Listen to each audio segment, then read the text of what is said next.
Story begins during a storm. Thunder roars, lightning strikes, and rivers of blood flow beneath the dark sky. Amidst the corpses, a beautiful girl stands with a dagger. She smirks and says, "Qing Feng, you're still standing? Even under the hundredfold aging effect? You managed to clear the ancestral god's ruin." She continues, "But even if you did, this divine artifact, Eye of Judgment, is mine now." Qing Feng, barely standing and severely wounded, coughs blood and asks, Why would you betray me now? I'm your brother." But she coldly replies, "You? My brother? You're just adopted. We don't even share the same blood." Suddenly, another man appears behind her, Song Fei. The moment she sees him, her expression softens. "Brother Song Fei," she squeals. Song Fei sneers at Qing Feng. "Thanks, Qing Feng. Without you, we'd never have gotten this divine artifact." Then he yanks out Qing Feng's eyes and says, "This soul-stealing blade in your body? It drains your entire lifespan in one strike."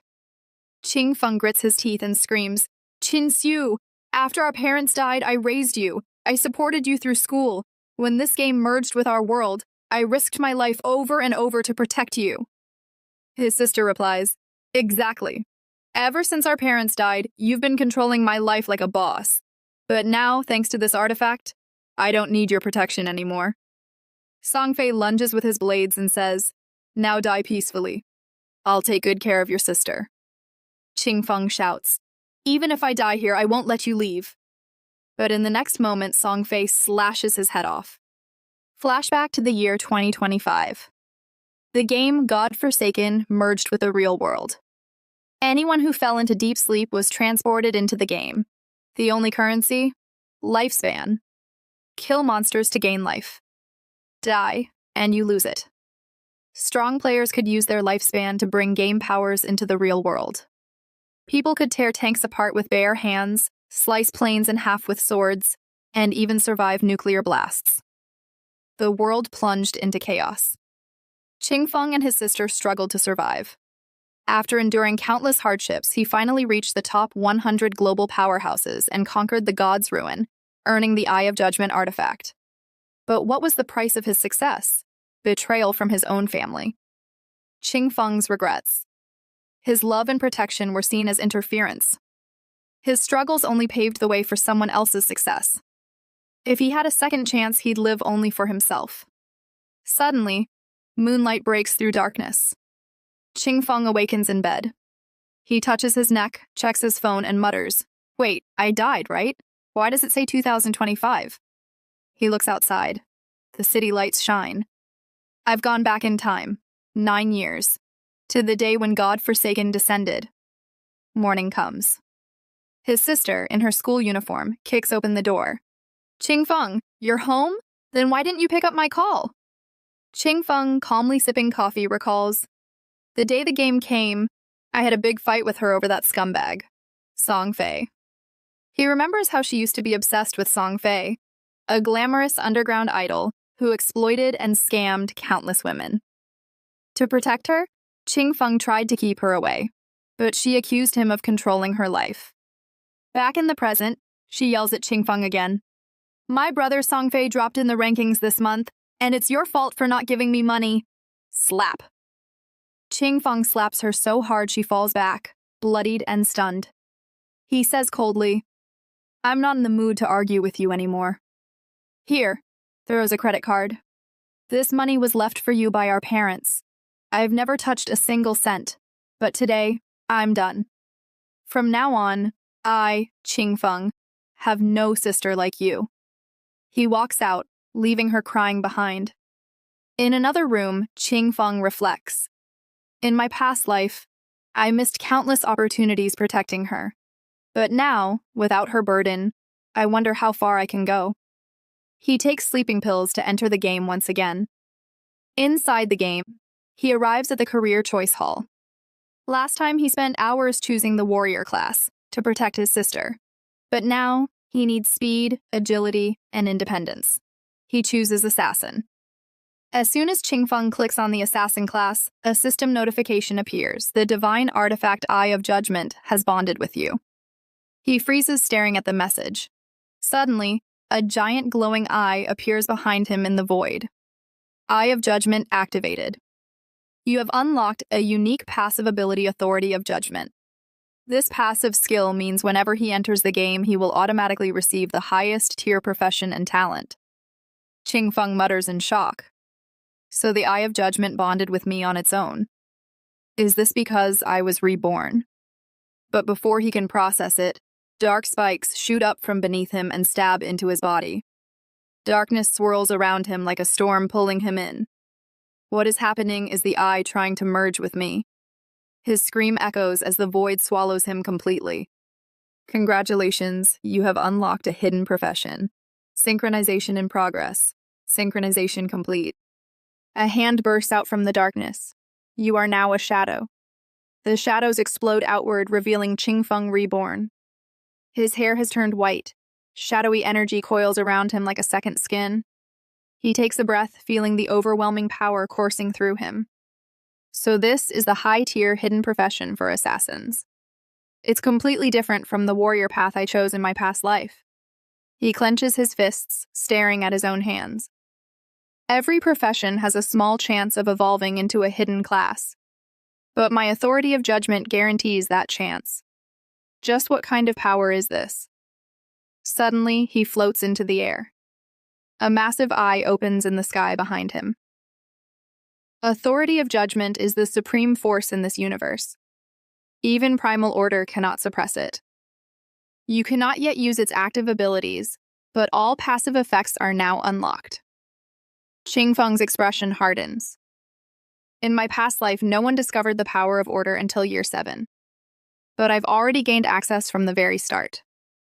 If I reach the realm of Order and unlock its full power, I'll become unstoppable. Profession change complete. Please choose your alias. He thinks for a moment, then smiles. If I was born from the shadows, then from now on, my name is Shadow. Alias confirmed Shadow. Now entering God-forsaken land. Game warns. This land is filled with deadly monsters. Kill to earn lifespan.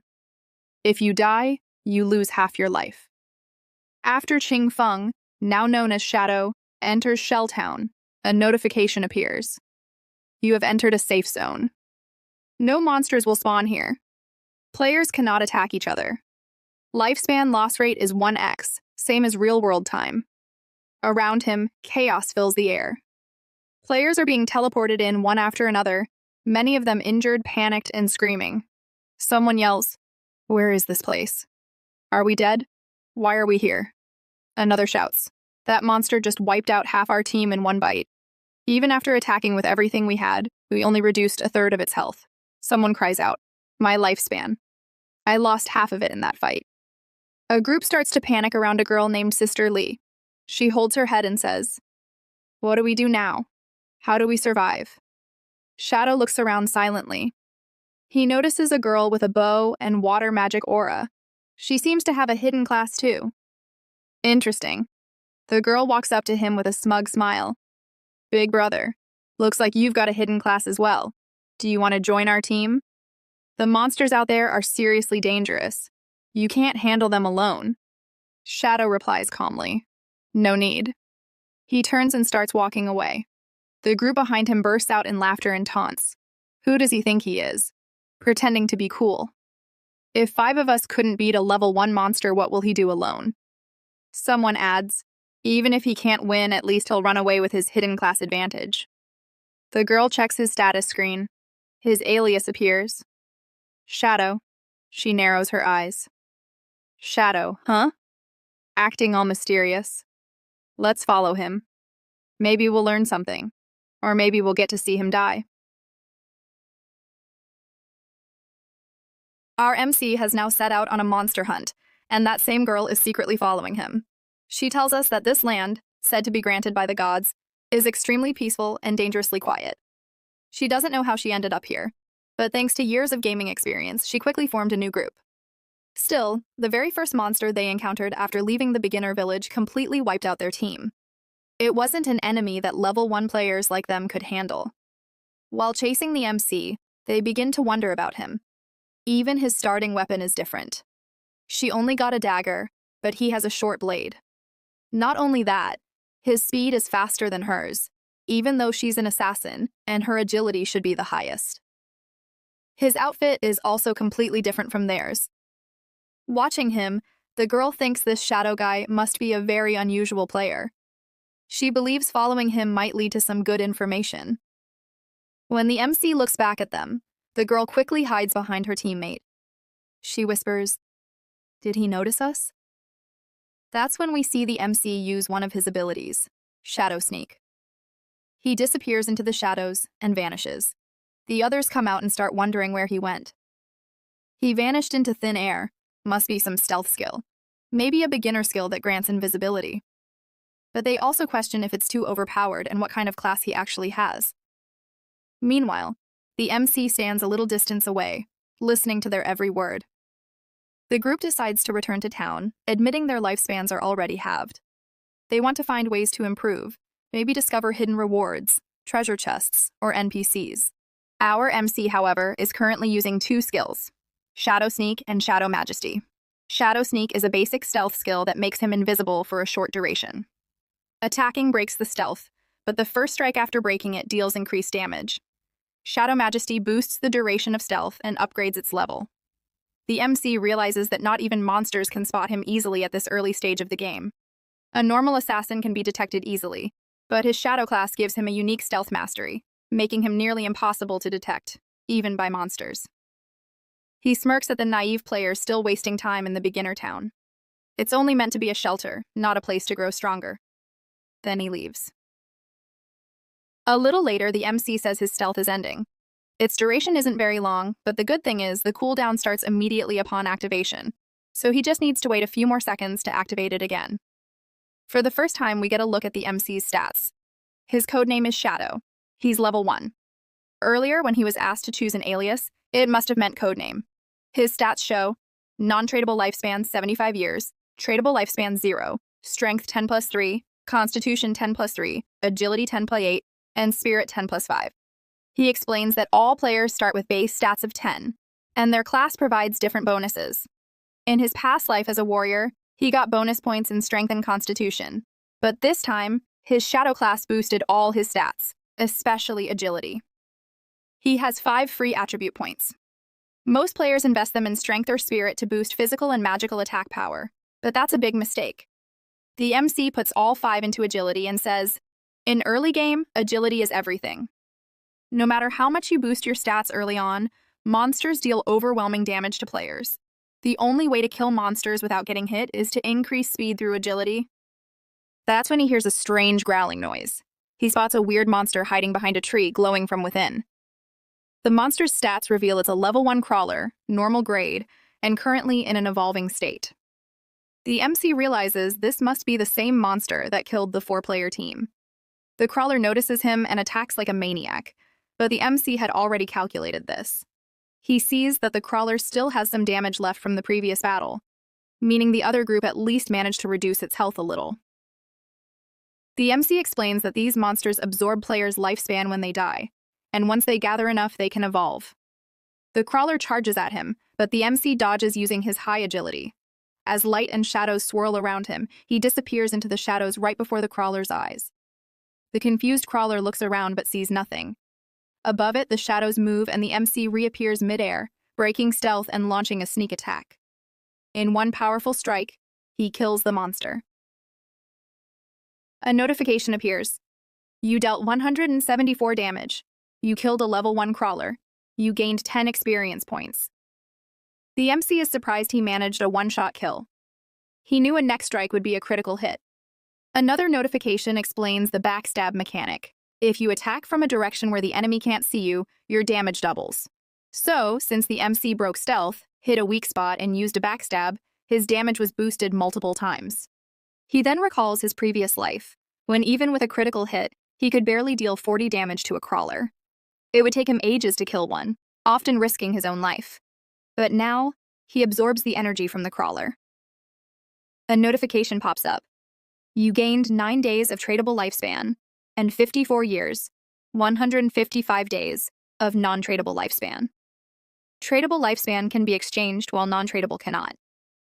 The MC guesses that since 5 people died, each leaving behind 20 to 30 years of lifespan, the crawler absorbed it all, and now he received 54 years. He notes that non-tradable lifespan isn't useful for now. Just then, another notification appears. Your Eye of Judgment authority has been activated. You have gained a new talent, Endless Infinity Evolution. It's a primer talent. Whenever you hunt monsters alone, you have a chance to gain evolution points. These points can be used to upgrade skills. Every 24 hours, you'll receive 5 evolution points, and defeating a boss monster guarantees points. The MC is ecstatic. Infinite evolution? I can upgrade my skills? I've never heard of this even in my past life. He recalls that in his previous life, killing a monster only gave you skills through drop items, but those skills could never be leveled up. But now, he decides to upgrade Shadow Sneak and Backstab first. A notification shows he consumed 4 evolution points and successfully upgraded the skills. Shadow Sneak evolved from normal to bronze rank. Its duration increased from 12 to 16 seconds. Breaking Stealth now deals 90 damage instead of 60. Cooldown reduced from 28 to 26 seconds. Backstab, once an inferior passive skill, is now a normal grade skill. Its attack damage from behind has increased from plus 10% to plus 15%. Overjoyed, the MC starts shouting about his skills. He says Shadow Sneak now lasts at least 16 seconds, and with Shadow Majesty doubling that, it's 32 seconds. With such a long stealth duration, he can be permanently invisible and even one-shot a full HP crawler. Just then, someone behind him says, "Whoa, look at that skinny guy. He soloed a monster." A couple appears behind the MC. The girl is praising the guy next to her a bit too much, and he confidently tells her not to worry, he'll protect her. Suddenly, the MC notices something. Above them, on a tree, many spider eyes are watching. One of them says, "Hey man, you seem like you're struggling alone. Want me to carry you?" But the MC turns to the monster, mumbles "nutter," and disappears into the shadows. The girl, confused, says, "He disappeared right in front of us." The guy laughs. "He must have run off after seeing my muscles." But what they don't know is that above their heads, danger is already there. A spider-like monster is approaching. They turn and are terrified. It's a level 1 spider of normal grade, known as a nutter. But the MC knows this isn't just any spider. Nutters are beginner-level boss monsters with over 1600 HP and command small spiders as minions. The one they see now is a minion of that boss monster. As the MC watches, the big spider finishes off the couple. Then he says, "Perfect. Now let's test my upgraded skills." He breaks stealth and attacks the spider's face. It screams, purple blood gushing out. The MC quickly sneaks back into hiding. A notification says, "You dealt 338 damage. You hit a weak point." The MC hides behind a tree, having taken only 9 damage. He thinks, "Good thing my agility is so high. If I took one direct hit, I'd be dead instantly." Laughing internally, he reflects on the amazing feeling of doing over 300 damage. The spider is now severely injured and goes on a rampage, destroying everything around. The MC realizes these monsters are intelligent. They won't just stand still and get hit. This spider is attacking randomly to detect his position. The minions are also now alert. He can't just jump in anymore. But if his guess is right, the spider is going wild, smashing everything. Suddenly, a small attack strikes its belly, a weak point. Another 300 damage hit. The MC confirms his theory. His main damage output comes from stealth ambush, strike bonus, and class skill enhancement. Even throwing a stone can trigger solo damage output. He throws another stone and says, "All I have to do is wait for Shadow Sneak's cooldown and throw a stone 1 second before it ends." He does just that. The next stone hits the spider's face again, causing 289 damage. It was also a weak point hit. The MC hides again, preparing to reactivate Shadow Sneak. Meanwhile, in town, everyone is gathered and talking when an announcement plays. Leaderboard update. Player Shadow has killed a nutter and reached level 2. He is the first in this town to do so. A leaderboard window appears showing Shadow at the top. Everyone is shocked. What the hell? A solo kill? I died twice already and don't even know what's going on. Who is this pro? People ask if anyone knows him. Even the arrogant girl's team is present. Her teammates ask if she recognizes the name. She replies, "Yes, that's the same Shadow guy who went out alone." They're shocked he reached level 2 so fast. How did he kill a boss? We couldn't even handle a regular mob as a team. Elsewhere, the couple who had been killed earlier wonders aloud, "Did someone kill that spider? There were lots of small spiders with it too. Who is this shadow?" The girl says, "Is he that hiding assassin from before?" A notification pops up. "You killed a bronze-ranked nutter. You gained 300 XP. Congratulations, you are now level 2. You received 2 evolution points.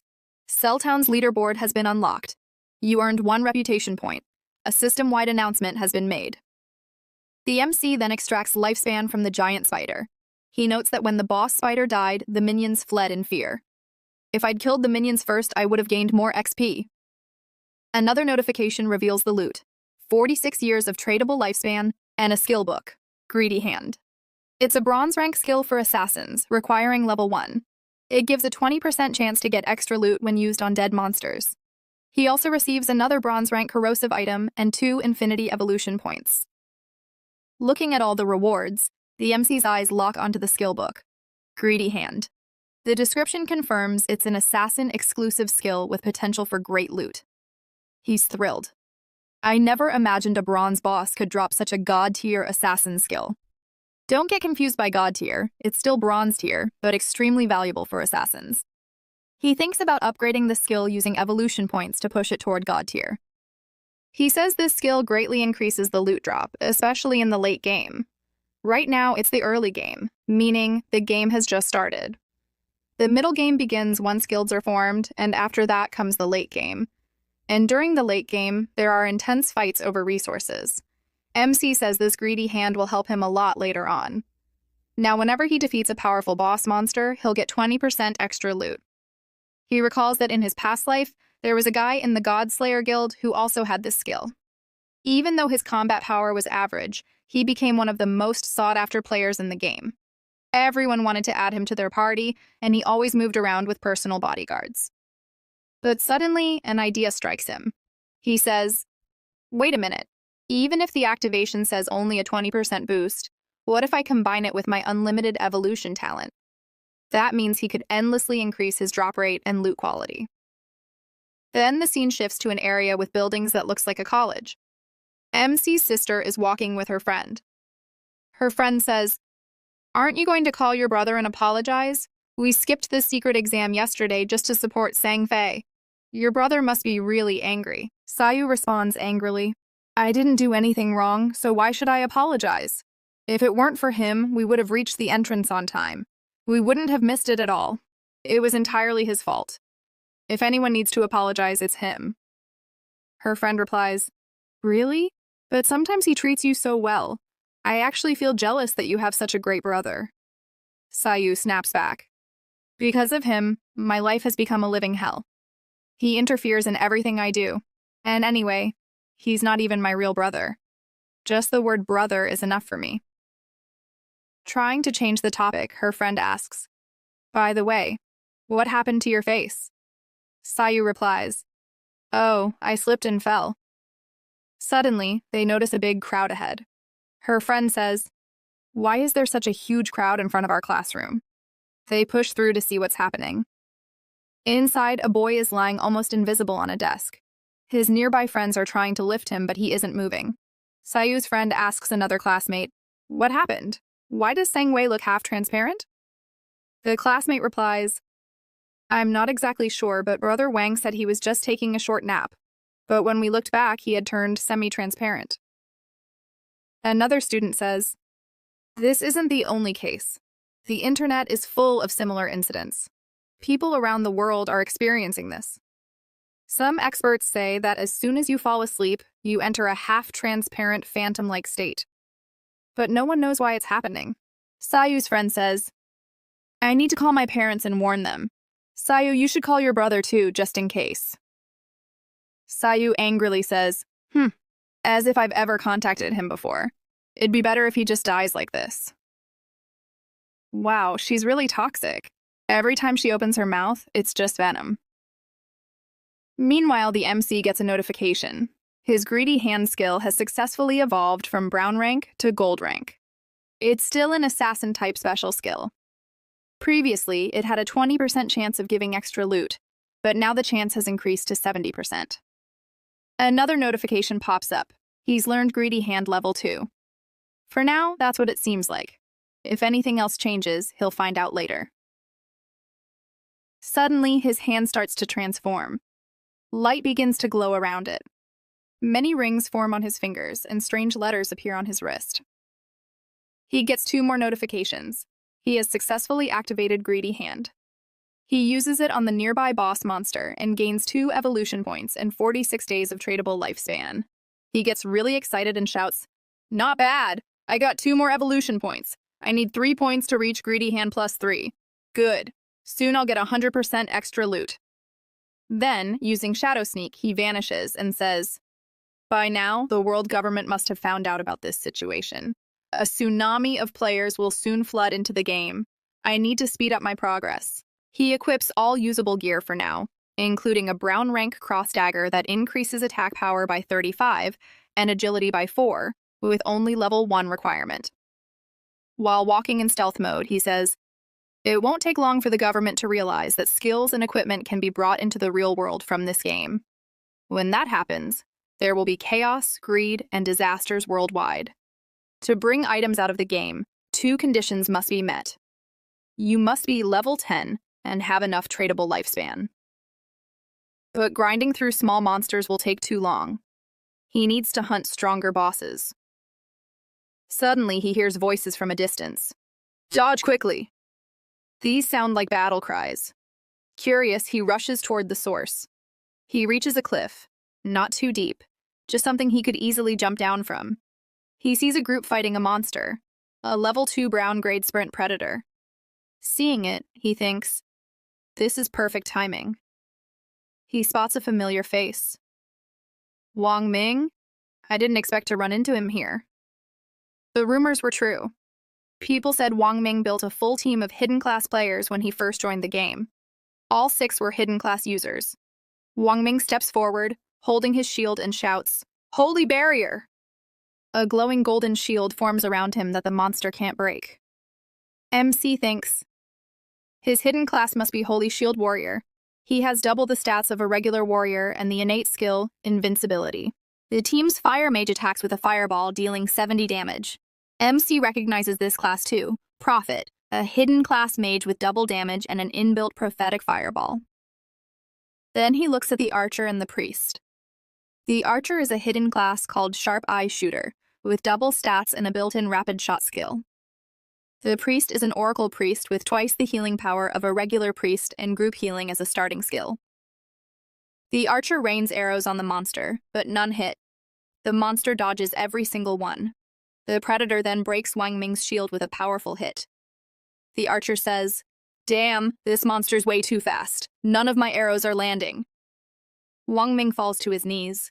The priest heals him as he yells, "Healers, keep me alive! Everyone else keep attacking. We'll bring it down slowly." MC watches and thinks, he's seriously trying to chip away its health slowly?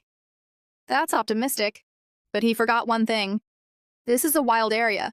Prolonged battles will attract other monsters. And that's exactly what happens. More monsters appear. MC identifies one as a level 2 Corruptor, a regular monster covered in brown slime that performs ranged attacks. Just then, a sword-wielding man rushes past Wang Ming and warns, "Boss, watch out." He attacks, but when his sword hits the monster, his hand turns gooey like slime. MC thinks, damn, another hidden class. I've never seen this one before. His sword only deals 33 damage. He's shocked and says, its defense is insanely high. Suddenly, the slime monster spits goo from its mouth all over the sword guy and the mage, making them both shout in disgust. One of them yells, "Crap! It's groundbind! Our movement speed is reduced!" The mage girl screams for help. Instantly, our MC vanishes into the shadows and appears right next to the monster, slicing its neck in one clean shot. Everyone notices. Whoa! What just happened? He one-shot the Corruptor! The monster dissolves into life energy. The mage girl, whose life MC just saved, shouts, "Who did that? Someone's helping us!" The swordsman says, "It usually takes all of us 10 seconds to kill even a level 1 crawler. But that was a level 2 Corruptor. How's that possible?" Just then, another monster's head is sliced off with 441 damage. Everyone's shocked. That was an instant kill. The swordsman turns to the mage girl. Did you see who it was? She shouts, No! Wang Ming says, Whoever it is, he's on our side. Stay focused and keep attacking. Only the sprint predator is left. MC quietly sits on a tree. He gets a notification. You've killed 2 level 2 corruptors. 40 XP plus 1. Evolution point. Common skill book. Venom dart, plot 8 days, tradable lifespan. MC thinks, Venom dart? A perfect mid-range poison damage skill. Evolve it right away. It evolves into a silver rank poison dart skill, assassin class. It throws deadly darts with a 14-meter range, deals 120 damage, and inflicts poison status, causing 50 damage per second for 5 seconds. Cooldown, 5 seconds. It can't stack. Meanwhile, Wang Ming blocks one tentacle attack, but the second pierces through his stomach. He screams in pain. The priest yells, I can't heal him fast enough. Wang Ming cries out, Everyone run! Just then, a poison dart flies in and hits the monster right between the eyes. The boss howls in pain. Blood gushes from its mouth. Wang Ming collapses. 5 seconds later, the boss dies. Notification. You dealt over 90% damage. You receive all loot. 600 XP plus level up to 3 plus 2, evolution points, plus 55 days tradable lifespan. MC thinks, I didn't expect my dart's damage to trigger my passive class skill. Now I don't even need to throw stones. I can keep using darts from stealth endlessly. In this early and mid-game, no one can stop me. The Oracle Priest barely saves Wang Ming. Seeing the damage, Wang Ming panics. Holy crap, is this guy even human? Loot light emerges from the monster's body, and suddenly vanishes. Everyone is stunned. Wang Ming stands up, folds his hands, and says, Thank you, friend, for saving our lives. May I know your name? MC's voice echoes. You're thanking me? In such wild zones, don't trust strangers so easily. Wang Ming nods and says, Thank you for the advice. I understand. We won't disturb you. My name's Wang Ming. If you ever need anything, you can come to me. Lindsay adds, My name's Lindsay. Thank you for saving me. Can I add you to my friend list? Her teammate says, All right, enough talking. Let's go. MC collects the loot light and thinks, Wang Ming seems reliable, and he has the government's support. He's well-resourced. I'll need a stable place to sell things I can't use. I can sell them to him. Using Greedy Hand on the loot, he gets plus 3 evolution points, plus 55 days tradable lifespan. Sprint Predator, leather gloves, brown rank. He equips the assassin class gloves, which give plus 9 physical defense, plus 5 elemental resistance, and plus 15% cooldown speed. He says, Nice loot. He continues, I still have tons of gear and skill books from other classes. Once my bag is full, I'll return to town to trade them for lifespan. My progress this time is 100 times faster than my previous life. And Songfai, I'm coming for you soon. Scene begins as a team is seen fighting monsters. One of the guys says that more and more monsters just keep coming and they'll have to run. But just then, a shadow of a giant monster falls over him. The guy behind yells, Hey, what are you doing just standing there? But the guy is so shocked that he can't speak. And then, all of them turn to look at that giant tree-like monster. It had a strange hole in the center of its body. The team starts yelling, What even is that thing? The monster leans forward, and from its belly, a bunch of vines shoot out. They were glowing with a purple aura, and those vines, like sharp spears, pierce straight through the players. All of them scream in pain, but not a single one survives. They are instantly teleported back to Celltown. One of the guys yells in anger, Damn monsters always come in groups, and when their health drops, they just run away. Another, drenched in sweat, says, To exit the game, we need to reach level 3, but at this rate, how will we even get there? One guy tells the team captain, It looks like we need more people on our team. Maybe 6 to 10 people would be enough. But the captain replies, No, that won't work either. I once saw a 10-man team get massacred by a huge group of monsters, and if the team is too large, it attracts bosses. I just saw a group of 40 people lure a monster called Damned, and that monster killed more than 30 of them in just one skill attack. Then we see another teleportation formation open behind them, and the arrogant girl's entire team returns to the area. Her team is shouting, "If we can't reach level 3, are we going to stay trapped here forever?" They say they came here after falling asleep, so technically only their consciousness is trapped here. If they can't get out, their bodies in the real world will die from hunger and thirst.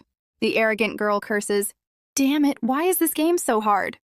A guy behind her nervously says, "Sister Lee, we've already died 3 times. Our tradable lifespan is less than 10 now." What if...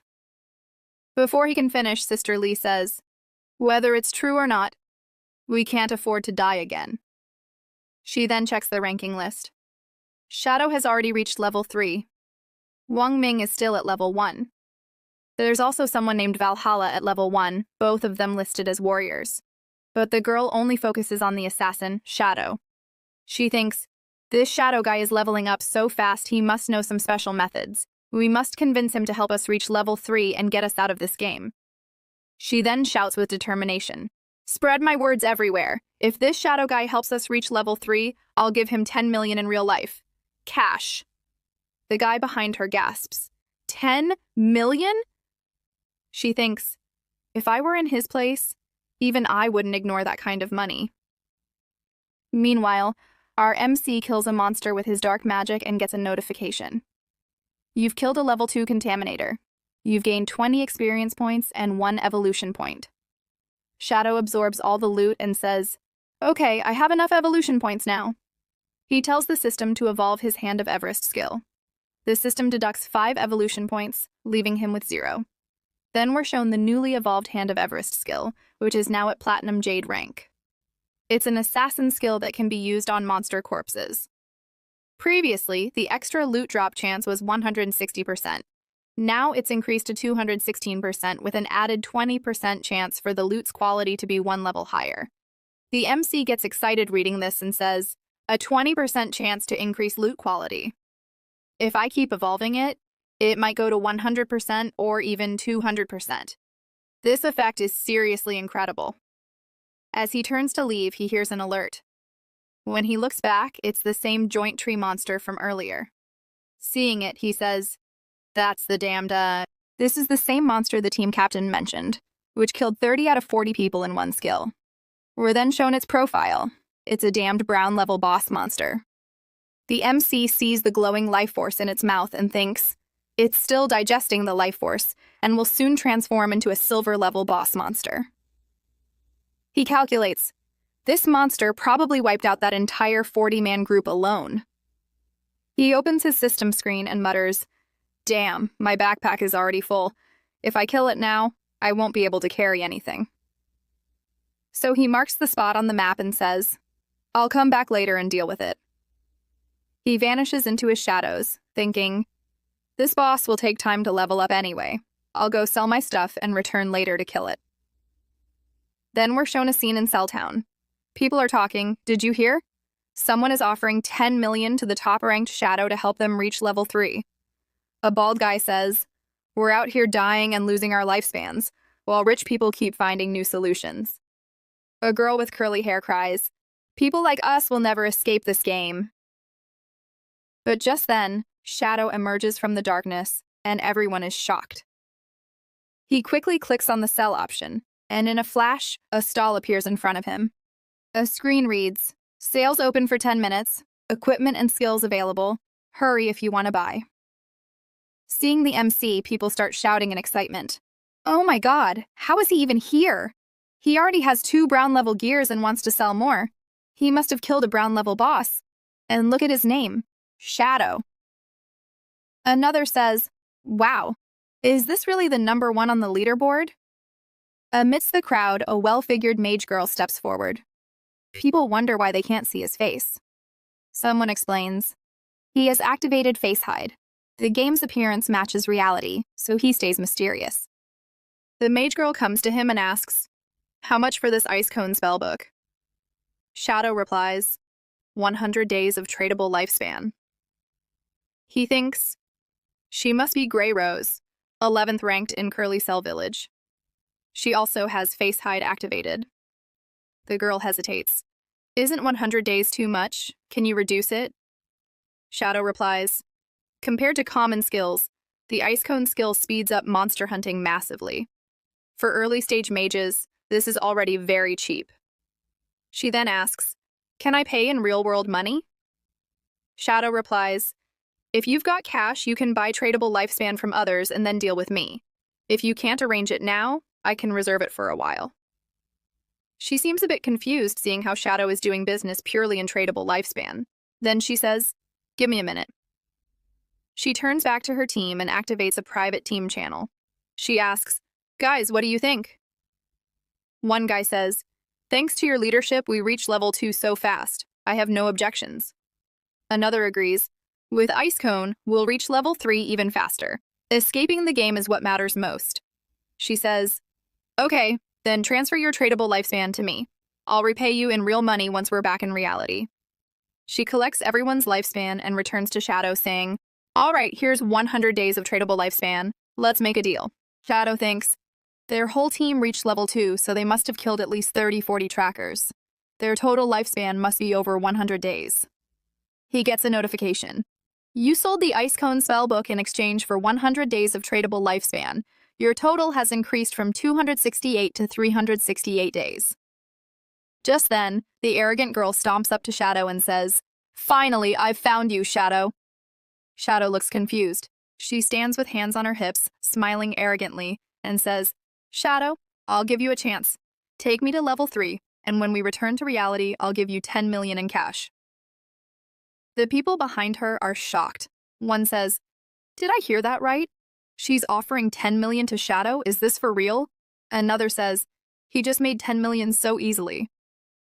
Seeing her face, Shadow realizes, she's Zhang Ling. In my previous life, she was the leader of a criminal gang. Authorities later wiped them all out. Still in her arrogant tone, she says, my father is the president of Dajeng Industries. Ask anyone here. We can easily pay. Shadow thinks, reports said this girl used cash offers to buy tradable lifespan from others and forced people to work for her. Those who disobeyed were killed in real life. He thinks such people are a burden to Earth and bluntly says, I reject your offer. The girl is speechless for a moment, then says, Shadow, even if you're strong in this game, no one knows what's really going on. If you join me, I guarantee a royal life. Cars, homes, girls, whatever you want. Shadow cuts her off and says, if you're not buying anything, get out of the way. Don't interfere in my work. He thinks, soon cash will be useless.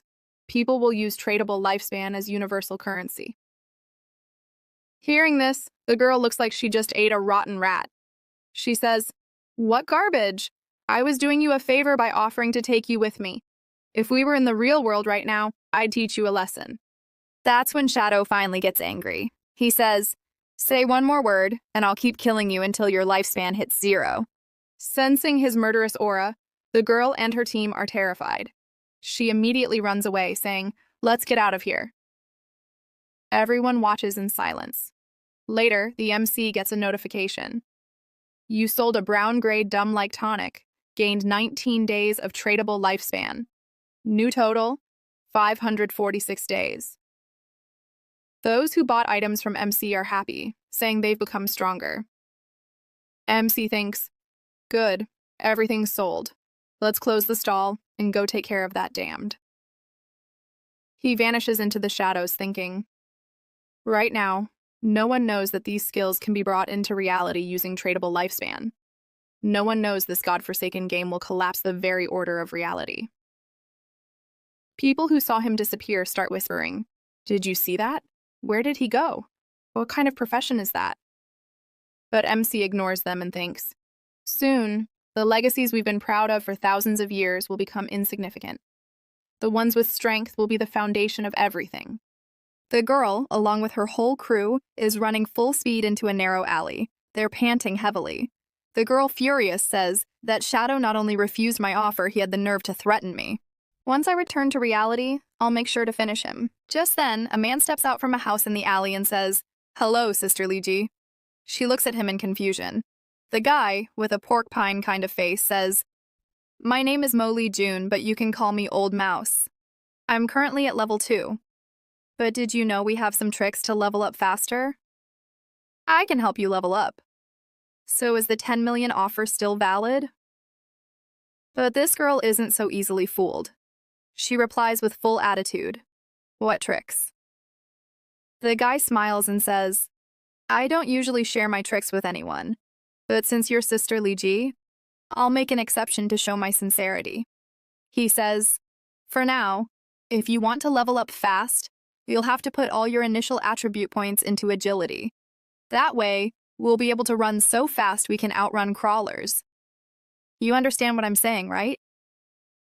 Hearing this, the girl is surprised and thinks, Oh, so this is how the game works. But damn it, I already put all 5 of my initial points into strength. Then she tells Old Mouse, Okay, you've told me 1 or 2 useful things, now take me to level up. She thinks to herself, At least I've found someone who knows how powerful players are leveling up. She tells him, But you're not as strong as Shadow. That's why I can give you 5 million. Will you accept it? Take me to level 3, and once we're back in reality, I'll give you 5 million in cash. Old Mouse says, No problem. Maybe Shadow is strong, but there's definitely something wrong with his brain.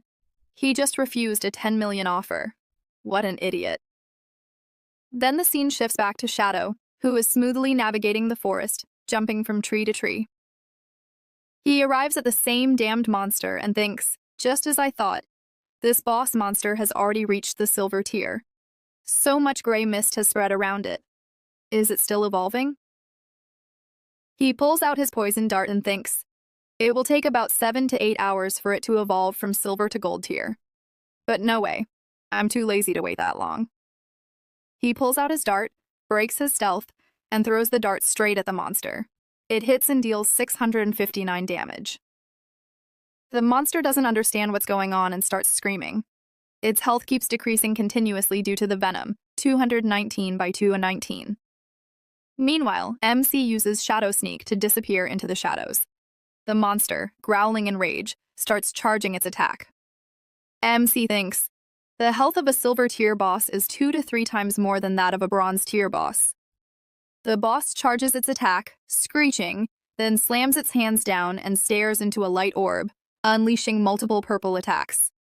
MC watches and thinks, if I calculate, this boss's total health equals about 2 or 3 of my venom darts. He keeps dodging all the attacks while invisible, thinking, I just need to wait for my stealth cooldown to finish. Once it's done, I'll throw a dart right into the middle of its attack frenzy, then immediately activate stealth again and escape its range. The monster finishes its skill and goes into cooldown. Its whole body trembles. MC sees the perfect chance, grabs a dart, runs toward it, breaks stealth, and strikes its head. Blood gushes out from its head. The venom continues to damage it for 5 seconds. The monster howls and runs away with its tail tucked in. Yes, you heard that right. A silver tier boss is running away from MC. MC thinks, its health must be nearly gone. That's why it's fleeing. If it had stayed and used its skills, it might have been harder for me. But since it's running, that's good for me. MC rushes forward, breaks stealth, and lands a solid strike on the monster's head. He thinks, surrendering without resistance, that was too easy. The monster dies instantly. MC gets a notification. Congratulations, you've killed a cursed master, a silver tier monster. You've gained 1800 XP. Congratulations, you've reached level 5.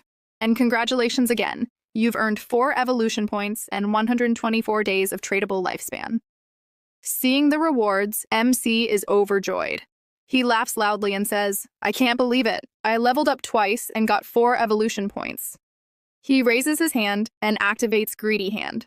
The skill activates successfully. A notification says you've gained 4 evolution points again and another 124 days of tradable lifespan. Shadow says, I got a direct double bonus. So silver tier bosses guarantee 12 evolution points and 372 days of tradable lifespan. Another notification comes. The extra effect of your Greedy Hand has triggered. 1 silver tier item in your loot has been upgraded to gold tier.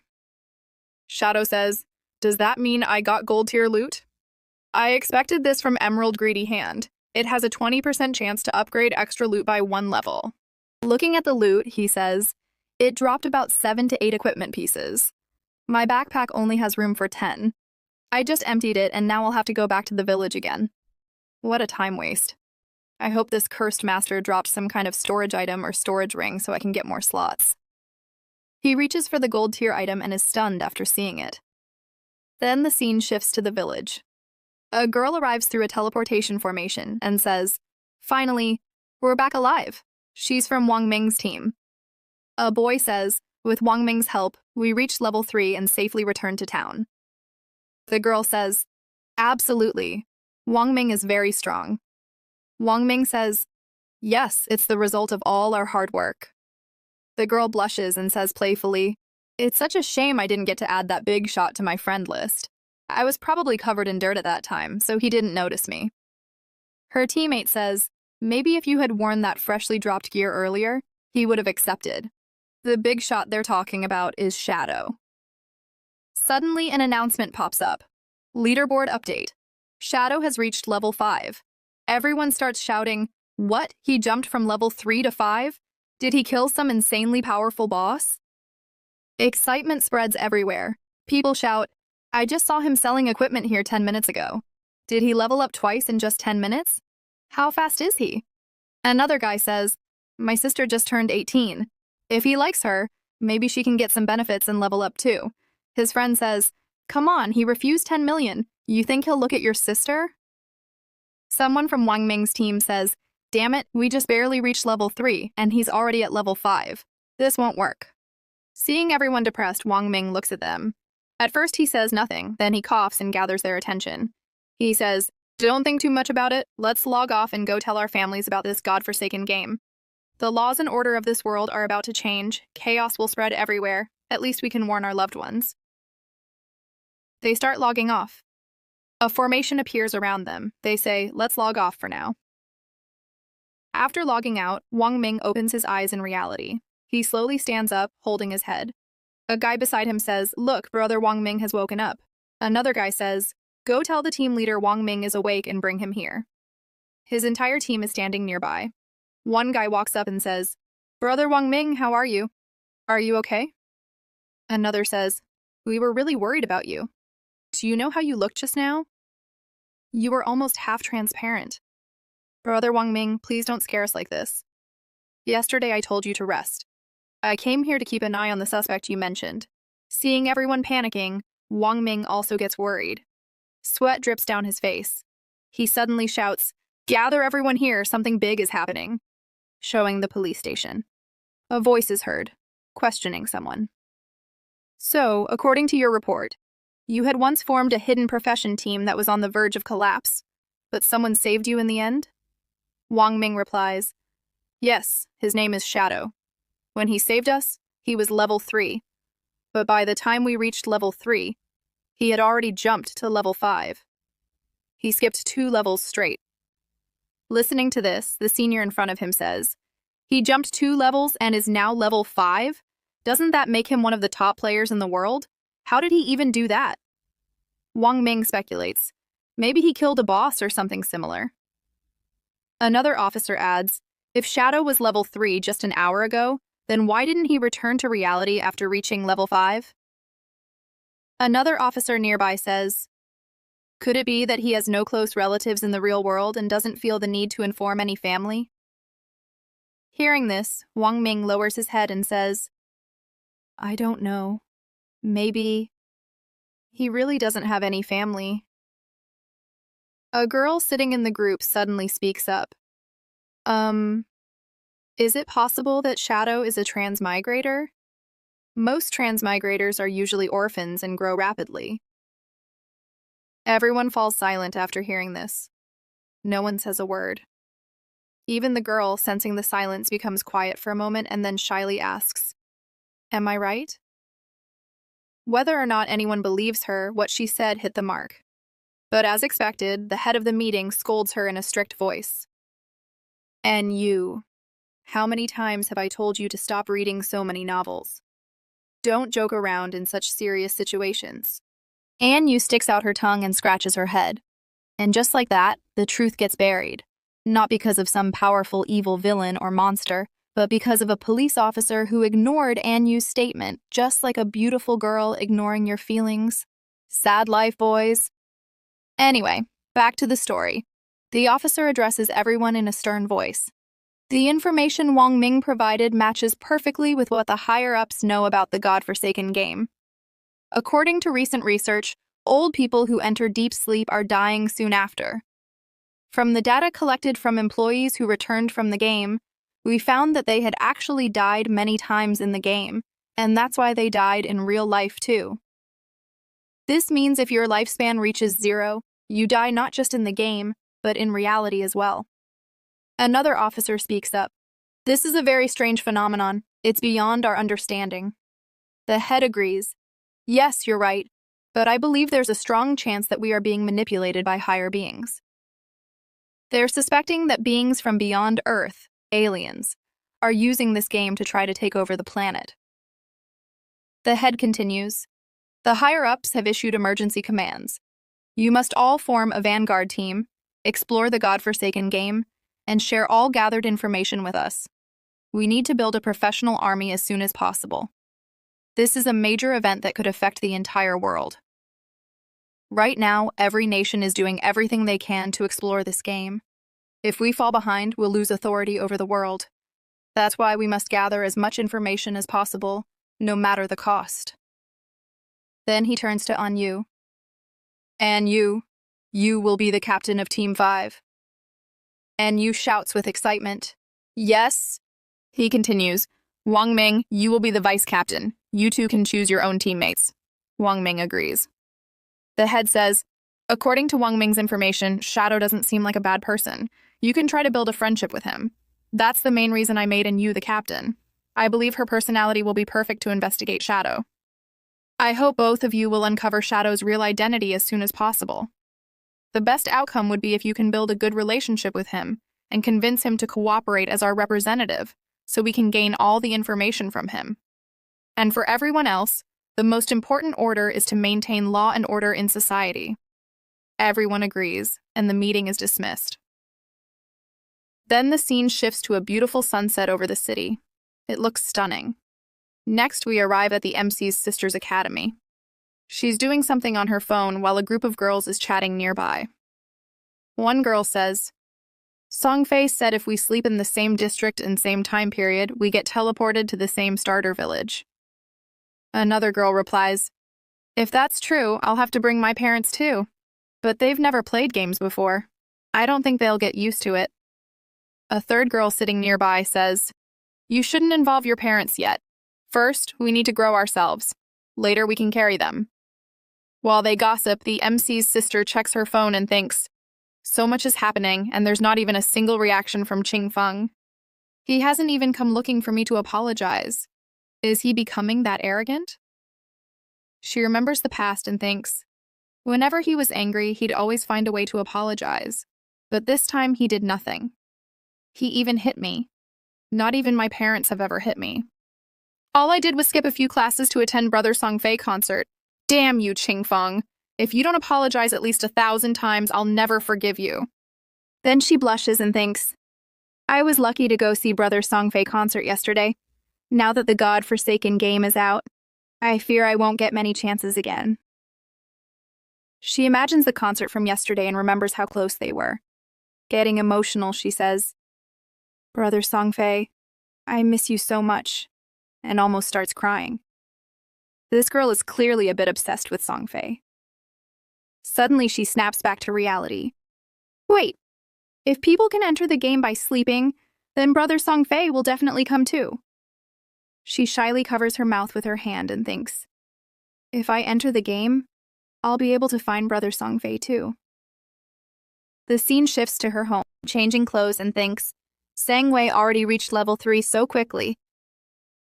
He must be an expert. I need to get some advice from him soon. Then the scene moves to Sang Wei, who's chatting with his friends. Just then, he gets a message from the MC's sister, Quan Xiao. When he checks, it says, Expert Sang Wei, do you have any strategies to share? Sangwei smiles evilly and thinks, Quan Xiao, I never thought a goddess like you would come looking for me for advice. This is a heaven-sent opportunity. If I can get you, Quan Xiao. Yep, full of flirty perverts here. But even the MC's sister is a bit of a flirt herself. Sangwei replies, Yes, you've come to the right person. Let me tell you some secrets.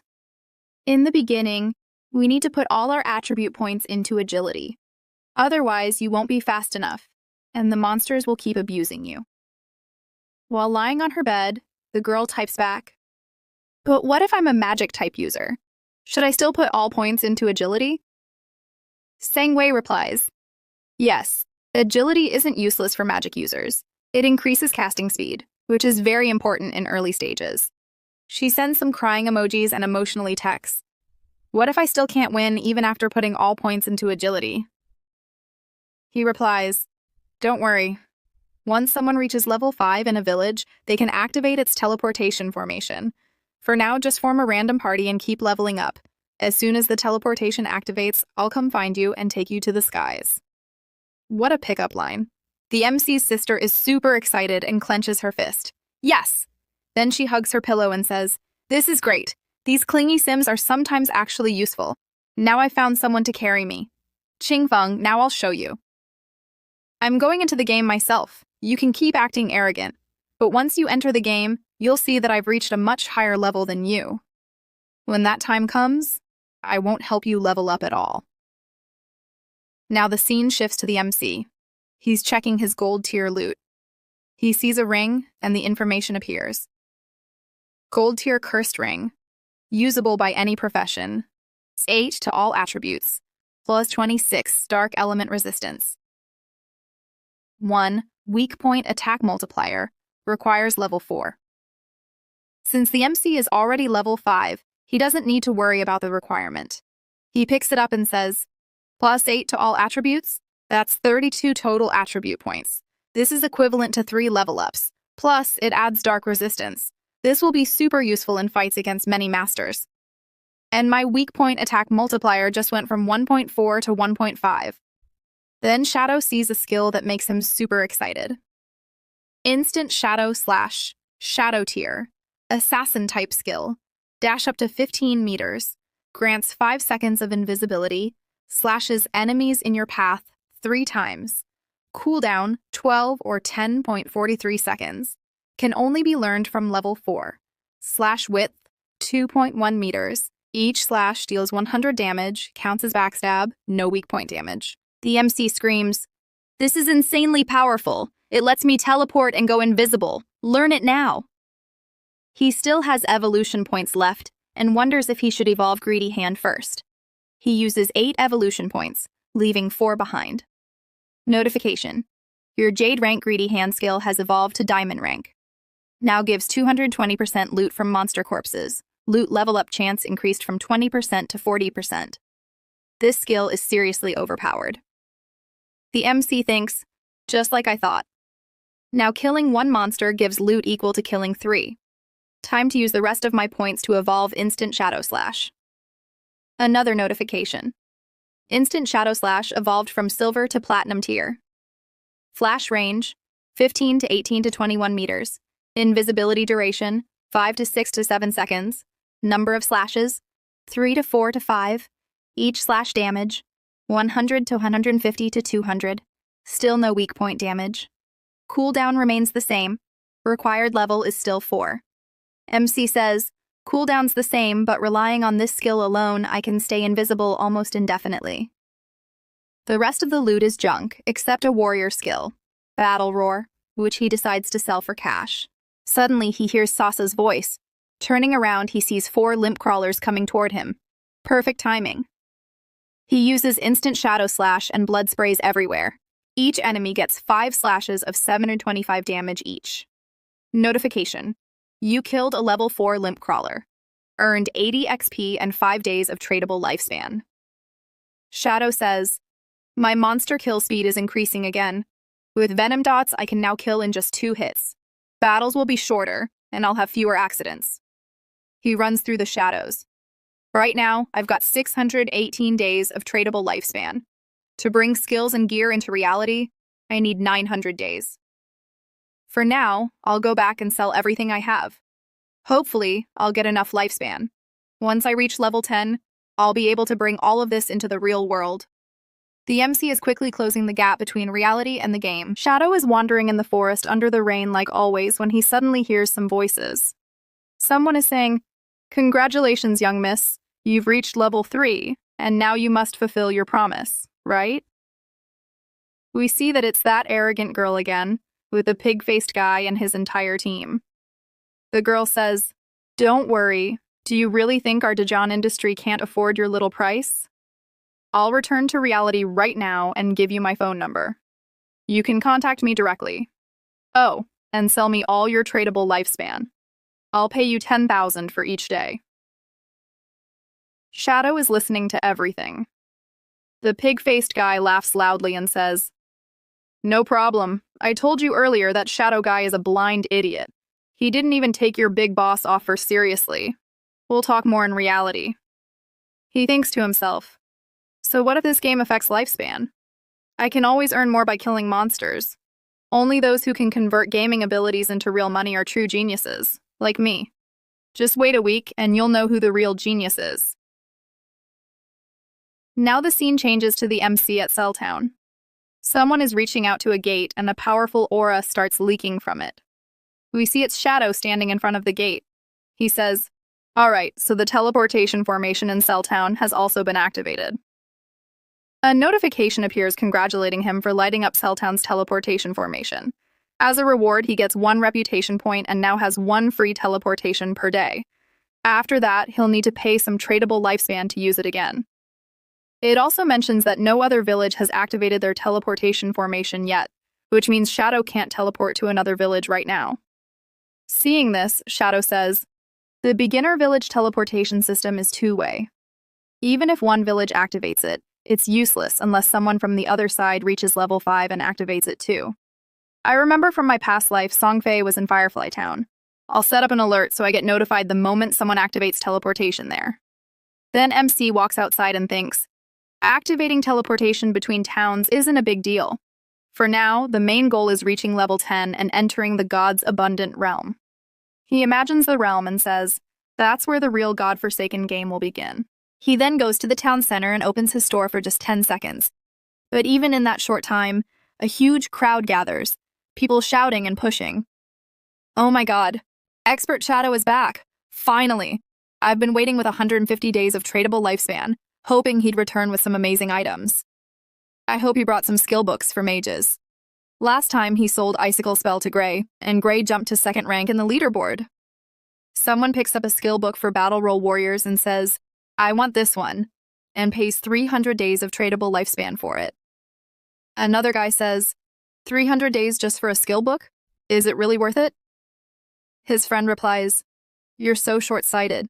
With this skill, a warrior can farm monsters way faster. He'll earn those 300 days back in under 2 days." More people start shouting, "I want that! Give me that mage equipment! I want those shoes!" Everything MC had is sold out. He walks away, checking his system, and says, "I sold everything in under a minute and earned 650 days of tradable lifespan. Now I have a total of 2,174 days. But it's still not enough. If I want to bring all my attributes and equipment into reality, I'll have to work even harder. I'm only level 5. I still have to reach level 10. I'm far from done." As he's walking away, people nearby start crying and complaining, "I didn't get anything again. Why didn't I get anything?" "Expert, are you going to sell more stuff? Will you come again to sell things?" Suddenly, a cute and innocent-looking mage girl walks up to him and says, "Expert, I have a treasure. Would you like it?" She holds a ring. When the MC reads its details, he learns it's a space inventory ring with 12 slots. It doesn't take up a backpack or equipment slot. Shadow is shocked, thinking, "A space ring?" MC explains, "This is a special storage item. Its value is high because it doesn't occupy any regular slots. Every player can carry a max of 3 storage backpacks. Though this can drop from any monster, the drop rate is extremely rare.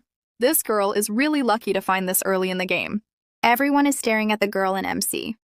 He asks her, How much do you want for this ring? He thinks, in my previous life, this ring would sell for at least 3,600 days of tradable lifespan. The girl smiles and replies, I don't want lifespan. I want to add you to my friend list. And I want to ask, would you form a party with us to defeat a boss? MC agrees, and the girl sends him a friend request. Her name is Black Plum. They begin walking together. MC asks, what kind of boss is it?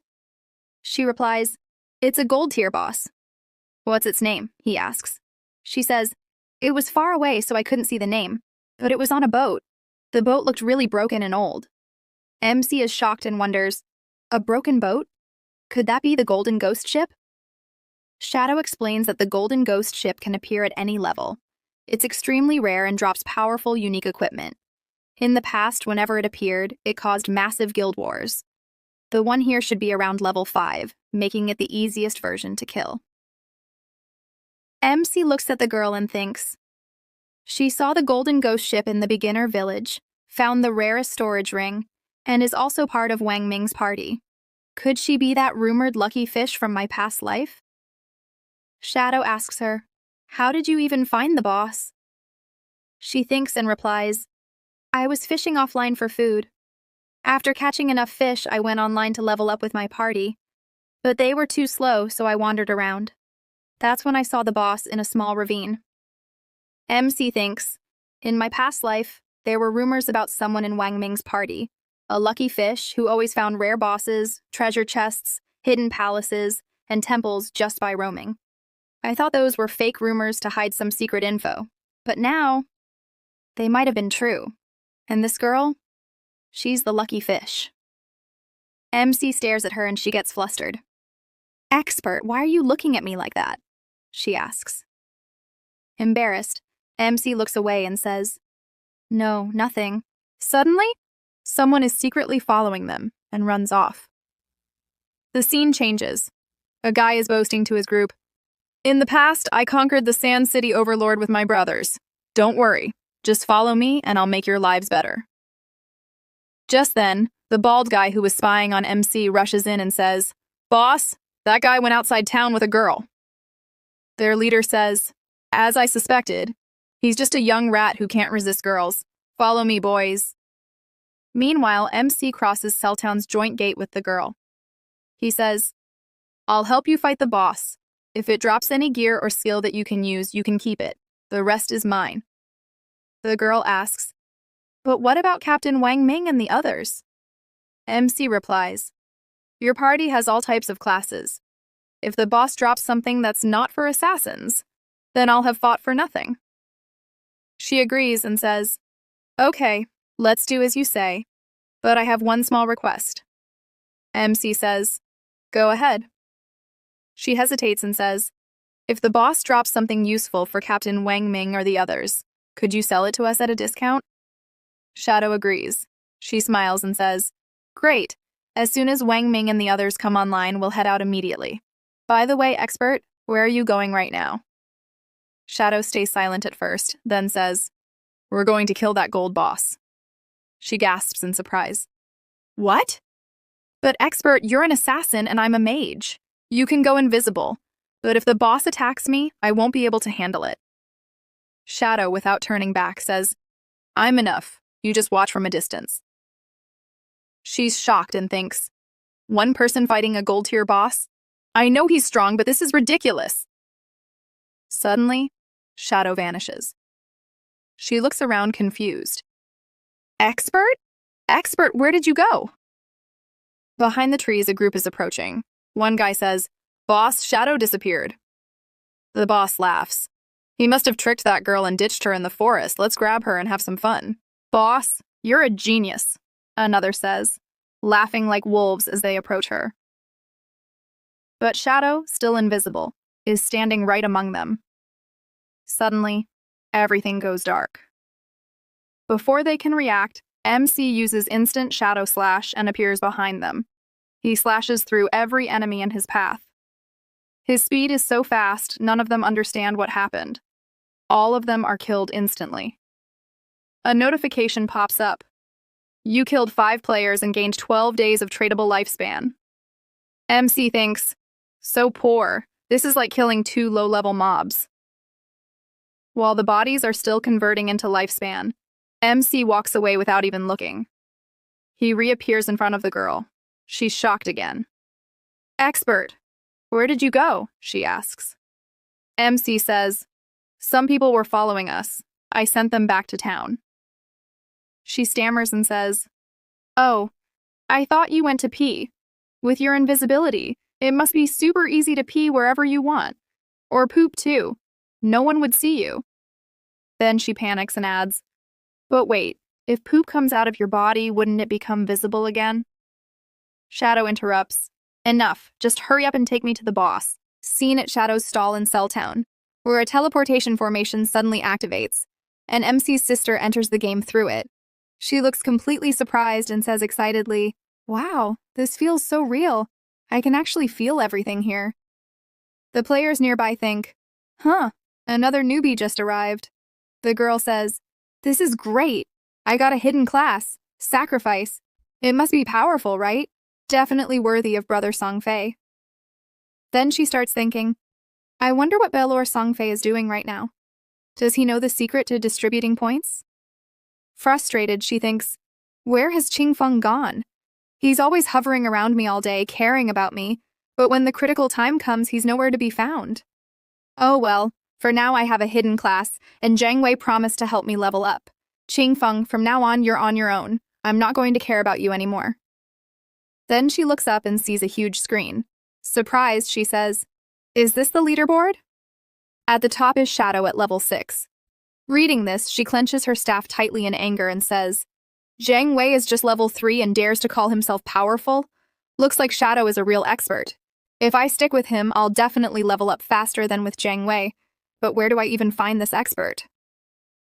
Right then, Wang Ming's team appears in front of her. Wang Ming says, damn it, I can't contact Swing with the Wind. That's a username. Scratching his head, Wang Ming asks, do any of you have any ideas? We don't have much time to waste. One guy says, we can't kill mobs without a healer. Another adds, and we're not experts like Shadow who can solo farm. I suggest we find a new healer for our party. Just then, a voice calls out from behind, hello? They turn around and see it's MC's sister. She smiles and says, do you guys need a healer? I have a hidden class. Life Sacrifice. The scene shifts to Shadow. He's standing with his new friend on the edge of a deep ravine looking down. There's a small pond below. It's not very deep, but deep enough to hold a boat. Dry trees are growing in and around it. Suddenly, MC spots the Golden Ghost Ship and says, just as I thought, it really is the Golden Ghost Ship. He disappears into the shadows and tells Black Plum, stay hidden here. Be careful of ambushes. I'll deal with the boss. Nervously, the girl replies, okay, expert, please be careful. Shadow activates his invisibility and jumps straight into the deep ravine. A notification appears. Due to the Golden Ghost Ship's influence, this area has become a violent domain. Lifespan loss rate is increased by 100 times. Reading this, Shadow thinks, a 100x rate? That means staying here for 15 minutes will cost me a whole day's worth of lifespan. Still, since it's a temporary domain, it won't last forever. Even if I stay for 30 minutes, I'll lose only 2 or 3 days' worth. Looking ahead, he sees the level 5 Golden Ghost Ship, a gold tier special monster. A notification below it shows a countdown, 45 minutes and 25 seconds. MC says, special monsters like this always come with a countdown. When it ends, the monster disappears. Luckily, I still have 45 minutes left. That's more than enough. He uses instant shadow slash and rushes toward the ship, slashing straight through the boss. The ghostly skeleton steering the ship gets hit and takes heavy damage. 550, 550, 550. Shocked, the skeleton recoils. MC throws venom darts at the ghost fire bells on the ship's front. The hit deals 621 damage, a critical hit. Since his stealth broke, the damage increases even more. Shadow, while staying invisible, explains, the Golden Ghost Ship has specific challenge points. First, many people don't know its weak point. It's not the skeleton or the ship itself. It's the 2 ghost fire bells at the ship's tip. Second, When those bells are attacked, the monster controls all the surrounding water. As expected, the skeleton's eyes glow purple, and violent water swirls rise around. Sharp, deadly water forms, and Shadow says, "It's about to launch a massive AoE attack." Water monsters deal unusually high damage. Even a fully armored early-stage warrior can barely survive a hit. Luckily, the Shadow class has high agility early on, or I couldn't dodge even one hit. The water strikes fade slowly, and the third challenge appears. Shadow says, after this AoE, it'll summon 12 decaying water ghosts. And indeed, rotting water ghosts emerge from the swamp. Just looking at their decaying skin is horrifying. Shadow explains, each of these 12 has silver tier power. Seeing them is enough to throw most parties into panic. The Golden Ghost ship summons a decaying water ghost every 3 minutes. If you delay dealing with them, more and more will spawn, eventually wiping out the whole team. The ghosts look around, but Shadow is already behind them. He thinks, I've been invisible from the start. They won't see me. I just need the right angle to destroy them all. He uses instant Shadow Slash again, launching powerful attacks. Damage numbers soar past 1,000. He lands another critical hit using venom darts. The fish girl is left speechless. At first, no words come out of her mouth. Then her body starts trembling. She stutters, "This is rank 1 expert Shadow. He's too powerful." He appears, does the damage, and vanishes without a trace. The boss has already lost half its HP and hasn't even had the chance to counterattack. MC sends her a voice message. "Little Black, I'm about to die soon." Shocked, she asks, "What?" MC replies, "Don't worry, don't do anything. Just wait for me to revive." She says, "Expert, don't you have an upper head left? And what is this Little Black?" MC replies, "Isn't your name Little Black?" She responds, "No, Expert. People call me Black Plum or Big Plum. Not Little Black, that sounds like a dog's name." Shadow says, all right, got it, Little Black." The scene changes. Someone stomps ahead. It's a pack of dogs chasing MC. One man yells, "Damn, I got careless." Their boss grumbles, "I used to take down legendary people every day, and now I'm getting bullied like a child." Suddenly, a teammate runs up to the boss and shouts, "Boss, I found that little chicken. She's standing above the ravine. That bastard Shadow is fighting a boss below." The boss replies, "Let's go. I've gathered all my brothers. No way I'm letting him live this time." The scene shifts back to the Golden Ghost ship. MC says, this is its 4th attack, and the hardest. After losing half its HP, it launches a massive AoE soul attack that's hard to avoid. The skeleton launches it. MC thinks, if I get hit, I won't be able to move for 5 seconds. I can't dodge it with my current strength. Even Black Plum is stunned. She screams, "Expert!" Shadow gets hit. He thinks, oh, so this is the end. But before he can finish that thought, a giant water pillar strikes him with 1059 damage. A notification appears. You have died. Yes. For the first time in the series, Shadow dies. The pillar slowly lowers. At its center, MC's life force flickers. Another notification. You have lost 326 years of untradeable lifespan and 1087 days of tradable lifespan. Shadow has lost a lot this time. If you followed the series from the start, you know how hard he worked for even 100 days of tradable lifespan. But not everyone is sad about his death. The group chasing Shadow saw him die, and they burst into laughter. Their boss laughs and says, "What a sight. Is this idiot what people call an expert? Killed a few bosses and thought he was a god? He challenged a gold-tier boss alone." They laugh hard for a while. Then the boss lifts his axe, looks at MC's loot, and shouts, "Wow, that damn Shadow was rich. This lifespan light must be worth at least 100 days. Brothers, charge the boss. It only has half HP left. We'll kill it directly." The team cheers. One guy says, "This is amazing. We can grab such a huge lifespan." Another yells, "Half of it is already lost. That dog really was something. Today, I, the underdog, will devour this big dog completely." They all jump down shouting. And the moment they do, they're blasted straight into the sky. Yes, they're instantly sent to heaven. After dying, the entire group gets teleported directly to Cell Town. As soon as they land, they start yelling, "What the hell? How can a monster be that powerful? This is unbelievable." One of them says, "It's ridiculous. We just entered that space and got instantly wiped out by water element players." Another adds, "There were so many small mobs around too. How could we even fight that?" Their boss is furious and says, "Damn it, we've suffered huge losses this time. Everyone get ready to move out again. I can't believe this is happening." The scene shifts. Someone enters the swamp, and it's Shadow himself.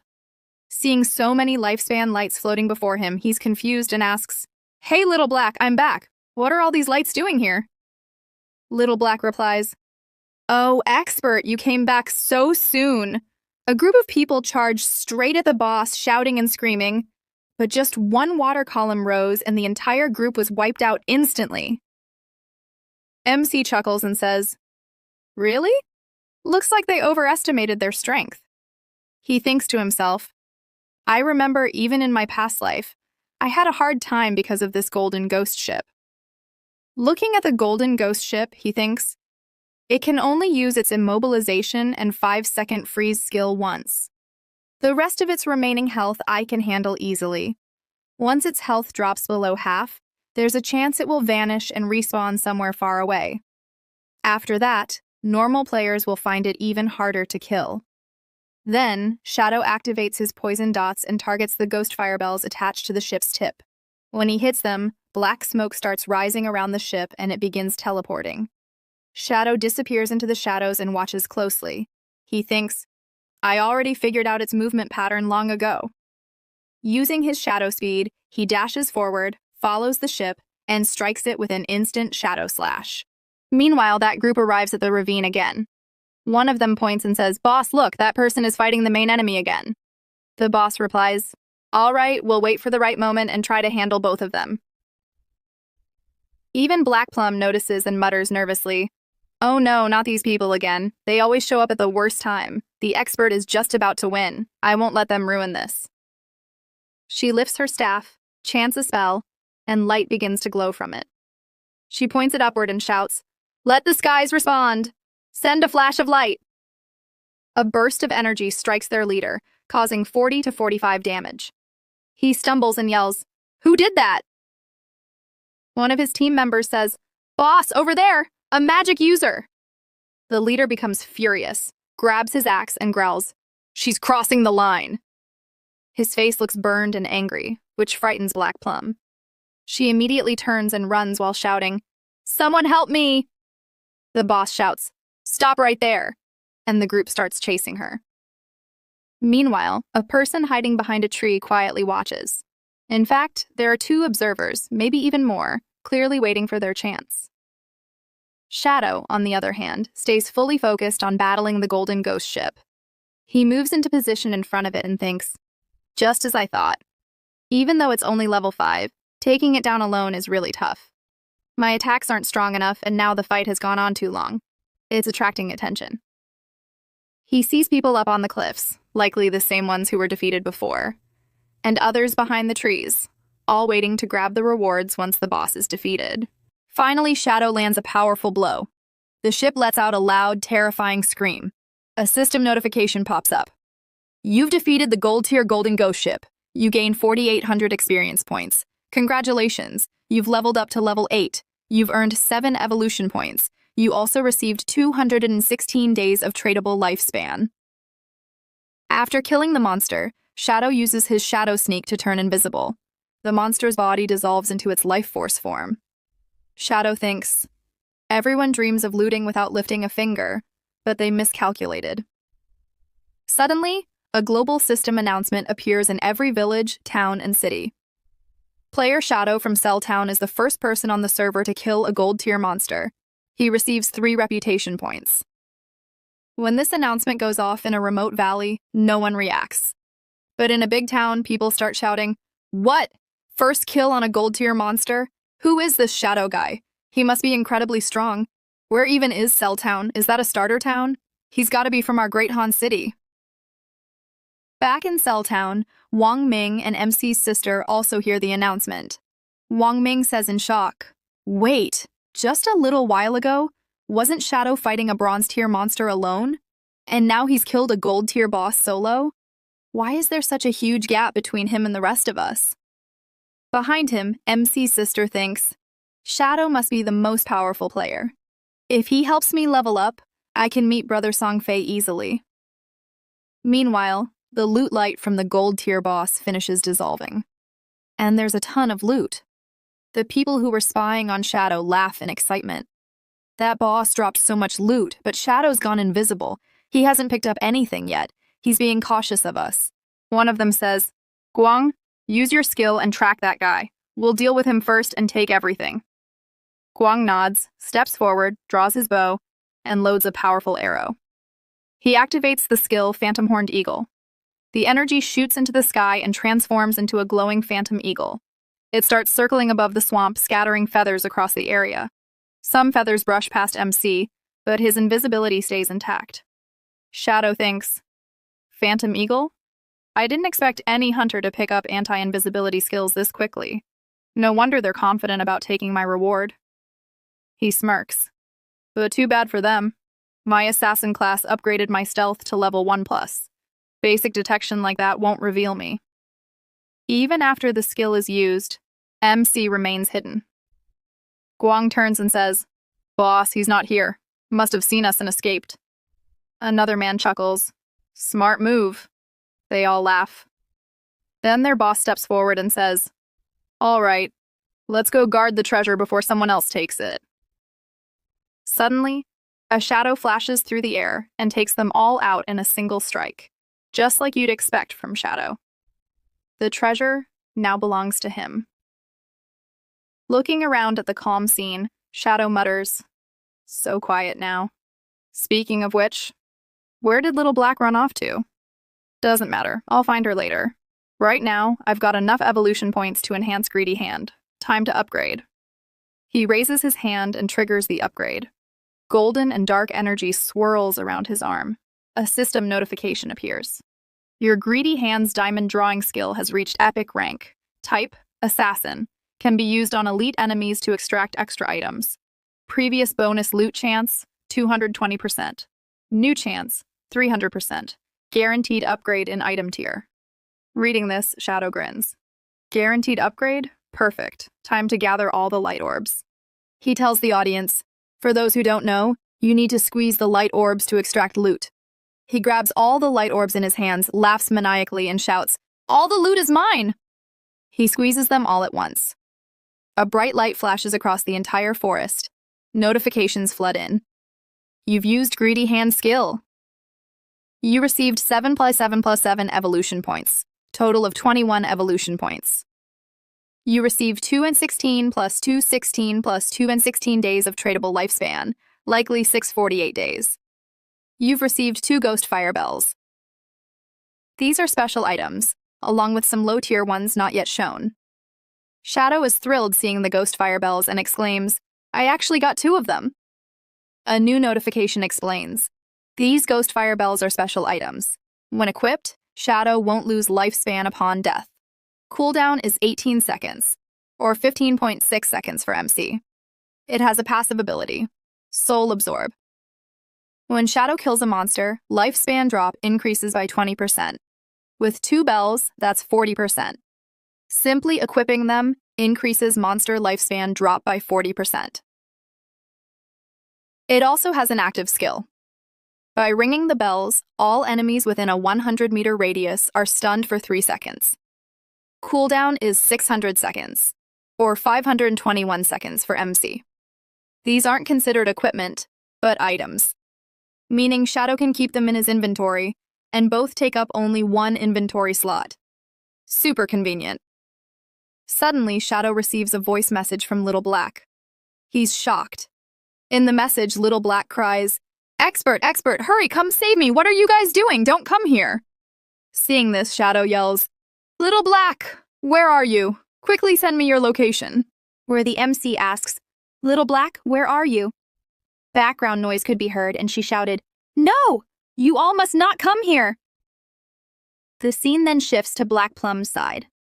A group had surrounded her. Their boss said, Damn, girl, you really do run fast. Understanding their vile intentions, Black Plum began to panic. She thought, There's a cliff behind me. If I fall, I'll die instantly, but if I get caught by them, I'll suffer a far worse death. She held her staff tightly and slowly stepped back until she jumped off the cliff. Seeing this, even her attackers were stunned. Black Plum, still gripping her staff, started falling into the abyss. The cliff was so deep that survival seemed impossible. Within seconds, a loud thud echoed, and we saw Black Plum had hit the ground. The impact shattered the earth beneath her, and with that, she lost her life. The opposing team's leader arrived and saw her body beginning to dissolve into life force. He thought, this girl really had courage. Then the scene shifts to Shadow.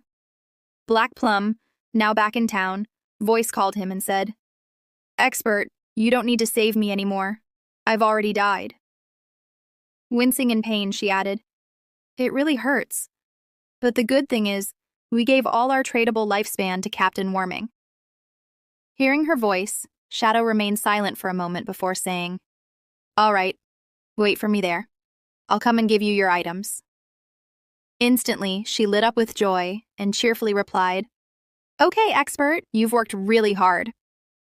Shadow ended the call and sighed deeply, saying, "This time I've really earned a lot." His tradable lifespan had now reached 3,115 days. He also had 21 evolution points. He decided to continue evolving his greedy hand skill. When he tried to evolve it, a notification popped up saying the skill had already reached epic rank, and now required 10 times more evolution points to continue. "Do you want to spend all 2 and 10 evolution points to continue evolving?" it asked. Shadow was shocked and thought, just as I expected, 2 10 points. Of course it wasn't going to be easy. He realized the higher the skill's level, the more points it consumed, so he decided to drop it and evolve his attacking skills instead. The more damage I deal, the stronger bosses I can defeat and get better loot. Then, he evolved his platinum rank skill Instant Shadow Slash to Jade, and then to Diamond. This new Diamond tier skill allowed him to dash in full speed across a 27-meter radius, slashing every enemy within it 7 times. Each slash was 4.1 meters long and dealt 300 additional damage. After use, he'd enter an invisibility state for 9 seconds. The cooldown was 10.43 seconds. After evolving it so much, a powerful and pure aura started radiating from Shadow, making it feel like he had leveled up again. He spent a few more evolution points and only had 3 left. He used them to evolve his backstep enhancement skill, which was originally normal rank. It rose through bronze and silver ranks, finally reaching gold. With it, every backstep would increase his damage by 30%. Feeling the power of his new skills, Shadow said, "After evolving Instant Shadow Slash twice, its damage has doubled. Even if I don't use Stealth Mode or Stealth Break, I can still deal 3,000 damage. If I combine Stealth Break and Backstep, my 7 slashes can deal between 6,000 to 7,000 damage." He checked the system and said, "Gold tier boss loot usually contains 2 to 4 silver equipment pieces and a small chance of a gold tier item. But thanks to my greedy hand, I got 11 gold tier equipment and skill books, including 2 platinum gear and 1 platinum skill book." He reviewed all the skills and gear, saying, "Not bad, not bad. 3 of these can even be used by assassin-type players." Then, he examined a pair of glowing red dual blades. Platinum tier ghost ship, dual blades, an assassin-class weapon. They increased attack by 136, agility by 22, attack speed by 24%, and armor penetration by 17. Only players above level 5 could equip them. The special effect? It doubles any normal attack's damage. Shadow said, "Normally, I only use skills to deal damage and avoid basic attacks, but this weapon's base damage is so high, and it also boosts agility, attack speed, casting speed, and even reduces skill cooldown. So it's definitely not useless." He then took out a gold tier armor, Ghost Fire Leather Armor.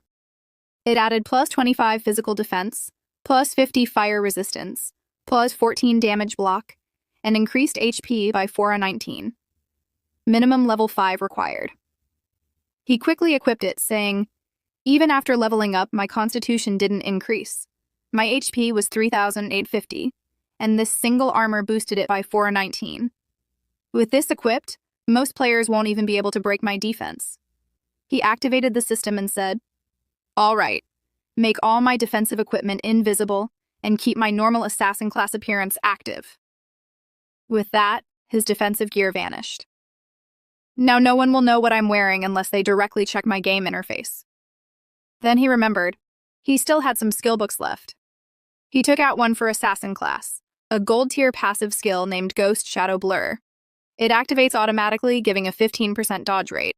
When the dodge activates, he becomes immune to any damage. Looking at it, MC smiled and said, "Finally, a survival skill for assassin class." But as I recall, dodge skills are very weak in this game. It's hard to increase dodge rate. And if dodge doesn't trigger, you're in danger. But I'm different. I can evolve any skill endlessly. He learned the skill and said, "While increasing dodge rate, I won't sacrifice my other attributes. It's all beneficial for me." Then, turning back, he said, "Time to leave. The remaining gear here is for warrior, priest, and archer classes. I'll sell them to Wang Ming at 10% discount. Even if he can't afford it, knowing Warming's personality, he'll definitely pay me back later." All of this massive upgrade was only possible because of Little Black. Without her, I'd never have found the level 5 golden ghost ship. I must thank her. While Shadow was casually walking ahead, a group of goons appeared, furious at what Little Black had done. When Shadow saw them, he immediately recognized them as the ones chasing her. They too panicked upon seeing him. They shouted, "It's Shadow! Run!" Everyone turned around and fled, but their boss, being at the back, got stuck and shouted, "Idiots! Don't block me! Where are you all going?" They begged for mercy as they ran. Shadow calmly said, "You're running from me?" Then, using instant Shadow Slash, he wiped them all out in one attack. Only their leader remained, who came face to face with Shadow and pleaded, "I was wrong! Please don't kill me, Brother Expert! Daddy, I only have less than a year of lifespan left!" But MC gave him a cold stare and said, "When you attacked others, did you ever consider your own fate?" We then heard his agonizing scream as Shadow stabbed a poison dart into his head, sending blood gushing out like a fountain. Ignoring the blood, Shadow calmly walked away. A notification popped up. "You've killed too many players. You now have 1 layer of killer status. Upon death, you'll lose 75% of your lifespan." After this, a red aura surged from Shadow, and the word killer appeared on his forehead. He thought, "No matter what, I have ghost fire bells. If I continue carelessly..." Shadow had made all his equipment invisible, so no one could tell what he was wearing. As he walked ahead, the leader from the first group he defeated approached and said, "Brother Shadow, wait a minute." He pulled out a glowing skill book from his inventory and offered it, saying, "Everything that happened was our fault. This assassin class skill book. We bought it using our own lifespan. Please accept it, and forget everything between us." When Shadow examined it, he saw it was just a common tier skill book named Impale. It was a single target attack skill that dealt 20 damage and stunned the enemy for 2 seconds. Cooldown, 22 seconds. MC wasn't interested in its damage or rarity, only the 2-second stun. He said, "This is a control-type skill. Even if it's just common tier now, I can evolve it into something great." Taking the book, he simply said, "Fine," and walked away. His attitude enraged the group. One said to their captain, "Swans, wasn't that way too cowardly? He killed us, and we still gave him a skill book?" Another added, "We've never been treated like this. Let's gather our connections. If we all spit on him at once, he'll drown in it." Swans replied, "Do you even know how fast Shadow is growing? Without help, he's leveling up on his own. He must have a huge secret. If we find him in real life and kidnap him, not only will we get the secret, but we can use him as a slave to gather lifespan for us." Everyone cheered and said, "That's why we trust your plans, Swans." He continued, "To get info from him, I'll send a woman from my family. Judging by his voice, he's not from our elite circle. He must be poor. We'll send a professional beauty. No way he'll resist the trap." Then the scene returns to Shadow, who began transferring all the equipment he found for the girls' class. He said, "Here, Little Black, accept the trade so I can send you some gear." Excited, she replied, "Wow, expert, thank you. But I'm not Little Black. My name is Black Plum or Big Plum." But seeing the gear and skills, she got overly excited and activated her fire powers, shouting, "Yes, this is awesome! This skill, this necklace, it instantly multiplied my damage and doubled my mana regeneration." Her face lit up with happiness, and she said, "Expert, expert, thank you so much." Shadow replied, "You're welcome. I'm just fulfilling my part of the deal. Now give me the space ring." She immediately took it out and said, "Oh, right, here." Then she smiled and said, "While running from those guys, I saw an underground cave in the forest. It looked like some sort of entrance to ruins. Are you interested?" Hearing this, Shadow was surprised and thought, first the golden ghost ship, now this ruin? Becoming friends with her is seriously profitable. If I hadn't given her gold tier gear, she'd never have shared this info. And thanks to the space ring, his inventory now had 27 slots.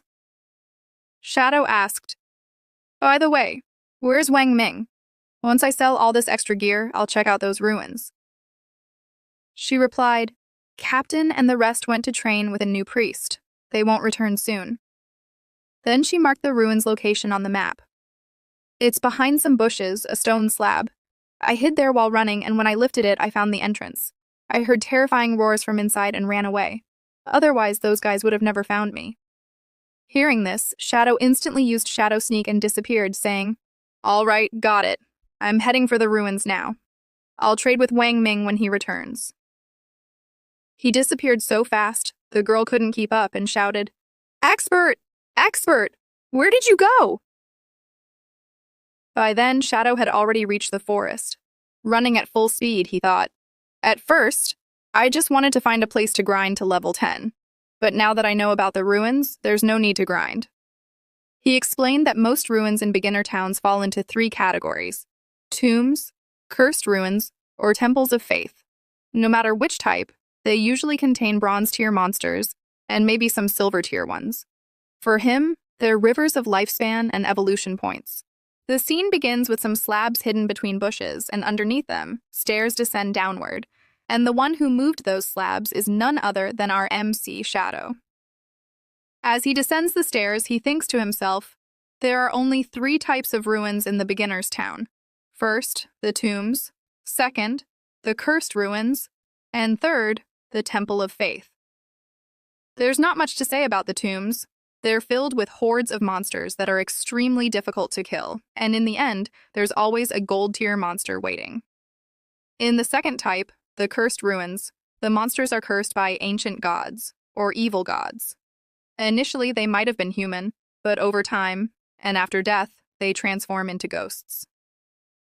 In the third type, the Temple of Faith, all the monsters are believers of ancient or evil gods. These areas are extremely complex, making it very hard to find the right path. Shadow then explains that if someone completes the first 2 types of ruins, they might find special items or skill books inside. As Shadow looks at the wall, he notices some symbols. After examining them, he realizes this is a temple of faith. He thinks to himself that these symbols feel strangely familiar. Maybe they represent morals or some religious concept, though he's not sure. He apologizes to the audience and says that they can consider them as just designs. Suddenly, a realization strikes him. He exclaims, "Yes, this really is the Temple of Faith dedicated to the ancient god of judgment." From inside, he hears intense cries, and he thinks this temple's origin is the same as his Eye of Judgment. The scene then shifts to a forest where someone is fighting. We see Wang Ming using his shield for protection while being attacked. The attacker is a joint crawler, which even manages to break Wang Ming's shield. The monster lets out a loud roar and strikes Wang Ming hard, causing him to cough up blood and fall back. Wounded and bleeding, Wang Ming collapses near the MC's sister, Queen Xiao, but she does nothing. One of Wang Ming's teammates screams at her, asking why she isn't healing him and what she's doing just standing there. But when the camera focuses on Queen Xiao, we see her trembling in the rain, paralyzed with fear.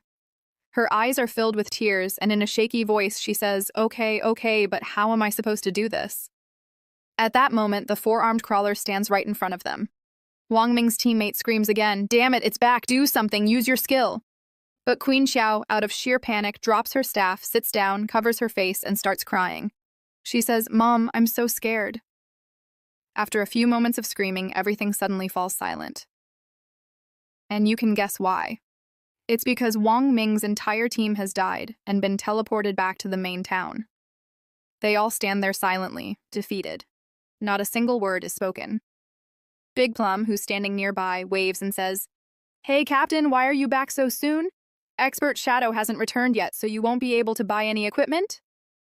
One of Wang Ming's teammates then bursts out at Queen Xiao in rage. He shouts, What the hell? I've never seen anyone so useless. You don't know how to dodge attacks, you don't know how to use your skills, and you can't even heal properly. What can you do? Little Black tries to calm things down and says, Why are you so mad? She's clearly just a beginner. It's her first time playing this game. It's normal to die once. But Wang Ming's teammate is too angry to listen. He growls, Big Plum, move aside. I'll scold her so much today it'll kill her. Then their teammate Swordmaster says, Big Plum, we didn't just die once. We've died 3 times within 1 hour. Even Big Plum is surprised and says, Oh, that's rough. Then flexing her necklace, she says, Let me join your team this time. I just got 2 great equipment items from Expert Shadow. I'm really powerful now. I'm confident that if I go, we won't all die again. Wang Ming, still weak, softly agrees. Okay, fine. Let's stop arguing. Big Plum's suggestion isn't bad. Things might go more smoothly with her. Who knows? Maybe we'll even run into Expert Shadow on our way back. That would be good. Meanwhile, the MC's sister calmly says, I'm sorry, I'll do better this time. But in her mind, she's thinking, You people can't do anything properly on your own, and yet you have the audacity to blame me? If you didn't have a connection with Expert Shadow, I wouldn't even look in your direction. I'm so angry. This bunch of lunatics. She's barely holding herself together. The scene shifts back to Shadow, who is moving deeper into the ruin. He heads toward the source of the strange voices. When he looks ahead, he sees zombie-like monsters with twisted arms crouching toward him. A notification appears. These are level 10 devotee followers of the ancient god of judgment, and both are silver tier. Seeing them, Shadow immediately goes on alert. He uses Shadow Sneak to hide in the shadows, then suddenly uses Instant Shadow Slash to attack both. But surprisingly, the attack barely reduces their health. Shadow thinks, I clearly broke stealth and attacked from behind, yet they only lost a small portion of their health. They're only level 10 silver tier, but their combined HP already surpasses that of the Golden Ghost ship. Suddenly, Shadow notices something shocking. The monsters are bowing down toward him again. He thinks, they're bowing again? And this time toward me? But I'm invisible. Could they somehow sense the eye of judgment I have? Is that why they're not attacking me? To test this, Shadow asks, Do you two know the way forward? If so, show me. The two fall to their knees but remain silent and motionless. Shadow concludes, Looks like they're completely corrupted and decomposed. Their minds are gone. They've turned into wild beasts who only know how to steal life force from humans. Suddenly, both monsters let out loud roars, activate their powers, and launch an attack. But not at Shadow. Another team had entered the ruin from a different door, and the monsters charged straight at them. The team starts shouting, Be careful! Monsters are coming! Shadow turns to see that the entire team is panicking. Someone screams, 2 silver tier monsters? We can't even handle one! Everyone run! We see that most of the team members die and transform into life spam. Only a mage girl survives for a few seconds, screaming before she too dies. Strange flames rise from the monster's power, and the entire team lies on the ground, transformed. Oddly, the monsters don't go forward to devour the life spam immediately. Shadow recognizes the team. They were the ones who bought the Ice Spike skill book from him. What was her name again? Grey Rose?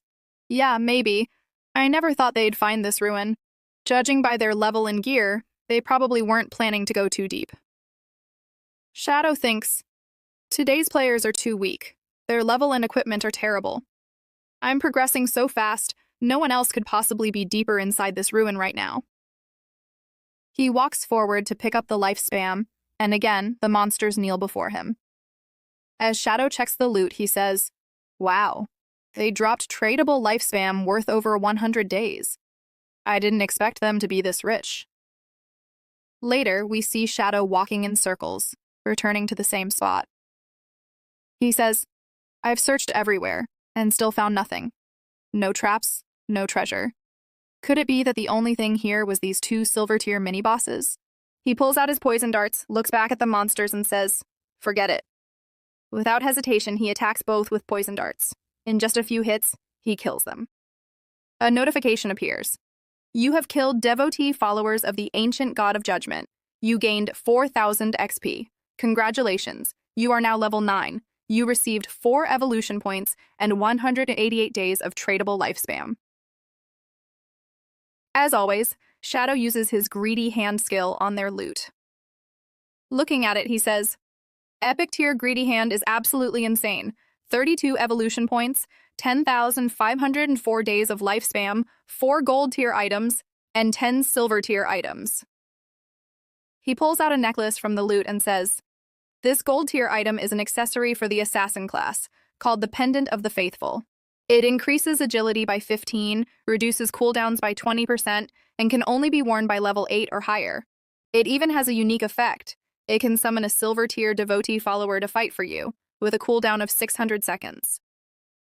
Looking at the stats, Shadow says, "These are amazing.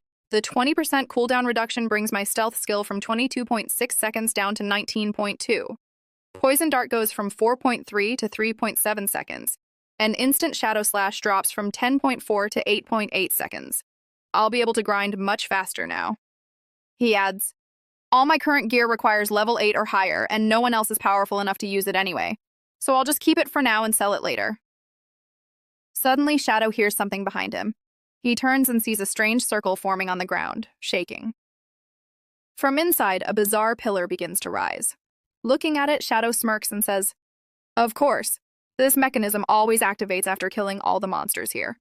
The scene begins with the MC looking at the mechanism and saying, "This is a hidden mechanism." Then Shadow jumps and lands right next to the pillar. A creaking sound comes from above, and the mechanism activates again. We see the entire structure start to sink downward. Seeing this, the MC wonders if it's some kind of lift. As Shadow descends slightly, the ceiling above automatically closes. But the MC doesn't seem worried at all. We're shown a scene a little later where the MC has been descending slowly through the stone lift for what seems like ages. He finally says, "Finally, it stopped. It feels like I've gone 300 to 400 meters deep." The MC still doesn't know what's going on here or where this place is taking him. But when he looks ahead, he says, "What? What is this?" The door of the old lift opens in front of him. What he sees appears to be a kind of labyrinth under a temple. Staring at the open door, the MC explains that there are certain chances in ruins like this. When you complete the ruin, a hidden maze door may open. In his past life, he had explored many such mazes. These types of mazes are full of countless traps. But as long as you have some people to act as cannon fodder, there's really no danger here. The only downside is that taking others with you just to act as bait takes up a lot of time. Then he pulls out the necklace he received earlier as a reward from the ruin. He says, "With my current attributes, if I get caught in any of these traps even once, I'll basically die. But luckily, I have this." We already saw all the information about this necklace in the last episode. Now, the MC is about to use its unique effect. He extends the necklace and summons a silver tier devoted follower from it.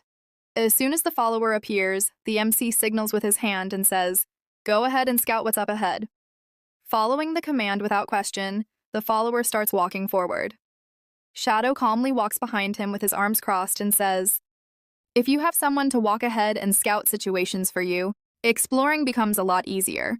But still, there's always a chance of danger here. So I should evolve my passive dodge skill as much as possible." He uses his evolution points and evolves his Ghost Shadow Blur skill 4 times, using 1, 2, 3, and 5 points respectively. Now he only has 24 evolution points left. The skill has reached epic tier. Earlier, it used to give a 15% dodge rate, but now it gives 75% dodge rate. And once this passive skill is activated, it even grants immunity to all damage. The MC reads this and becomes really happy.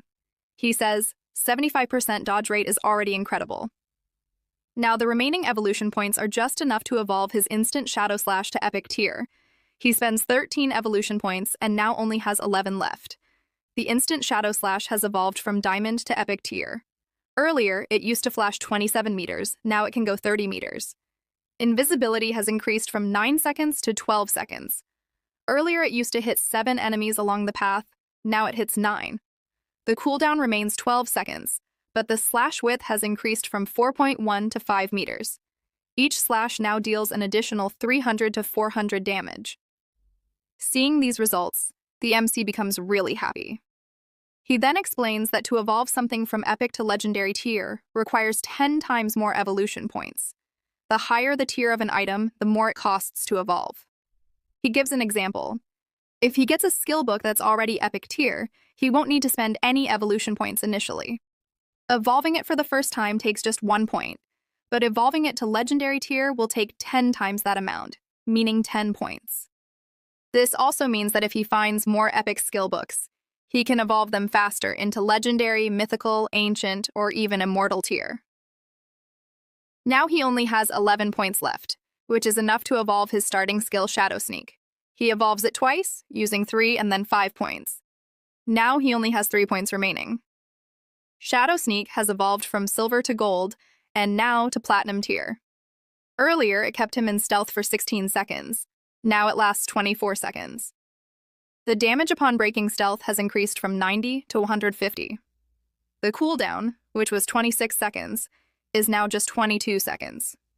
Shadow comments that with one of his attributes that reduces cooldown speed by 35%, the final cooldown becomes only 16 seconds. But even this cooldown is still quite high, and the attack after stealth break is still weak. He decides he'll need to replace this skill eventually. After explaining all this, Shadow looks ahead. His follower had stepped on a tile that activated a trap. The moment the follower stepped on it, a massive boulder dropped directly on him. Shadow's follower was crushed before his eyes. Yet he doesn't flinch or react. He just stands there, watching as the follower's life force dissolves.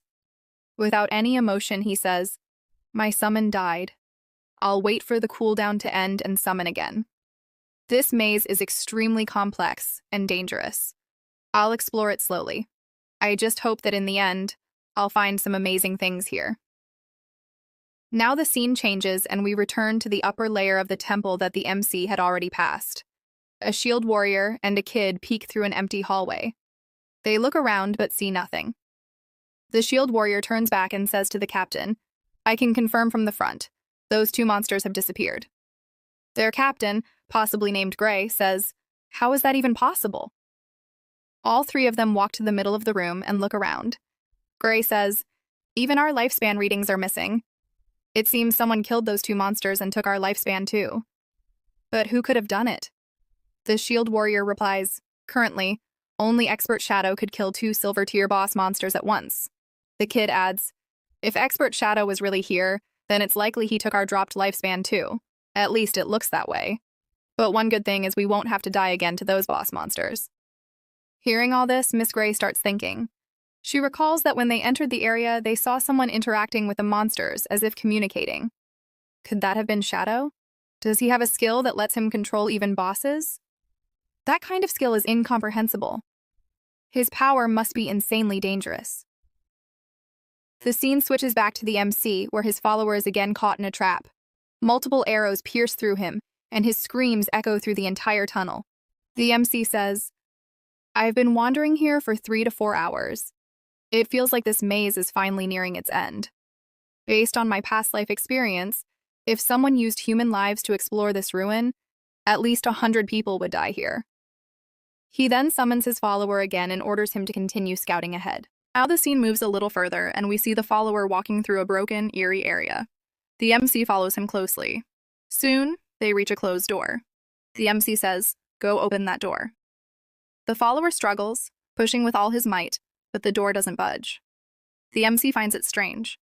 Then he tries detecting the door himself. As soon as the door senses the MC's energy, it begins to open. As it opens, A dense mist and powerful energy start pouring out. Shadow looks confused. From inside, there's a strong suction pulling him inward. At first, he says nothing, then decides to enter. The scene transitions inside, and the interior looks like a whole different world. Earlier, Shadow was in a dark underground maze, but now, it's a bright open sky filled with sparkling stars. The area seems like a factory at first, but it's actually a ritual site.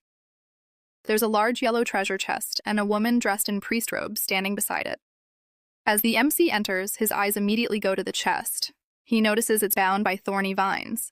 Looking at the woman, he realizes she's an NPC. When he tries checking her information, all the stats show question marks. He thinks, this is the first time in both my lives I've encountered such a mysterious NPC. As he gets closer, the priestess says something in strange words and then goes completely silent. Her body dissolves into life force and merges with the sky, turning into light and vanishing. Shadow says, "What? She disappeared?" At the same time, all the thorny vines on the chest vanish.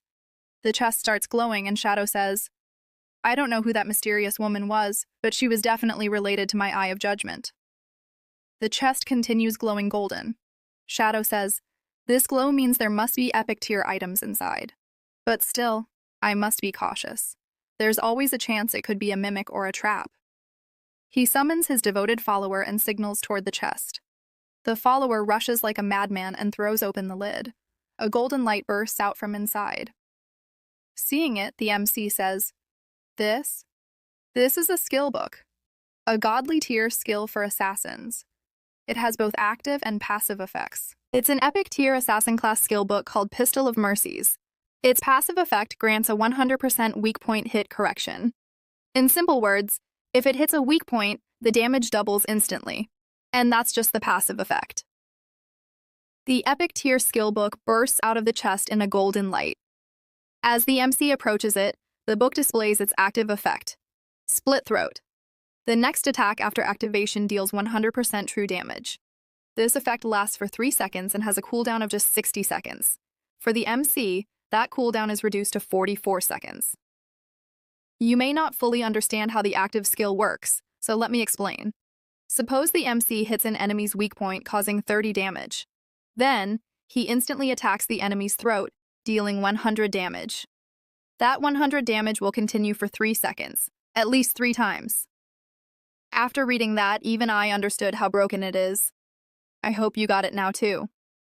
After reading both effects, Shadow says that the passive effect doubles the hitbox of enemy weak points. Even though it's an epic tier skill book, the active effect feels almost glitched. If he deals 300 damage to someone, that 300 will repeat 3 more times due to split throat, totaling 1200 damage. 3 times the damage. Luckily, it has a 60-second cooldown, or else it would have been ridiculously overpowered. But Shadow's instant Shadow Slayers can strike multiple times. Unfortunately, Split Throat only considers the first attack. Still, it only needs 10 evolution points to evolve to Legendary tier. This loot is truly a great harvest. His attack damage has increased massively. Then he turns around and says all of this happened because of Little Black. He needs to thank her and sell her team the remaining loot. He calls Little Black on the spot and says, "Tell Wang Ming to return to town. I've got some items I want to sell him." Little Black replies, "Expert, you've finished exploring the ruin? Great, we're heading back now." The teleportation gate to Cell Town opens, and Shadow walks out. As he looks ahead, he sees a massive crowd waiting for him. People begin cheering wildly, yelling, "Shadow's here!" Everyone wanted to add him to their friend list. Some were just happy being his follower. Some even offered their sisters to him. And then the flood of offers began. One guy said, "Expert, I came from Freelytown. This is my little sister. She's a huge fan and just wanted to say hi." Another said, "Are you the real Shadow? I'm the chairman of the rounding group from Jaghai City. I'd like to formally invite you to our corporation." One dude from Underworld Town said, "Expert, please carry us in future levels. We'll even give you our wives." The crowd was so loud that the MC could only hear names of towns. "I'm from this town. I'm from that town." Seeing this, the MC thought maybe teleportation gates from other towns had activated too, so now he could finally go to Songfei's Firefly Town. He sneaks away using his invisibility skill right through the crowd. People get confused and start yelling, "Did he vanish? Damn it, it's all your fault for crowding him." Another replies, "Weren't you doing the same? Your sister is so ugly and you dared to introduce her to the expert?" Shadow silently sneaks up behind Little Black. She gets super happy seeing him and instantly takes him to Wang Ming, shouting, "Captain, the expert's here!" Wang Ming turns around to see the MC, but the MC is shocked to see a new member in his team. His own sister, Queen Xiao. He wonders to himself, is this really Queen Xiao? How did she end up in Wang Ming's team? She could destroy it entirely. Imagining his body sleeping elsewhere, he thinks, I need to be extremely cautious now. The whole world knows that Shadow exists. I can't expose my real identity. I can't use my powers in real life yet. There are too many eyes on me. Even a kitchen knife could kill me right now. Queen Xiao, meanwhile, gives a cute smile and thinks to herself, so this is Shadow. Just one look at him tells me how powerful he is. Compared to him, Wang Ming and his team are trash. If he carried me, I could have united with Weather Songfei in just a few days. But the MC didn't want anyone to know he recognized her. So he completely ignores her and walks up to Wang Ming, sending him some items through his system screen. He says, "These equipment pieces are a perfect fit for your party's classes. These skill books will greatly enhance your team's combat power. In return, I'll take just a few days of your lifespan." Wang Ming checks everything and says, "That's impressive. These are all silver and gold tier, but we really can't afford all this." MC replies, "That's fine, you can pay later." Hearing this, Wang Ming becomes very happy and says sincerely, "Thank you.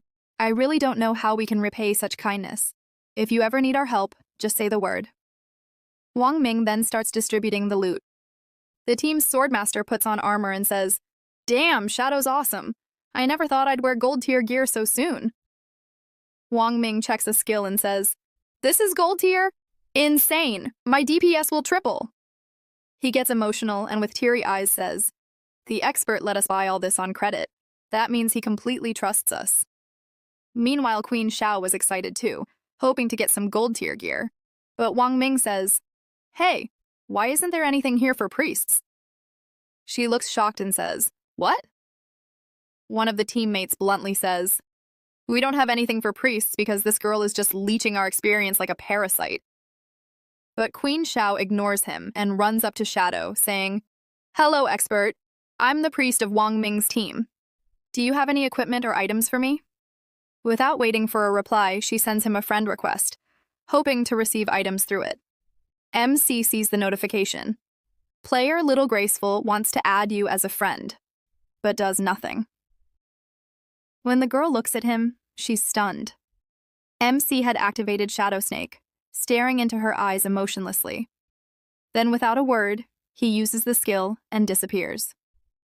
The girl, now sweating, stammers, Where did he go?"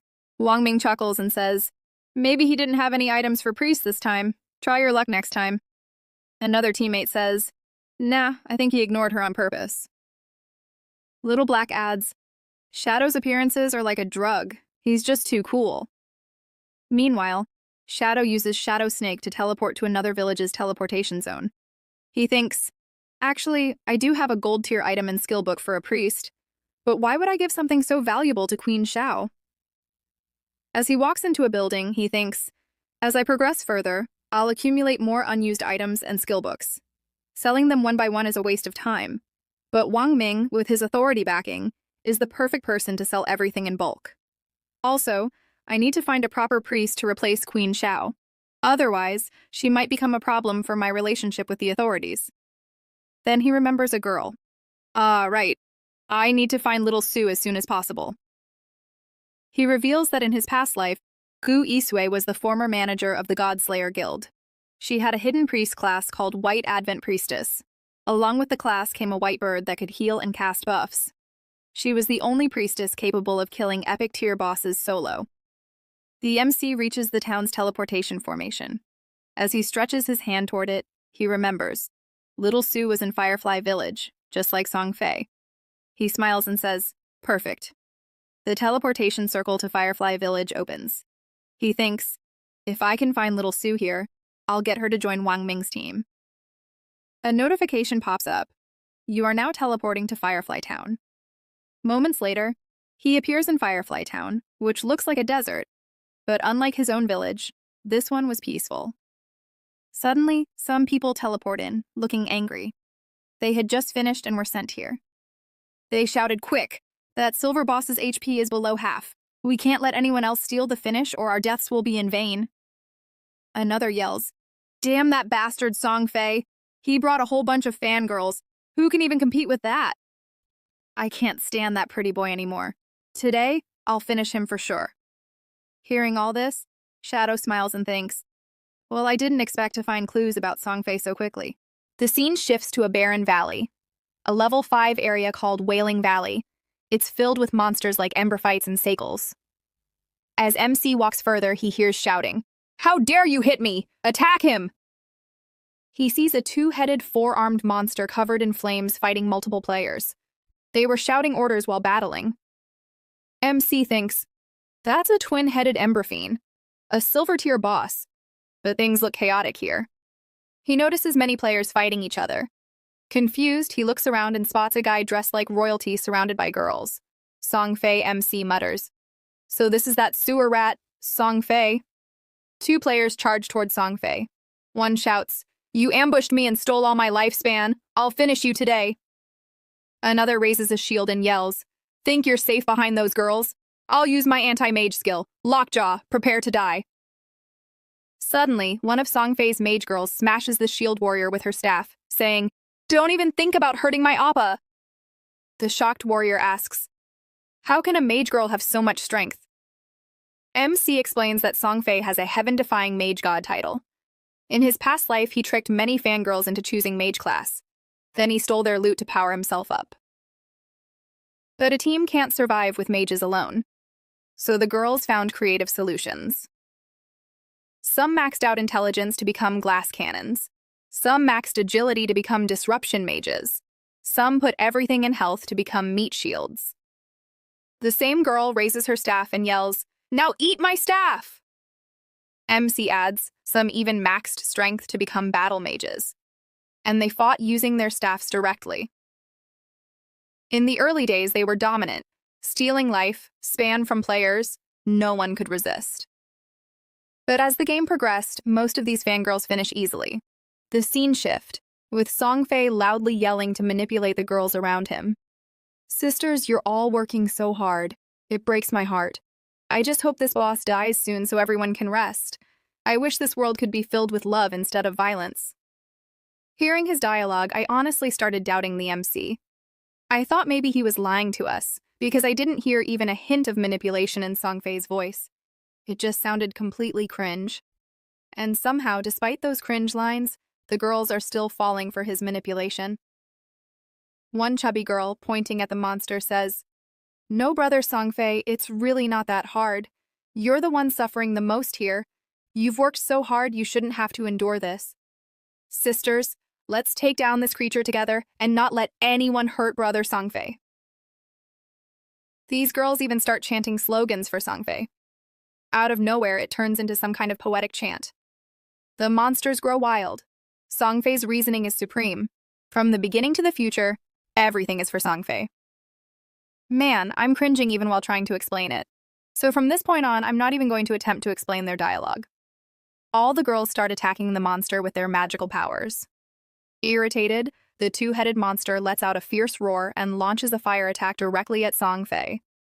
Seeing this, even Song Fei is shocked. But just then, one girl jumps right in front of the fire attack without caring for her life. Instead of helping her, Song Fei backs away from the fire, and as the girl begins to dissolve into life spam, he starts pretending like he really cares. "Oh my goodness, sister," the girl says.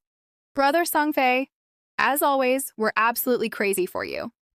I just want to say this to the writers. May your keyboards get infested with bugs for writing lines like these." At first, I really liked this series, but now it's just pure cringe. That same chubby girl once again starts rallying the others. "Sisters, stay strong. Once we defeat this monster, brother Song Fei will reach first place on the leaderboard. We must surpass that so-called shadow no matter what."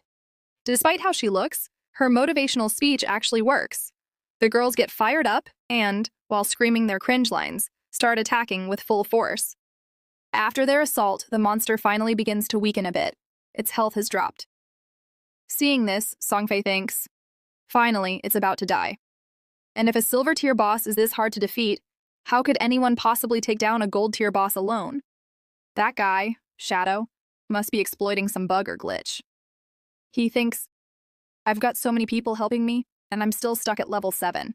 What kind of glitch could let someone level up so fast? Now he gets excited. Once I kill this silver tier boss, I'll shoot straight to level 8. Shadow's been stuck at level 9 for ages. I'll surpass him in one shot and become the #1 player in Gold Forsaken. But just as he's dreaming all this, Shadow appears and grabs him by the face, lifts his head right off his neck, and literally severs it in one clean strike. The peace I felt watching that moment, I can't even describe it. Finally, the nonsense stopped. We see our MC, Shadow, using instant Shadow Slash to decapitate him and dash ahead. His rage is so intense that he crushes the remains of Songfei's head with his bare hands. The girls are absolutely shocked. They call out to their Appa, but darkness starts engulfing them too. And, well, you can imagine the rest. A notification appears. You have killed the silver tier boss, twin-headed Aberpaint. He gains 1500 XP, and along with Songfei, all the players in his team also get killed. Notifications for their deaths pop up too.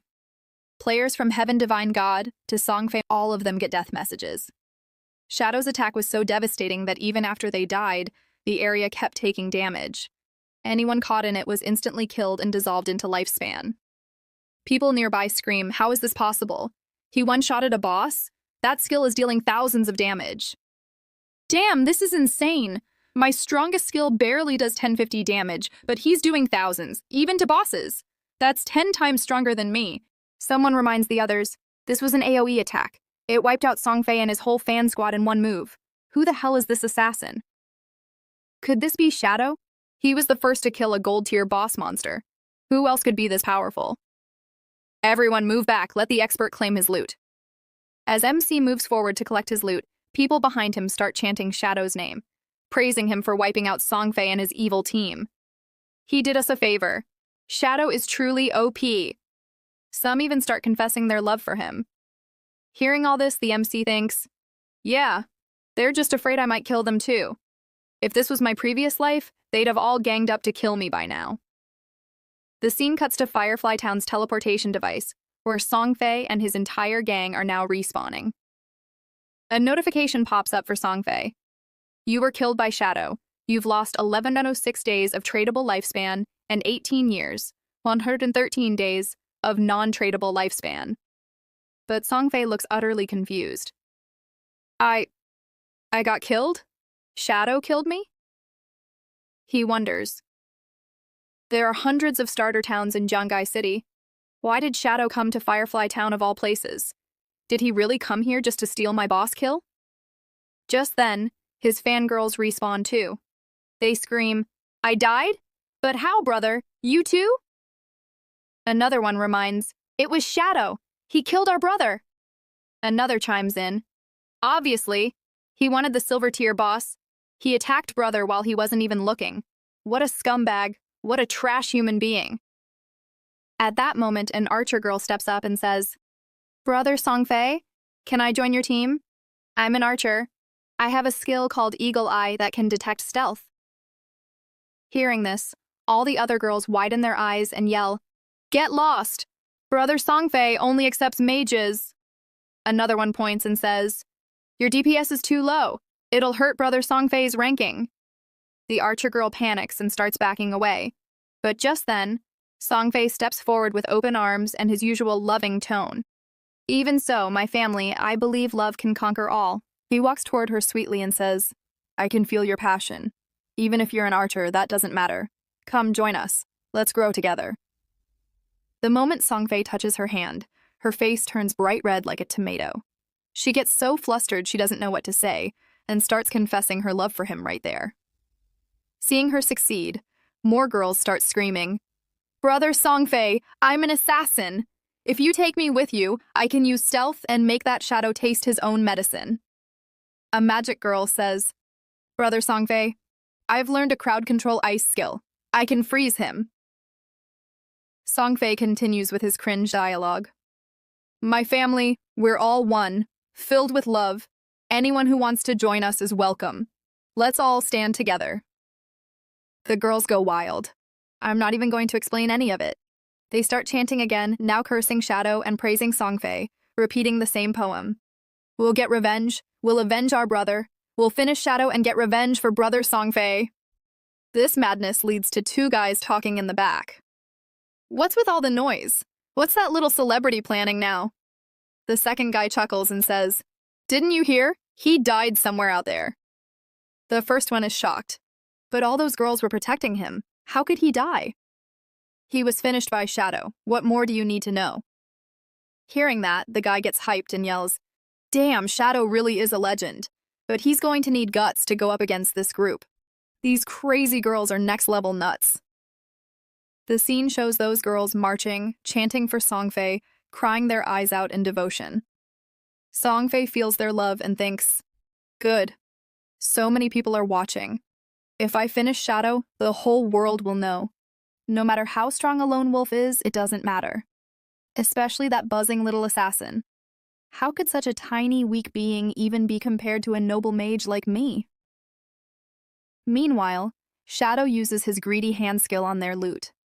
He earns 16 evolution points, 217 days of tradable lifespan, 6 silver tier items, and 1 gold tier loot.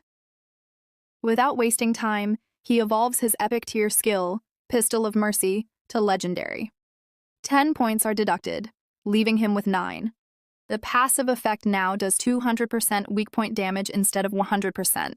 The active effect, Hit Slot, now does 150% bonus damage for 3 seconds instead of 100%. Cooldown reduced from 30 to 25 seconds, but with his cooldown reduction, it's down to just 18 seconds now. MC explains using an image. 200% weak point damage correction means my target's weak point is now twice as large. If you don't get it, just look at this image. A typical weak point is the head, but now, thanks to my evolved skill, it stretches to the chest. After this evolution, it's even bigger. If it gets any bigger, half the enemy's body will be a weak point. Even my instant Shadow Slash can now trigger weak point damage. And my Throat Slit skill got a huge boost too, with a reduced cooldown. With this, I might be able to one-shot a gold tier boss. But when he thinks about evolving this skill even further, the system informs him that evolving a legendary skill to mythical now requires 100x more evolution points, 200 total. He watches the dissolving life spam and realizes, if this continues, evolving Greedy Hand from epic to legendary cost me 210 points. From legendary to mythical will take 3,400 points. I've only got 9, clearly not enough. So instead, I'll evolve Backstab Enhancement. He evolves his passive skill from gold to platinum tier. It now boosts back attack damage by 40% instead of 30%. While walking, he checks his loot and shares. Killing 1 silver tier boss and all the other players earned me 1,400 days of tradable life spam. I've looted everything I could. Time to head back. Lost in his thoughts, he suddenly hears footsteps. A girl sneaks up and tries to backstab him. She shouts, Shadow, die! Her dagger reaches his neck, about to slit his throat, but Shadow just leans back slightly and dodges it. She tried to backstab Shadow. Big mistake. Her attack misses, and confused, she screams, Why? But Shadow vanishes. Fog spreads around her. Damn it. Is this stealth? When MC looks up, he sees an entire crowd of girls charging in. They scream, Die, Shadow! Today you die right here! All of them activate their elemental powers, ice, fire, wind, full of rage. They yell, We must avenge Brother Songfei! Scene shift with the MC using his stealth to dodge their magic. But then the archer from their team shouts, It's useless, we can easily detect your stealth. She fires her eagle arrow, which flies into the sky and spreads its feathers all around. Down below, we see that a girl's stealth has been broken. She was a newly joined assassin among the fangirls. The fat one yells, Sisters, attack with your strongest skills. Fangirls, charge forward. Not even a single blade of grass should remain visible. They cast their most powerful spells toward the ground, causing a massive explosion. But up above, People were confused because there was no notification of Shadow's death. However, an assistant from their own team had definitely died. Then that buffalo pig hybrid says, No, it doesn't matter. She wasn't a real mage anyway. She never truly loved Songfei. This is divine retribution. She orders, Hurry, use your eagle eyes again to find Shadow. The archer nods and starts loading another arrow. But suddenly the sound of 2 ghost fire bells rings across the area. The MC had used the special effect of ghost fire bells, which stuns all enemies within a 100-meter radius for 3 seconds. It has a cooldown of 521 seconds. As soon as the sound reaches their ears, everyone is stunned, unable to understand what's happening. The archer says, I can't move! Right then, MC charges in with instant shadow slash, striking down like a disaster. In just one move, they're all dead. No one even understands what hit them. After finishing them, MC heads straight toward Songfei. But Songfei can't see Shadow at all, so he hides behind the trees. He mutters, What's happening? How did everyone die so suddenly? Was it Shadow? But how? If he attacked, shouldn't his invisibility have broken? Why can't I see him? MC was standing right next to him. He leans close and whispers in his ear, Songfei, you already died the moment you betrayed Joseon. Songfei is so terrified that his soul almost leaves his body. Shocked, he yells, Damage! And quickly casts a magic shield. But MC's poison dart pierces through the shield and hits his forehead. Before he can even react, the poison deals so much damage that he collapses and dies on the spot. MC stands there calmly, holding the poison darts and staring at him. He then looks around and sees the loot of the fangirls scattered everywhere. MC says, I killed so many fangirls, and not one of them dropped even a single day of tradable lifespan. Did Songfei take all their tradable lifespan for himself? How terrifying. He really brainwashed them that badly. Even after all that, MC wonders, will people still think God-Forsaken game is just a game? What a huge loss. I can't even absorb this non-tradable lifespan. I'll have to leave it for the monsters here. I can't do anything. I'm basically feeding the monsters. MC then looks at Songfei's loot and says, Wait, this guy had tradable lifespan. If I calculate it, he had about 2,000 days worth. The scene changes to Firefly Town's teleportation gate. Songfei and his team arrive through teleportation. Songfei is losing his mind, shouting, Damn it, I'm down to only 500 days of tradable lifespan. That bastard Shadow! He turns to the archer. Didn't you use your detection skill to find him? Then why couldn't you? The archer, with a trembling voice, replies, I did, but I could only detect our assassin sister. The pig-faced girl says, I checked the stealth levels in the attributes. Maybe Shadow has extremely high stealth. The archer then realizes, Oh, right. My Eagle Eye skill only has level 1 anti-stealth detection. That means it can only detect targets with level 1 stealth. If the enemy has level 2 or higher, I can't see them. The pig girl tries to comfort Songfei, but he responds gloomily, Damn it. Shadow comes and goes without a trace. How do I defend against him? Then, acting again to brainwash the girls, he puts on a pitiful face and says, I never even made him angry, yet he stole my boss kill and kept attacking me. What if he's jealous of me because of my good looks? The girls see this pitiful face and get fired up again, yelling, No! For everyone's safety, we must level up faster. Wherever Songfei goes, we swear to follow him. Later, we see MC walking around in Firefly Town. He wonders, Strange. Where did Songfei and his group go? Did they move to another town or log out? Shadow walks up to a guy, breaks his invisibility, and asks, Hey, did you see Songfei and his group?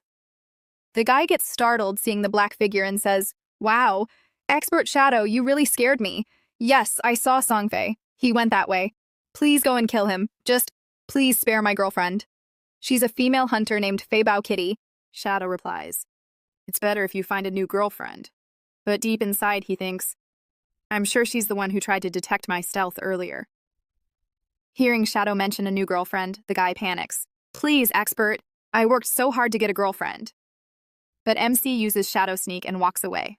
The guy pleads behind him. Please, please. Ignoring him, MC thinks, I may know which direction they went, but not their exact destination. Searching the whole world blindly would take forever. If only I could find Guyu. Just then, as if fate heard him, a girl walks by. Shadow is shocked to see her. When he looks closely, he realizes it's the same healer with the owl. He immediately turns off his invisibility and says, "Hey, beautiful lady, could you help me a bit?" The girl is not startled at all. She replies, Your Shadow?" Shadow pulls out a shiny gold tier staff from his inventory and says, "I heard your class can search for targets in a wide area. If you find Songfei for me, I'll sell this to you really cheap." The girl is surprised and says, "Wow, but how do you know I can do AoE search? I never told anyone." MC replies, "Don't worry about that. Do you want the gold tier weapon or not?" The girl says, "Yes, I want it, but I might not be able to afford it." Shadow says, "Even the cheapest gold tier item is worth 700 to 800 days of lifespan. Do you at least have 500? She replies, "Yes, I do."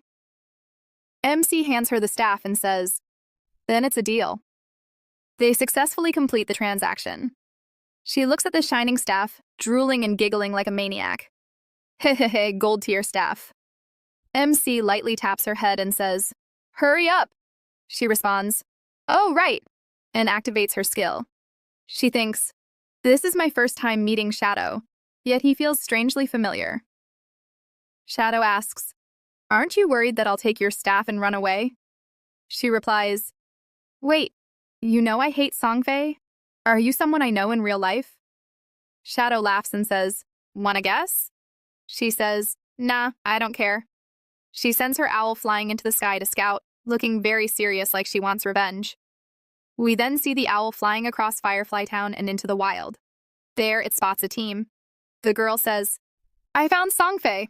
His coordinates are 3866 and 9527, but I can't guarantee they'll still be there by the time you arrive." Shadow rushes off in full speed and says, "Add me to your friend list and keep tracking them. Send me updates." The girl shouts, "But how long do I have to watch them?" Shadow interrupts, "It won't take more than a moment." The scene shifts to a wild area. Shadow arrives but suddenly stops, shocked by something he sees ahead. He steps back and leans toward a tree. There's a strange mark on it. On voice call, Guiyu asks, "Expert, why did you stop?" Shadow studies the mark carefully and says, "Check around. Are there any other trees with the same mark?" Guiyu scans and says, "Yes, there are 3 trees forming a triangle." MC injects energy into one tree's mark. She asks, "What kind of symbol is this?" MC activates the second mark and says, "Why don't you try guessing?"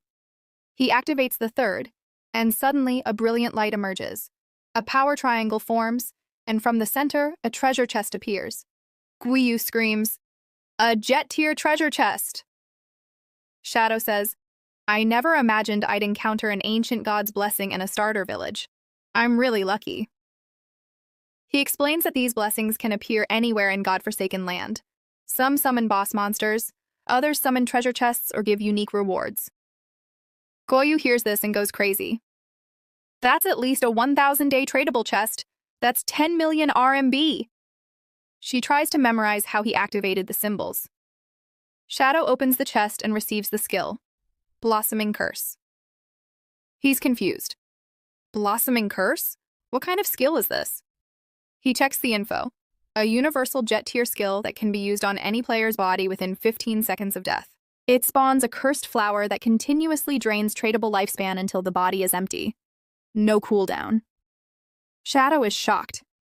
So, this is the broken skill I heard about in my past life. The name fits perfectly. He immediately learns the skill. Now whenever I finish someone, I just have to guard the body briefly, and this cursed flower will drain everything. He turns back towards Songfei and thinks, "Your good days are over. I'll hunt you down until you log out of the game. Then I'll rush to level 10 and extract all my abilities into reality. For the good of this world, I'll finish you in reality as well." The scene shifts to a monster being attacked by powerful lightning and fire magic. A moment later, it's dead. It turns out that Songfei and his team were the ones who kill it. Laughing joyfully, he thinks, "We've come so far, there's no way that Shadow Guy can find us now, right?" Making a twisted face, he adds, Once I grind my way to high levels, I'll settle the score with that shadow too. Next, we see another team fighting a fish-like monster nearby. A round-faced girl says, "Brother, look over there. A team is fighting the boss monster." Songfei acts surprised and says, "Oh my god, they look familiar. Aren't they Jiangsu's fans?" The moment she hears the name Jiangsu, the chubby girl transforms into a demon and starts screaming. Her entire team also transforms instantly. Everyone starts yelling, "Ugh, those annoying Jiangsu fans again. These fanatics never give up. They'll do anything to push Jiangsu to the top." The demon girl screams like a lunatic. "Sisters, charge! Finish them all! We won't let these fools mess with our brother's ranking." Meanwhile, the team fighting the boss monster also notices the incoming group. Their captain says, "Great, reinforcements are here." He turns to Songfei team and says, "Hey, we've almost defeated the boss, let's finish it together." But the very next moment, a staff strikes his face with such force that he's knocked out and slammed into the ground. This attack came from that same demon girl who now looks completely insane. The opposing team is shocked. One girl nervously says, "What the hell are you people doing? Have you lost your minds?" Honestly, this girl seems smart. Just one look and she understood these people are out of control. With killing intent in their eyes, the demon fangirls say in a terrifying tone, "This is what happens to anyone who goes against News Jiang." The girl yells, "News Jiang? I don't even know what you're talking about."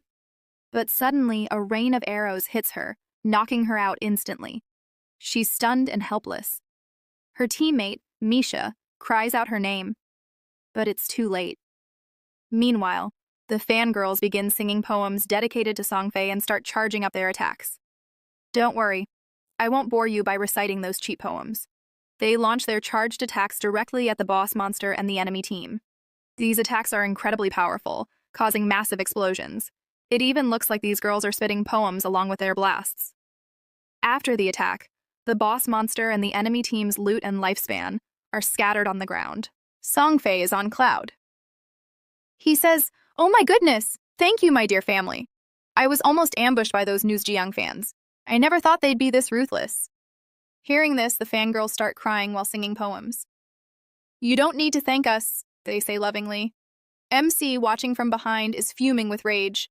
He uses Shadow Sneak and moves toward them. A voice echoes, "Songfei, you're already done for." That's the same line Shadow always says before striking. Everyone freezes in fear. Songfei looks around, but before he can react, the MC strikes him down again, ending the fight in one clean move. Everyone starts crying, calling out his name. But the MC just stands there calmly holding Songfei's lifeless body. Then he uses Blossoming Curse, and a massive cursed flower blooms from where the body lay. Seeing this terrifying cursed flower bloom from Songfei's body, the girls get shaken. "What is that thing?" they scream. The scene shifts to Songfei, who has teleported to Firefly Town. He's shouting wildly in frustration. "Has that shadow guy gone crazy? Why is he chasing me so relentlessly? Is he jealous of my female fans?" He collapses to his knees, screaming, "Damn it! Did he come to Rebirth Town because of me? Is it possible the girl he's obsessed with is one of my fans? But what does that have to do with me?" Suddenly, a notification appears. His tradable lifespan is continuously decreasing. It's now under 400 days and still dropping. He's horrified. Is there some kind of penalty for falling too much? What the hell is going on? He's overwhelmed and unable to think clearly. Just then, his fangirls teleport to him. One of the fangirls says, "Brother, something's wrong. That shadow used a skill.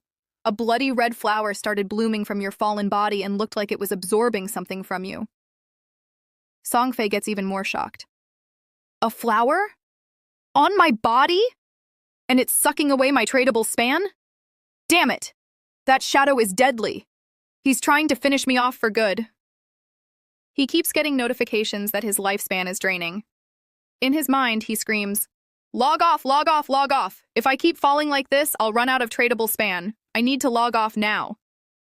He raises his hand and tells everyone, "My family, let's log off for now. I'll buy time from the real world, get some gears, and once we're fully equipped, we'll return and fight him." The fangirls cheer and chant his name. Songfei grits his teeth and thinks, just wait, Shadow. This isn't over. I worked for 2.5 years for this. I refuse to believe I can't crush you with money. But didn't someone else say this exact line before? The scene changes to a field of cursed red flowers, born from the fallen foes around him. Our MC has created this entire field by defeating enemies. He's absorbing their lifespan when a notification pops up. You've defeated too many players. Your Slayer title is now Tier 4. From now on, if you fall, 96% of your tradable time will be lost. But Shadow ignores it. He has Ghost Fire Bells, so his lifespan won't drop anyway. Looking back, he says, nice. Another 1,000 days of tradable lifespan. Looks like Songfei and his gang did a lot of farming, but the absorption stopped. Seems like they've logged off. High above, a UAB owl watches this scene and gets terrified. In her mind, she thinks, so this is the terrifying power of rank number 1 player Shadow. Then MC uses voice call to ask Sue, has Songfei logged off? Sue replies, yes, he and all his fangirls have logged off. MC says, great, keep an eye out, and the moment they log in again, notify me immediately. She says, okay, can I go now, expert? MC says, wait, I've got a gold tier skill book for a priest. Holy Judgment Sword. Do you want it? Her eyes shine like an owl's. Yes, I want it, she says. Shadow replies, then wait for me in town. She agrees, and the scene shifts to the town, where Shadow meets her and hands her the skill book. This book is worth at least 500 days of lifespan, but I'll give it to you at half price. On one condition. Hearing this, she gets nervous and says, expert, I hope this isn't something weird, okay? Shadow laughs. What nonsense are you saying? I just want you to join my team as a long-term healer. Relieved, she agrees. Fine, but if your team is weak, I'll complain. Shadow says, don't worry, they're decent players. I'll contact them now. The scene changes to a jungle where it's raining. Wang Ming has just killed a monster, but he's poisoned and bleeding from every hole. He turns to Xiao and says, quick, cleanse my poison. Xiao, trembling, says, yes. Wang Ming shouts, every priest has a cleanse skill. Do it now. I can't hold out much longer. Suddenly, Xiao remembers something and gets excited. Oh yeah, I can use this skill. She casts it, and it crashes into a tree. Wang Ming watches in horror. Little Black is shocked. Wang Ming starts coughing up blood. Still, Xiao just covers her mouth and says, sorry, I missed. Wang Ming's soul nearly leaves his body. His teammates scream. The scene moves to their town. Wang Ming's whole team is gathered. He's frustrated and banging his head. We need a new healer, but where will we find a hidden class healer now? All the good ones have already joined other teams. Meanwhile, Xiao looks completely guilt-free. She checks her screen and thinks, this game isn't hard. I feel like I'm just strolling in the park. Look, I even reached level 4. Great! If I continue like this, I'll meet Brother Songfei soon. Just then, Wang Ming gets a message from Shadow. I know a hidden class healer. Her class is White Avenger Priestess, and she's strong. Do you want her? Wang Ming is shocked. He badly needs a healer, but hides his excitement. Big bro, if you say she's strong, she must be. We'll definitely take her. Shadow replies, great, she's in Rebirth town. Not many people farm here. Bring your team and level up here. Wang Ming says, no problem. We were about to change location anyway. Cell Town is too crowded. Wang Ming turns to Xiao and says, Xiao, Cell Town is too dangerous for you. Your level is too low, so we won't take you with us. Xiao nods but gets scared inside. She thinks, I can do everything. Why are they leaving me? The whole team rushes off and she says to herself, you're all so cruel. If you wanted to dump me, just say so. No need for excuses. I'll find Expert Shadow and ask him to carry me. Scene shifts. Wang Ming reaches Rebirth town and sees Expert Shadow. He transfers 800 days of tradable lifespan. This is for the gear you gave us, but we still owe you 500 days. Once our captain returns, we'll pay you. Shadow thinks, Captain? Isn't Wang Ming the captain? Has someone else taken over? Wang Ming introduces a girl standing beside him. This is Snowy Day. Meet Wang Ming. Just then, a voice calls out, Wang Ming, I'm here. They turn and see a girl walking toward them. MC's eyes widen. It's Justice Executioner, the same girl who once declared in front of top officials that Shadow might be an incarnated person, which is why he became so powerful so fast. And it seems Shadow remembers her from his past life. In his mind, he thinks, she's really in you. Player ID, Justice Executioner. She has a unique hidden class, Dragon Knight. She was one of the global top 20 powerhouses in my past life. She was a pillar of Great Sia's official forces and a nightmare for foreign enemies. She walks up to him and cheerfully shakes his hand. Expert Shadow, I'm so happy to meet you. I really admire you. Shadow shakes her hand and replies, Hello. Inside, he's thinking, this is the first time I've met someone higher ranked than me in my past life. She says, Expert Shadow, your leveling speed is insane. Got any secrets? I even joked to my team that maybe you're a time traveler or reincarnator. She laughs and Shadow thinks, in my past life, she was never in Wang Ming's team. She had her own team. Suddenly, he gets a notification. 500 days of lifespan transferred. He thinks, looks like and you gathered a lot of tradable lifespan under the name of Jinghai High Official City. Dragon Knights have high survivability. Authorities must trust her to store it. She says, Expert, if you have any gears for sale in the future, please sell them to us. We'll buy everything. Also, I have all of Jinghai City's lifespan. You won't attack me for that, right? Shadow says, No, I'm not that short-sighted. Cooperation is good for both of us. She laughs and says, I knew it. You're smart, Expert Shadow. Shadow thinks, every sentence she says feels like a test. As rumors say, she acts childish but is sharp like a blade, ruthless when needed. She's the face of Great Sia, which means she can protect me from a lot of trouble. The scene shifts. We see an apartment building, and inside some people are shouting, Oh my god, beauty! We see the girls from Songfi crew. One of them is yelling into her phone, Have you seen the official announcement? The lifespan in Godforsaken game is completely real. If it hits 0, we'll die in real life too.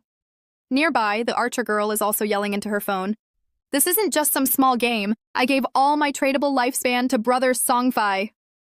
Another girl crying over the phone says, I only have a few years of lifespan left. The second girl shouts back, That's impossible. You've only died 3 times. How could you lose so much? The crying girl explains, I've killed many players, so I have the killer status. If I die even once, it's like dying 2 or 3 times, and I lose much more lifespan. The second girl replies, If that's the case, I don't have many years left either. Then we see the 6th daughter of the pig overhearing all this. She says, Damn it, I'm a tank in the game, always charging at the front. I've killed many, but I've died plenty of times too. I only have 1 day of lifespan left. She reads the announcement, If your lifespan reaches 0, you'll die in real life. Shocked, she says, No, that can't be true. This is definitely wrong. I can't believe it. Then she looks at her phone, eyes wide. Brother Songfei is buying tradable lifespan? She instantly jumps out of bed. Perfect! I'll go to Brother Songfei. He'll help me for sure. She rummages through her clothes, saying, I'll wear my full Brother Songfei support outfit today. Oh, and his latest release, Songfei Ultra Thin Anti-Leak. Fully dressed, she rushes out, shouting Brother Songfei name as she heads toward his place. The scene changes to Shadow's residential building, where he lives with his sister. She wakes from sleep, sighing deeply. I'm back to reality, but now I can't even tell the difference between the game and reality. Like anyone, she checks her phone first. Seeing something, she smiles. Wow. At the current rate, 1 day of lifespan can be sold for 15,000 yuan. I have 200 days, so I'm already a millionaire. But then she notices something else and freezes. Her eyes widen, trembling as she shouts, Oh my god! Shadow is massacring Brother Songfei! And not once but 3 times! Her voice echoes through the room as she breaks into sobs. Her whole body trembles. That idiot Walming told me if your lifespan hits 0 in the game, you die in reality too. She realizes that originally, Songfei non-tradable lifespan was 100 years. But after dying 3 times, He must have just over 12 years left. Crying hard, she calms herself slightly, still shaking. But why? Why does Shadow want to kill brother Songfei? Reading the group chat, she sees people saying that even though dozens came to Songfei aid, Shadow still killed him. That's terrifying. How is he so strong? Suddenly, a message appears in the group from the fat pig girl. Beauties, brother Songfei needs us right now. All sisters in Zhongai City can sell him their tradable lifespan at Dajiang Plaza for a purchase rate of 1 to 10,000. This way we'll be rich and get a chance to help him. Meanwhile, Shadow Sister, ready for school, reads the message. Dajiang Plaza isn't far from me. I can't just sit here and watch his lifespan run out. I have to help him. She runs toward the plaza, shouting about how she had already spent over 200 days of her own lifespan because of that idiot and his team, and could have used it to help Songfei. The scene changes back to Shadow. We see a crab chopped into pieces, the aftermath of his chaos. Though past the 3rd level, he hasn't exited the game even once, obsessed with reaching level 10. Bosses, monsters, even small fish, everything he slays for experience. After much effort, he finally reaches level 10. He's congratulated and gains +2 to his 4-dimensional attributes, 5 free attribute points, and unlocks a career achievement. A huge notification appears. He's the first player in Zhongai City to reach level 10, earning 7 reputation points. In the whole Dajia country, he's also first, 14 more points. Globally, he's first too, another 21 points. When 7 level 10 players gather in Zhongai City, the teleport function to the abundant continent of gods will activate. A global announcement appears. Player Shadow is the first to reach level 10. Players gossip. I knew it. He was the one who killed that gold-level boss. Another says, I heard he repeatedly killed a small idol. You mean Songfei? He had it coming. In other towns, players are shocked. What the heck, Shadow's from Dajia? My hidden profession is only level 8. What kind of power does he have? Out of 1.5 billion people, who can catch up to him? Shadow then uses his 13 evolution points to upgrade his initial skill, Backstab, from Platinum to Emerald, gaining a 50% damage boost. Looking at the sea, he mutters, but I have just over 7,000 days of tradable lifespan. Still not enough. We see his details. Name, Shadow. Class, Shadow. Level, 10. Non-tradable lifespan. 10,219 years, 128 days. Tradable, 7,455 days. Strength, 39. Constitution, 39. Agility, 111. Spirit, 41. Prestige, 47. If I want to leave the starter town and reach the abundant continent of gods, I need 7 level 10 players. The highest level right now is 7. It'll take time. That's fine. I can handle some things in reality first.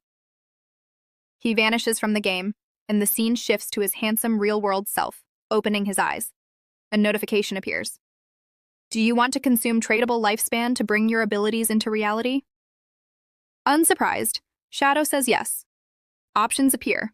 Extract class and levels, equipment, skills, lineages, divinity. He chooses class. Energy bursts from him. Class extracted at the cost of 1,000 days. Strength +3, Constitution +3, Agility +8, Spirit +5. Unsatisfied, he extracts level 2, costing 2,000 days, and reaches level 3 in reality. Strength +4, Constitution +4, Spirit +4, Agility +14. About to extract abilities, he realizes skill extraction cost is based on initial grade, not evolved grade.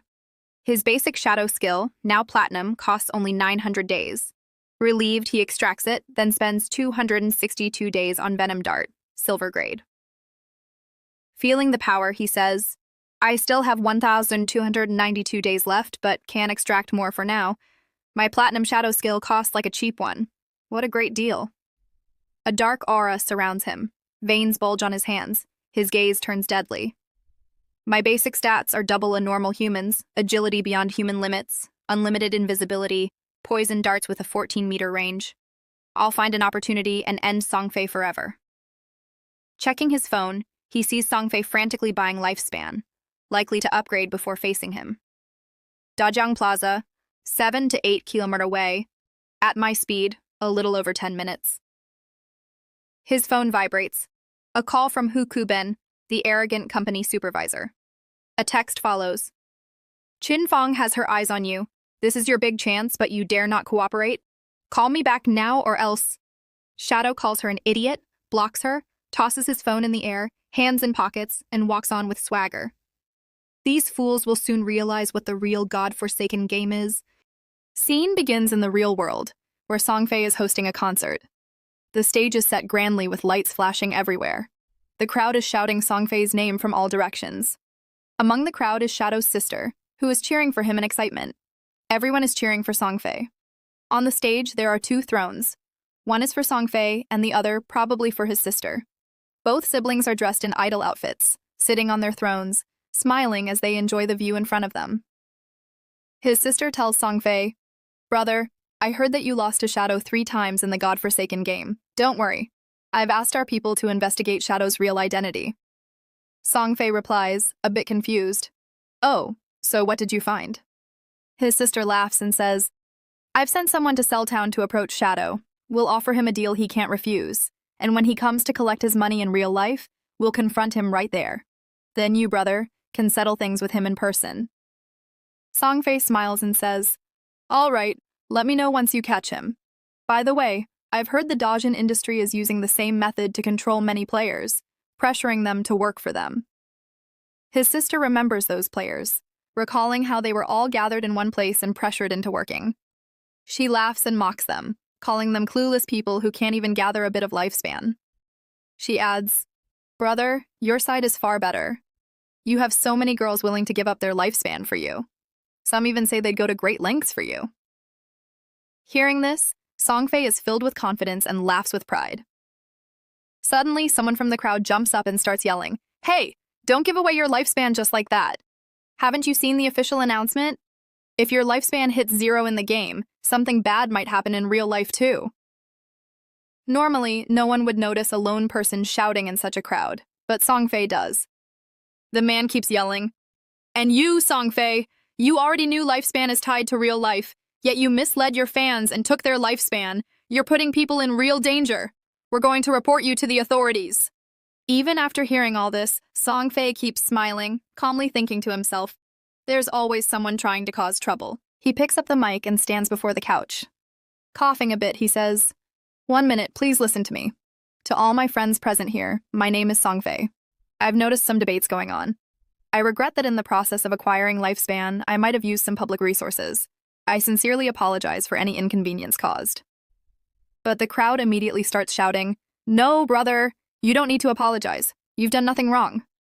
Songfei continues, "I am truly grateful for the love and support of my fans. I hope all my fans stay positive and keep their spirits high. I want everyone to follow their ideals, protect themselves and their loved ones during this special period of the God-forsaken game. Let's work together positively and spread good energy in society." Everyone, including Shadow Sister, was listening to him carefully.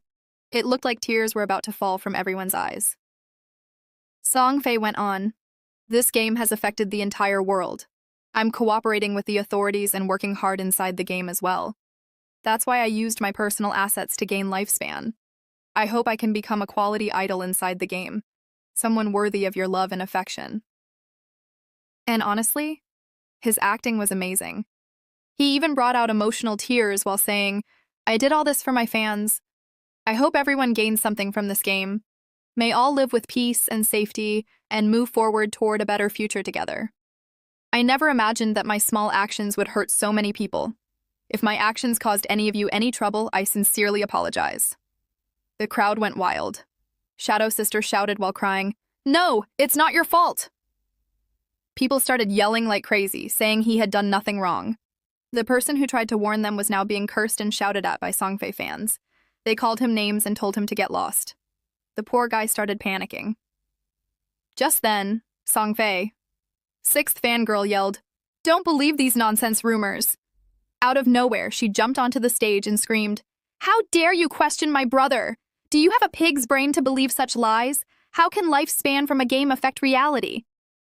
Everyone was confused how she got on stage so fast. She beat her chest and shouted, "I would gladly stand by my brother. When I logged out, I had less than a day of lifespan left. And look at me, I'm standing here perfectly fine. She kept shouting emotionally. The fans were now fully charged up. One shouted, I have 20 days of lifespan, I'll give it all to you. Others joined in. I have 17 days. I have 3 days. I have 2 days, Songfei shouted from the stage. Oh my! I can feel your energy, family. I love you all. Everyone went berserk. He looked at the pig girl and said, especially you. I'm very grateful someone like you loves me. Hearing this, she started crying from every pore and began saying super emotional lines. But suddenly, a shadowy object zipped across the air and struck Songfei's head. The impact was powerful. He didn't even realize what happened. His face was still smiling. His fans were stunned. Shadow's sister was terrified. Songfei's sister saw the scene and freaked out. He stood frozen, then collapsed. The girl beside him stared at him in disbelief. She screamed, her legs gave out, and she fell with him.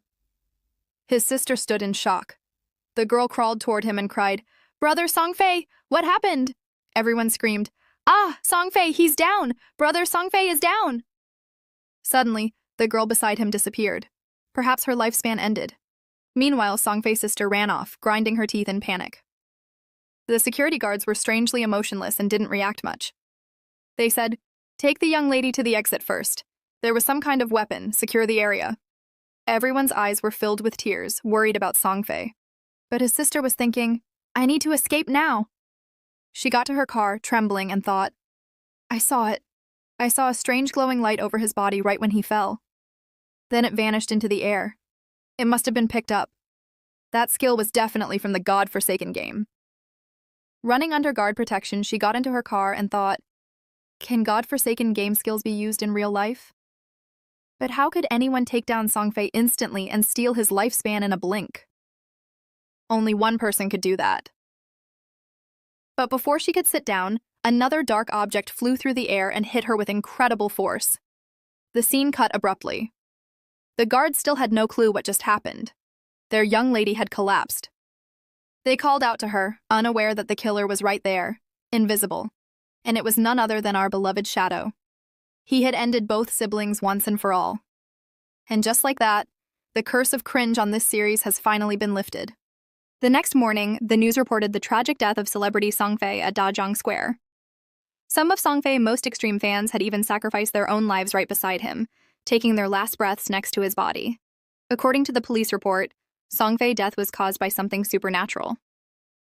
After reading this news, MC's sister and her friend felt as if a huge weight had crushed them, or as if some ghost had possessed their bodies. All the color drained from their faces. Xiao, crying, said, I can't believe it! We were just watching Brother Songfei concert yesterday. She was still mourning when her friend suddenly shouted, Throwing knife and stealth! They're saying in the news speculation that the attacker probably used these two powers, but these powers, they're from the God-forsaken game. Xiao, do you think Brother Songfei was assassinated? Hearing this, Xiao was deeply shocked. Then her friend continued, I heard that Shadow killed Songfei 3 times inside the game. Both of them instantly fell into a state of disbelief, their eyes and noses streaming with tears. Her friend asked, But how could game abilities be used in reality? For Xiao, it felt like her entire world had ended. She couldn't speak a word. Songfei's death had shaken her to the core. She sat in a transport vehicle, still in shock, constantly watching the news. In her mind, she kept thinking, someone assassinated Big Brother Songfei. It's true that Shadow killed him many times inside the game, and the one who could kill him in real life must also be Shadow. Throwing knives and stealth. Those are assassin abilities. It must be him. He's definitely the killer. Even when she got into a taxi, her mind wouldn't stop repeating the same thought. Big Brother Songfei was killed by Shadow. There's no more light left in my world, she thought. Shadow has somehow brought his game abilities into real life. But I still want to go to him. Stay close to him. I just want to become stronger, no matter what it costs. The taxi stopped and she and her friend stepped out. Her friend tried to comfort her, to calm her down, but Xiao was lost in her own thoughts. In her heart, she had already decided. Her life now had only one goal, to kill Shadow. As she said this to herself, tears streamed from every corner of her eyes, nose, and mouth, making her look almost grotesque. Her friend, worried, asked, "Xiao, are you okay? You look really scary right now." But Xiao was still thinking to herself, "I will take revenge for brother Songfei." Meanwhile, the killer, Shadow, also known as Qin Feng, was sitting in a cafe, enjoying his noodles. As he ate, he thought to himself, even though entering the godforsaken game makes players invincible in reality, playing still consumes energy. If you get hungry, you have to eat. Just then, the phone beside him started buzzing like a bee. Still eating, MC checked his phone. It was a message that read, Qin Feng, who is extremely angry. He says you've blocked his number and even blocked him on WeChat. If you don't come here, you'll be fired and you won't get this month's salary. MC imagined this girl, young Shia. She had a good personality but was too weak and often got bullied. In his past life, she was a member of his Godslayer guild. He messaged her back, "You don't need to get involved in this trouble. There's no point in working anymore. You should also enter the game, and we can grind together." She replied, "Oh, Qing Feng, this godforsaken game. Have you already entered it? I heard it's very difficult. It has already consumed the lifespan of many people." MC advised, "It doesn't matter which profession you choose. At the start, just put all your attribute points into agility." She sent a smiling emoji and said, "Okay. I also heard the lifespan produced by this game is super expensive. Qing Feng, how much have you earned grinding so far? And how much have you saved?" MC replied, "Not much. I've spent almost all of it." The girl said, "Wow, you must have bought yourself a car and a nice house, right? No wonder you blocked Who." Reading this, MC thought, Who is just a piece of trash. The real issue is his boss, Queen Cece. He explained that Queen Cece was the daughter of the CEO of Quan Group, the company that owned the one he used to work for. She was a spoiled young woman who did no real work but loved to boss around her subordinates. Her behavior was so disgraceful that even the devil would spit in disgust. Once she went to a hotel with 6 foreign middle-aged men, and another time she went for fun in a sports car with 3 African and American men. Now she was threatening him. Queen Cece was the kind of person who worshipped foreigners, meaning she gave special attention and favor to men like that. After the game was launched, this woman left Daxia and moved to North America to pursue her dream of forming the Alliance in Wonderland Association. At one point, she even focused on bringing down Daxia itself. In his past life, she caused countless troubles for the Godslayer Guild and Daxia. Before it leaves the country, I must finish it off. Otherwise, once it departs for North America, dealing with it won't be so easy. If Queen Cece is defeated here, the Alliance in Wonderland over there will fail to establish itself. Rumors had it that many old foreigners there had close ties with Queen Cece, and the moment this girl falls, all of their founders will scatter, their communication links will be severed. Just then, the phone in his hand starts buzzing again, vibrating like a bee. The caller ID shows Xiao, his sister. When Qing Feng picks up and says hello, she shouts his name loudly. "Qing Feng? You actually know how to pick up the phone? I thought you'd been lost in the godforsaken game. Since you're still alive, I just want to tell you that I've earned enough money to easily buy myself a house. From now on, don't even think about bothering me." Shadow, still calm with a straight face, simply says, "Okay." That makes the girl pause for a second. Then she adds, "Don't ever try to reconnect with me again. I won't come looking for you either. And don't even think about finding my address." The MC replies, "If that's all, I'm hanging up now." The girl is stunned for a moment, then says, "Qing Feng, I'm cutting off all communication channels with you." Qing Feng answers, "Okay." Her surprised "what?" is cut short as the MC hangs up before she can finish. He walks out of the restaurant, glances around and says, "Well, time for me to get back and level up. It won't take long for the others to reach level 10. Then they'll realize that the game's abilities can be brought into the real world. And when that happens, peace in this world will vanish." The scene shifts to a town in the god-forsaken game. Xiao and her friend are walking forward. Her friend says, "Xiao, is it really good to cut off all contact with your own brother? Why don't you apologize? He looked really upset this time."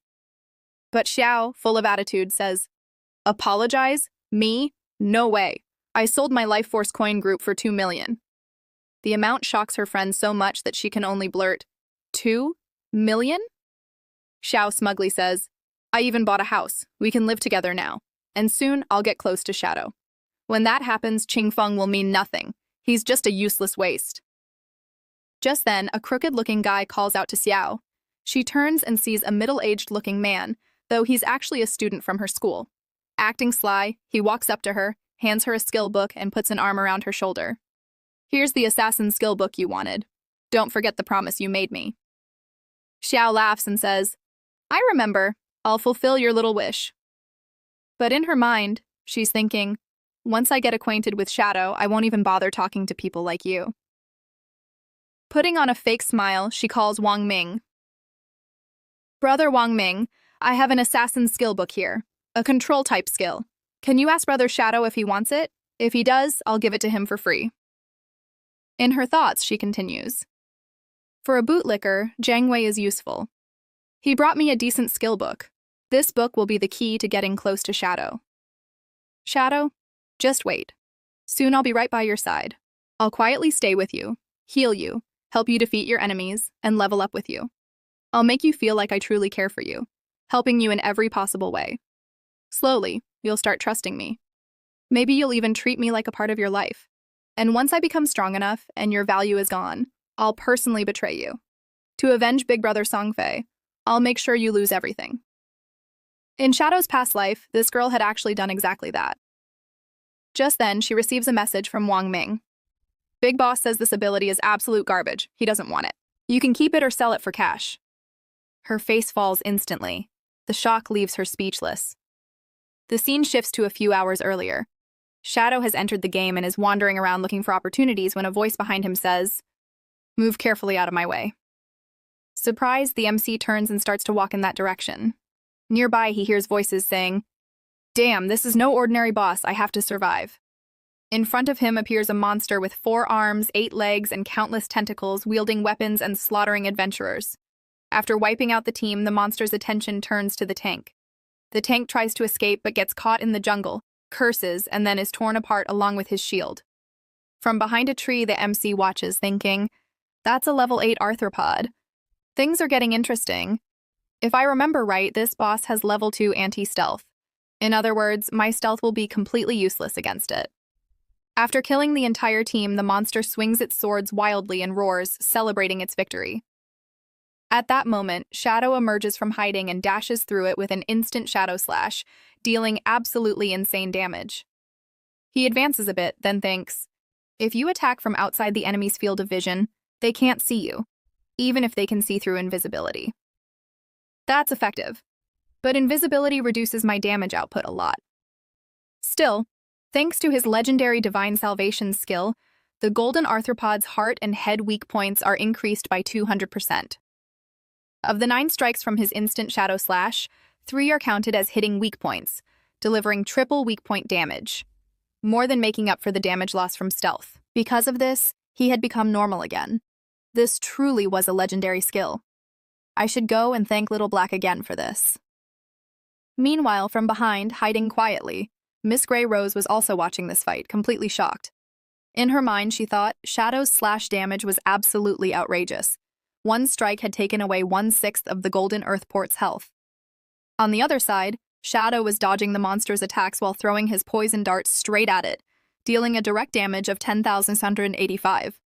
The monster kept running but could do nothing, as Shadow's speed was greater. While throwing poison darts, Shadow thought to himself that the damage was still too low, since Poison Dart was only a silver-level skill. Looks like I'll need to level up my profession to get a higher-level stealth skill. Suddenly, the monster attacked Shadow with its tentacles. Shadow was surprised and stepped back.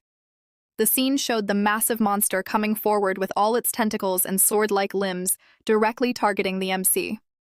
It became difficult for MC to dodge, and seeing this, Grace grew worried, shouting an alarm for him to be careful. Seeing a girl worried for him filled Shadow with energy. Some unknown power surged inside him, and suddenly, he started dodging every attack at full speed. His movements were so swift that both Grey Rose and her team were left with wide eyes and open mouths. They exclaimed in disbelief, How could anyone move at such speed? Not only was his movement fast, but his reaction time was superhuman, and he seemed to understand every attack pattern of the boss perfectly. Another girl added, "Exactly! His speed is on par with bosses themselves, and he's dodging every single attack flawlessly. It's like..." At that moment, while dodging, Shadow himself explained, "Exactly. I've fought this boss so many times I can't even count. In my previous life, it didn't matter how many times we tried to kill it. We never succeeded. Eventually, I realized that domain-type bosses aren't the kind of monsters you can beat with brute force. You have to read their moves and feel their rhythm. That's how I became one of the top 100 strongest players." By the time he finished speaking, he had already beaten the monster badly. Its health was almost gone, and coughing, it looked at MC before turning to run away. Watching this, MC thought, compared to those special bosses with unstoppable attacks, like the golden ghost shape, handling this golden joint is way easier. Grey Rose's jaw dropped when she saw the boss running. She shouted in shock, "Holy moly! That golden boss is actually running away! But can Shadow's prey escape him?" Shadow, filled with anger, charged at full speed with his poison dart. With his unstoppable momentum, he went straight for its neck, taking its head clean off, an incredible sight to behold. After killing it, a notification appeared. "You have slain the level 8 gold tier boss, Golden ETH Drop. You gained 6,400 experience points, 7 evolution points, and 497 days of tradable lifespan." He then used his greedy hand skill on it, gaining an extra 7 evolution points and another 497 days of tradable lifespan. MC was overjoyed. Amazing. One golden boss had given him 28 evolution points and almost 2,000 days of tradable lifespan. While checking the loot list, something surprised him greatly. There was a skill book for assassins. It was a platinum tier skill called Black Light Shield. Its effect was to actively convert dodge rate into a damage immunity shield for 8 seconds, with a 60-second cooldown. The level requirement was 8, and the conversion rate was such that every 20% dodge rate turned into 1 damage immunity shield. A damage immunity shield meant that no matter how powerful the boss, its attack damage would be nullified. Once the shield broke or its duration ended, the dodge rate would return to normal. MC was shocked and immediately used the skill book. "Wait," he thought. "My epic grade Ghostly Blood skill already gives me 75% dodge rate. If I combine that with Black Light Shield, I'll get 3 layers of damage reduction shields. If I use this skill properly, I can fight even boss-level monsters without taking any damage, especially the bosses from the godforsaken continent. I even have enough evolution points to evolve this Black Light Shield directly to epic grade." He consumed 6 evolution points, upgrading Black Light Shield from Platinum tier to Epic tier. Now its duration increased from 8 seconds to 14 seconds, and its conversion rate improved from 20% to just 10%, meaning only 10% dodge rate was needed for 1 damage reduction shield. Reading this, MC laughed loudly. "Now I have 7 damage reduction shields. With this skill, I can explore high-level areas ahead of time." He still had 22 evolution points left, so he decided to evolve his poison darts to increase their damage. He spent 16 evolution points to upgrade his silver tier poison dart skill to emerald tier. Its maximum range increased from 14 meters to 17 meters, and its base hit damage doubled from 120 to 240. The poison's toxin now dealt continuous damage equal to 80% of his attack for 5 seconds, up from 50%. Hitting weak points still had no extra effect, and the poison could not be stacked. Reading the description, MC said, "By evolving Poison Dart 3 times, its damage has at least doubled. And since the skill has only a 5-second cooldown, in the end, its damage output is equal to the instant Shadow Slash." After getting the skill book, he also obtains 2 assassin-type equipment pieces, which he equips instantly without even checking them. The first is a platinum tier accessory, the Lightness Ring. It increases agility by 20, movement speed by 20%, attack speed by 20%, and reduces cooldown by 20%. Yes, you might notice that the information here looks a bit off. That's actually a writing mistake. I'm reading directly from the official comics, so trust me on this. Even the equipment name is written wrong here. City of Lightness? What's that? It's actually Lightness Ring. When I saw it for the first time, I was confused too. I had to investigate a bit more, and then I found out that sometimes even these panels have mistakes. Anyway, moving on with the story.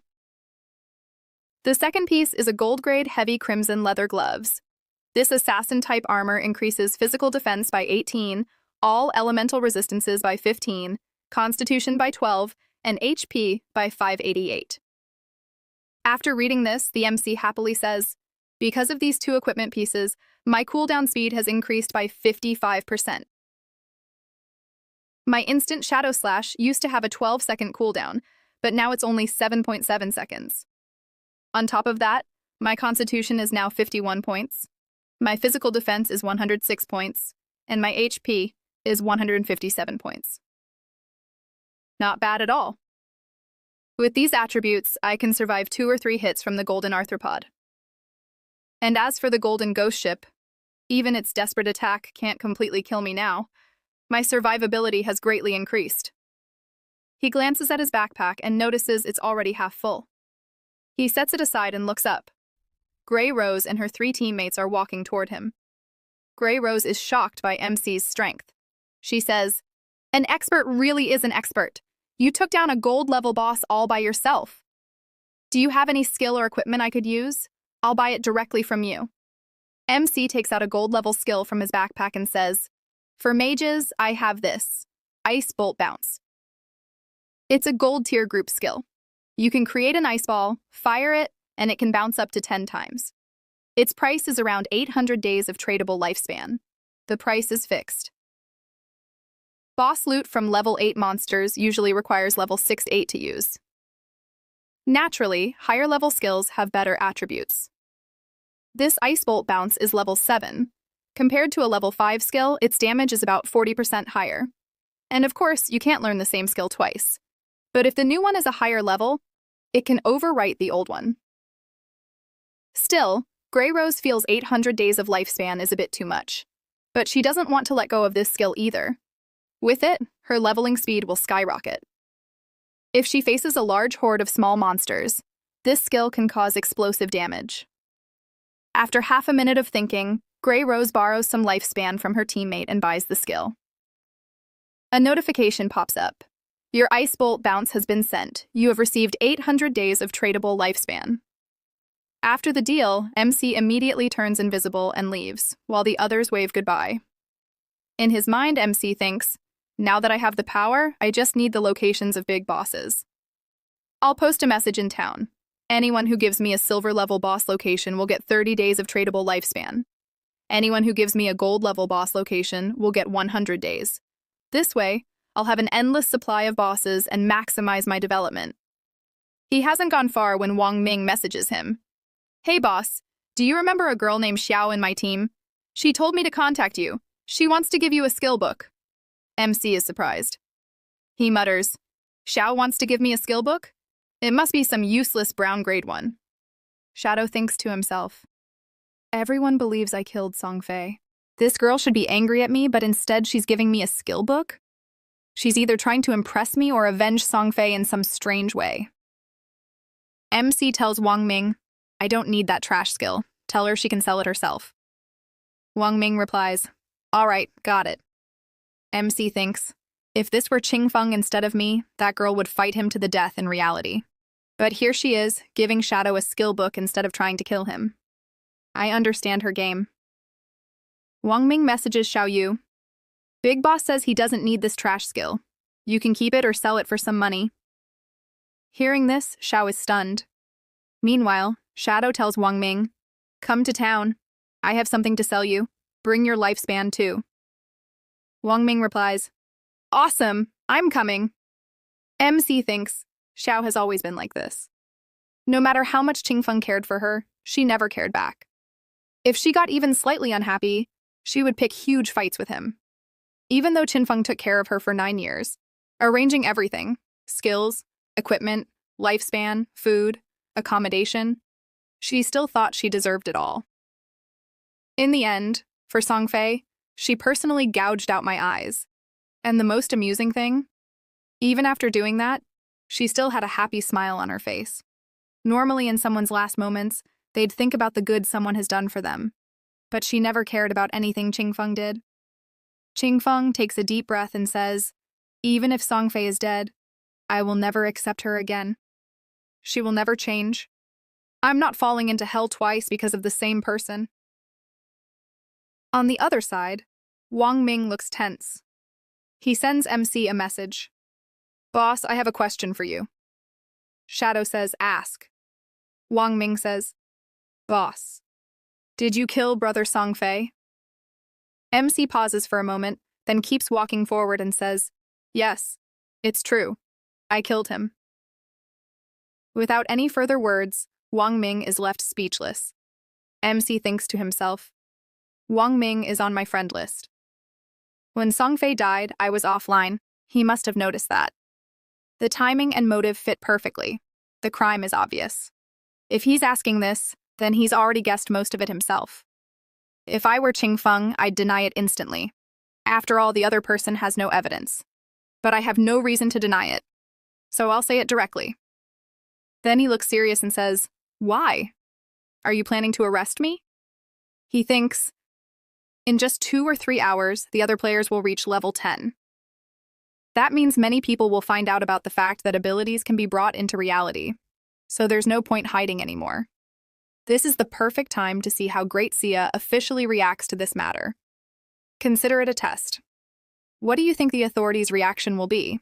The scene begins with a wealthy town where a beautiful wooden castle stands. Our MC arrives there, killing a few low-level monsters along the way and filling his backpack again.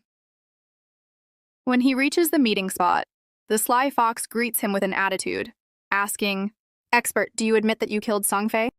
Shadow replies confidently, "That's right. Do you want to arrest me?" The girl immediately changes her tone and starts laughing.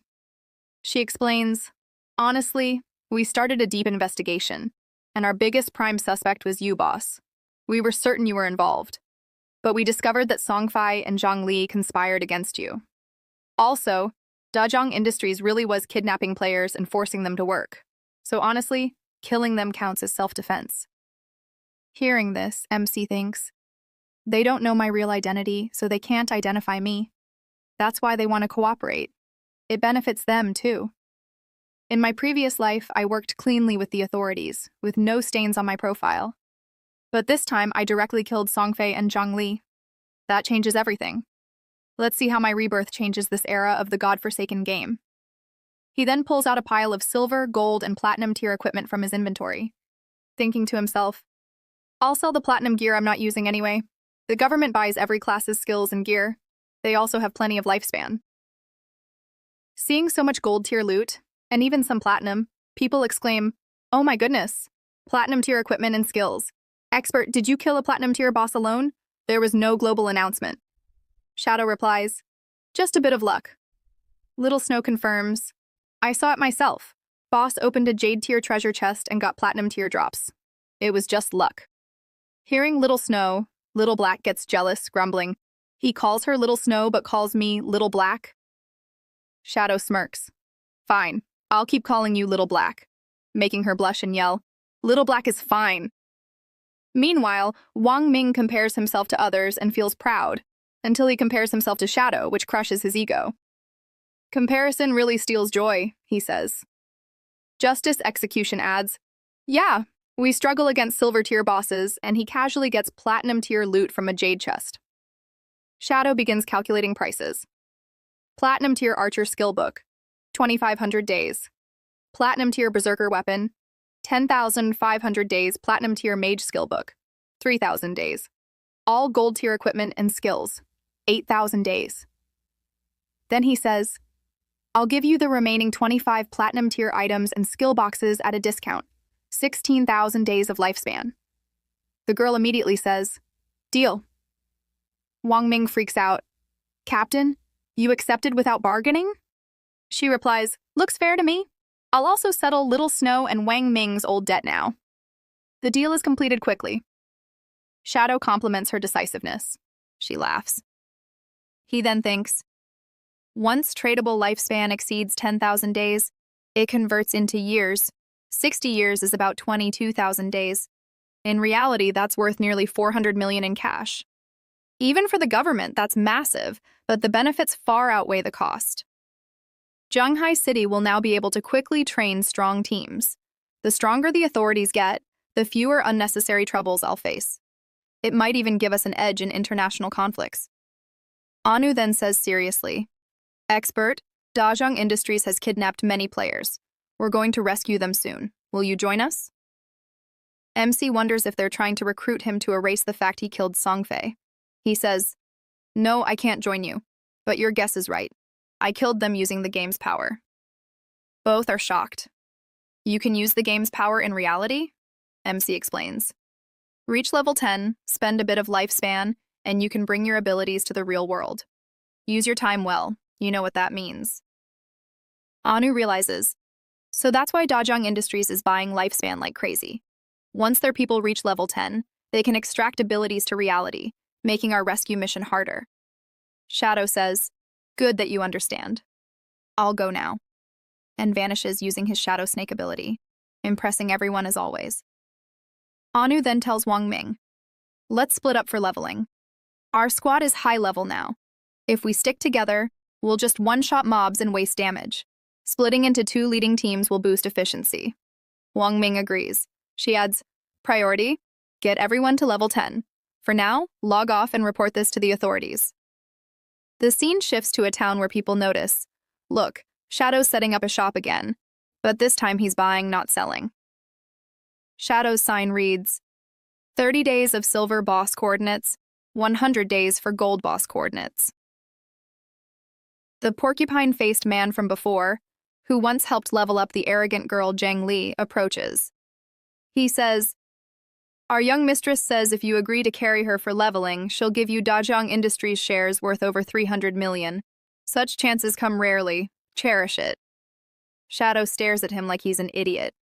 Someone behind says, "You must not have checked the news. Shadow killed Songfei and your young mistress in reality." The man is stunned. People gossip.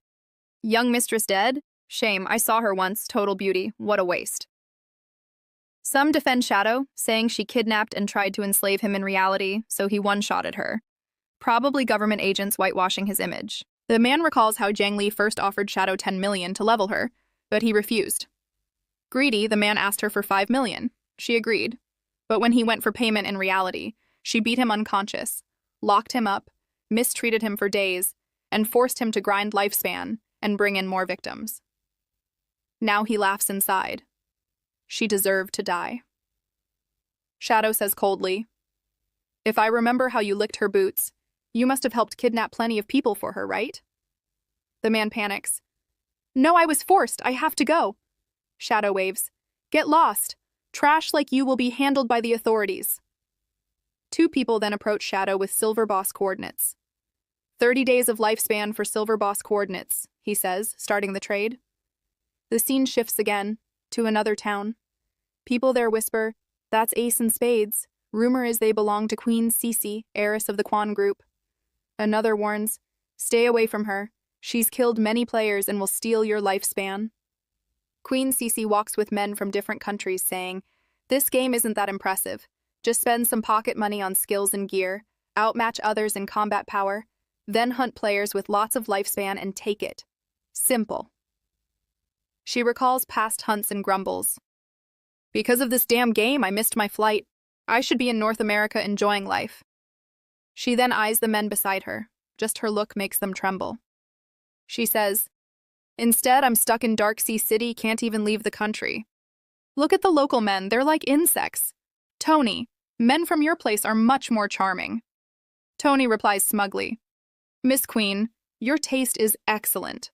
We're naturally superior to locals, even in private matters. Once in reality, you can experience it firsthand." Her cheeks flush red as she says, "Okay, I'd like to see that." Then she says, "I heard that trash Songfei is dead. I played with him once. He was done in under a minute. Pathetic." Suddenly she trembles, tongue brushing her lips, and says, "People say his killer is someone called Shadow. Even if he's just another local, he's ranked #1 globally, worth getting to know." She fantasizes, if Shadow could kill Songfei so easily, killing an ordinary person would be child's play for him. I could use this chance to meet him. The ordinary person she wants killed is none other than Qing Feng, Shadow's real identity. She logs off to make a call, thinking, 3,000 days of lifespan. Shadow may not care for cash, but he won't refuse that. All he has to do is eliminate one insignificant ordinary person. Last time you rejected me, Qing Feng, I'll never forget your face. Qing Feng, you will die soon. Then scene shift. We see the same man from whom Xiao had bought a skill for Shadow. He kills a monster, which begins dissolving into life force, and falls to his knees. Xiao starts healing him, and this time her healing is successful. While recovering, the man takes a deep breath and says, Xiao, next time you heal, don't take so long. I was just one step away from meeting my ancestors. Do it quicker. Xiao replies in an annoyed tone. Why are you yelling at me? You're not dead, are you? He says, I'm not yelling, I'm just reminding you. Then the girl says, I'm getting a system notification that my hunger bar is above 90%, so I need to log off and eat something. Yun Yun, come with me. The next moment, both log off, leaving the man speechless and lost for words. After they leave, he shouts, Damn it! This girl used to call me expert so sweetly, but after meeting Shadow just once, why is she acting so high and mighty? Just wait. I'll tear that attitude to shreds. The scene shifts to the real world, to an apartment building. Xiaonu Place. As you can see, nothing is in its proper place. Clothes are thrown everywhere. She logs out of the game, thinking how hungry she is. Quickly, she opens her phone to order food, but finds no delivery places open. No riders are available. Of course, everyone is in the godforsaken game now. She thinks back to how, at home, Qing Feng always cooked for her. She never had to lift a finger, let alone think about food. He'd always bring something. Now she's regretting things even more. But her ego kicks in and she tells herself, Xiao, pay attention, it's just food. Compared to freedom, this is nothing. To motivate herself, she starts chanting, You're strong, you're the best. You can do this, Xiao. Without Qing Feng, you're even better. The scene changes back to godforsaken game, to a beach.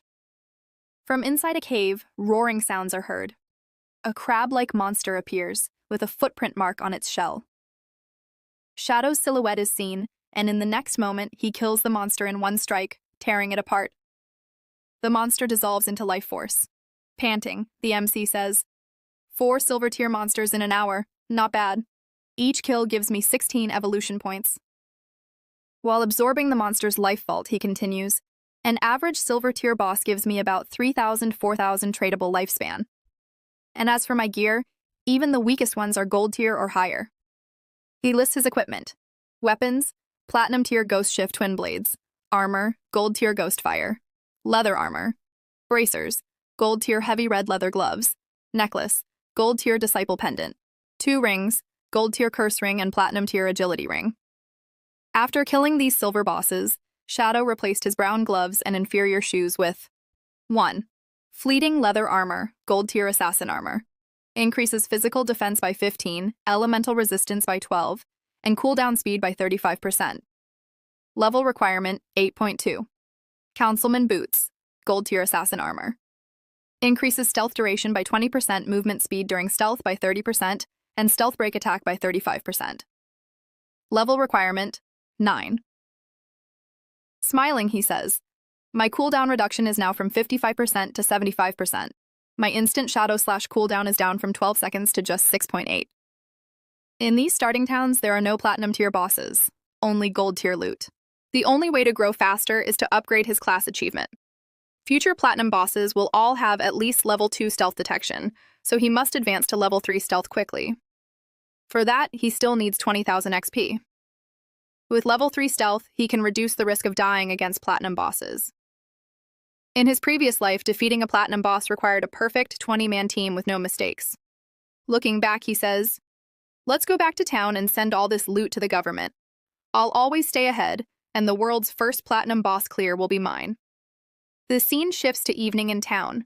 The MC has sold all his items, reaching 105 years of tradable lifespan. The buyer waves goodbye, saying, next time, sell to me again, expert. Shadow thinks, 105 years. That's about 4,000 days of tradable lifespan. I can extract so many things into reality. While thinking about what to extract, a man steps out from a corner and waves, Hey, you're Shadow, right? With a slight smirk, he says, I have a task for you. The target is in the real world. The pay will be good. You all know Shadow by now. What do you think he'll do? Pause the video and comment. As always, the MC ignores him and keeps walking. The man runs ahead and says, Hey, wait. It's just a nobody, Qingfeng. You can deal with him easily. Didn't you take care of Songfei without trouble? I'll even give you his address. You can make good money. Hearing his own name as the target, Shadow stops for a moment, confirming, You want Qingfeng gone? He keeps his expression neutral and asks, Is it necessary? Why do you want him out of the way? The man laughs. That's none of your business. The payment is 3,000 days of tradable lifespan. Hearing that, Shadow thinks, 3,000 days? That's about 50 million in reality. Interesting. Who wants me removed? This guy's just a messenger. In my past life, my real-world enemies only appeared mid or late game. Acting this early is unusual. The man says, What's wrong? Tempted, right? Shadow thinks, Before God-forsaken game launched, the only one with both resources and motive to target me is Queen Cece. But if she really wanted me gone, she could have done it before the game launched. So her real goal must be to connect with Shadow, and Qingfeng is just a test. After all, I rejected her in advance. Smiling, Shadow says, All right, I'll take the job, but you'll deposit half the payment now, and I decide when and how it's done. The man gets uneasy. Wait, I'll need permission for that deposit. Later, he speaks to someone, then sends Shadow a trade request. I got permission. Here's half the payment. The MC opens his channel and sees a notification. 1,500 of tradable lifespan received. Accepting it, he thinks, I'll take this deposit as interest for your trouble. The real payment I'll collect from you directly, Queen Cece. Just wait. I'll come to you soon. The man sends Shadow the target's location and details, saying, With all your skills, tracking him won't be hard. Seeing the address, Shansui residence, Shadow is shocked. That's my place. Keeping his reaction hidden, he says, You'll get your results soon. The man curses behind his back. Damn, even when we're both working for Miss Queen Cece, he acts so high and mighty. Suddenly, a sweet voice calls out, Hey, expert, wait! A beautiful girl in black armor looking like a warrior class approaches. She says, I heard you're buying boss coordinates. I have the location of a gold tier boss. Interested? Without fuss, the MC replies, 100 days of lifespan. Payment after I see the boss. She gestures. All right, follow me. It's north of town. We'll need to climb a bit. I'll guide you. As he follows, he asks the boss's name. She answers, Plague Wraith. Hearing this, Shadow thinks, she knows its name, must have faced it before. The girl asks, Need a healer? The boss has an AoE poison damage skill. He replies, Just guide me. I don't need one. He thinks to himself, Plague Wraith, also known as Plague Bear. It's a gold-tier boss with a poison aura that drains HP from anyone nearby.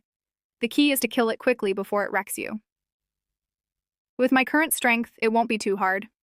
I have plenty of good skills for this. The scene begins with the girl leading the MC up steep mountains until they reach the entrance of a cave. Pointing towards it, she says, The boss monster is inside this cave. My team has already defeated all the other monsters here, but we couldn't take down the boss. She starts guiding Shadow inside, and he follows silently. Deep inside, she stops at a pit, points down, and says, Look there. Shadow peers inside and sees a thick, poisonous mist filling the place. In the middle stands a tree-like monster with something glowing red atop its head. Shadow says, All right, this boss is real. He immediately transfers her 100 days of lifespan. She hesitates, looking as if she wants to say something but holds back. The MC, thinking to himself, notes, If I'm not wrong, this poison can be avoided by just touching it lightly. My 75% evasion rate and Ghost Shadow Step will be very useful here. The girl, sweating nervously, musters courage and says, Big brother, I need to warn you. This is actually a trap. As soon as you start fighting, some people will come here and try to kill you. I remember they even have a level 2 anti-stealth item. The MC isn't surprised. He had already heard voices from outside the cave. He knew these weaklings couldn't harm him, so he just tells her, All right, whatever. She becomes even more anxious and admits, The problem is, they told me to pretend to stop them, but actually get close to you and find out your real identity. They want your real-life information. This makes the MC momentarily speechless. Inwardly, he scoffs. What a pathetic plan. The girl, blushing with embarrassment, explains, I was forced into this. I just wanted to tell you the truth, so please don't hold a grudge. You can do whatever you want with those people. In fact, I want them dead too. They're blackmailing me in real life. Seeing her honesty, Shadow thinks, seems like killing Songfei has increased my influence in this world. Instead of trying to deceive me, she told me everything directly. He asks who's behind it. She replies, Dongfeng Jian. His ID in God-forsaken game is Xian Yun. He said you've already finished him once before. The MC recalls, Dongfeng. Wasn't he the one who tried to steal my golden ghost ship and later apologized by giving me a skill book? The girl, still sweating and trembling, says, Since you finished Songfei, you're confident you can kill him too, right? I'm being honest with you, so please don't give me false hope. Finish Dongfeng is the best option. If he survives... The MC thinks, what a childish plan. In my past life, I never even heard of this guy. He must have been eliminated early on. Aloud, he says, First, I'm going to defeat this boss. Internally, he likens it to finished a stray dog along the way.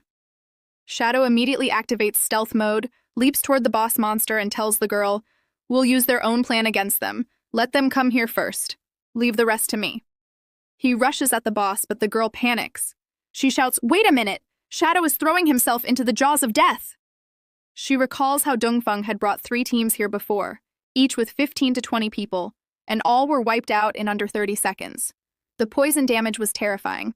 They couldn't even take 5% of the boss's HP. Meanwhile, Shadow activates all his skills. Gift of Liberation's throat slit effect, backstab enchantment, weak point attack damage, and Reddy's instant shadow slash. Confident after stacking all these effects, he strikes. The evolved skill hits far harder now, with throat slit adding 150% extra damage over 3 seconds, and weak point attack boosting the first hit by 450%. Combined, after 3 seconds, the total damage is around 80%. The monster's red, eyeball-like protrusions glance at its HP bar, already halved. The girl, seeing just one attack slash away 2/3 of a gold-tier boss's HP, is stunned. Is this guy even human? She wonders. Shadow leaves the monster half-dead, then vanishes using Shadow Sneak.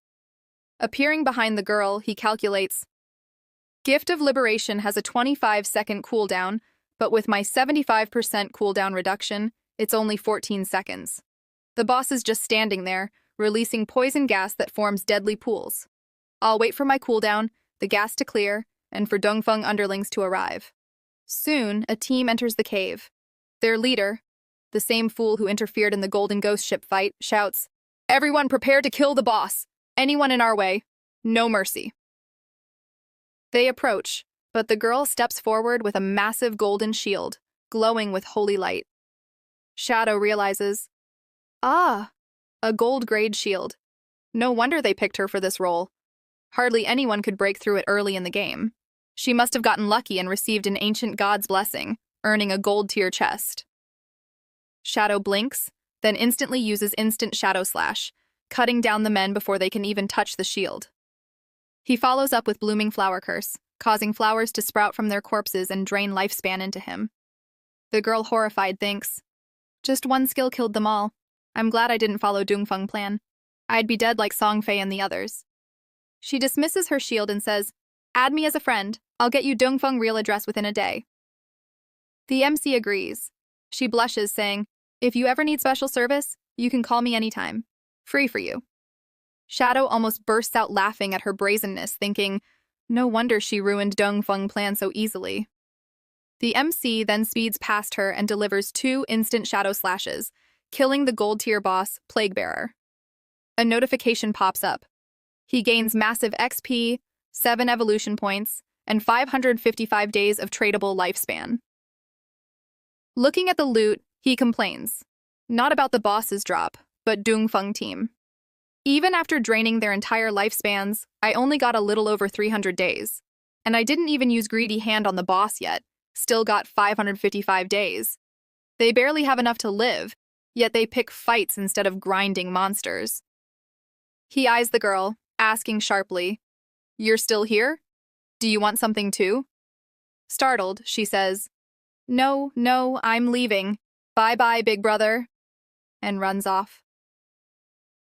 Using Greedy Hand, the MC is surprised. "Oh, it's been a while since I got an assassin class skill.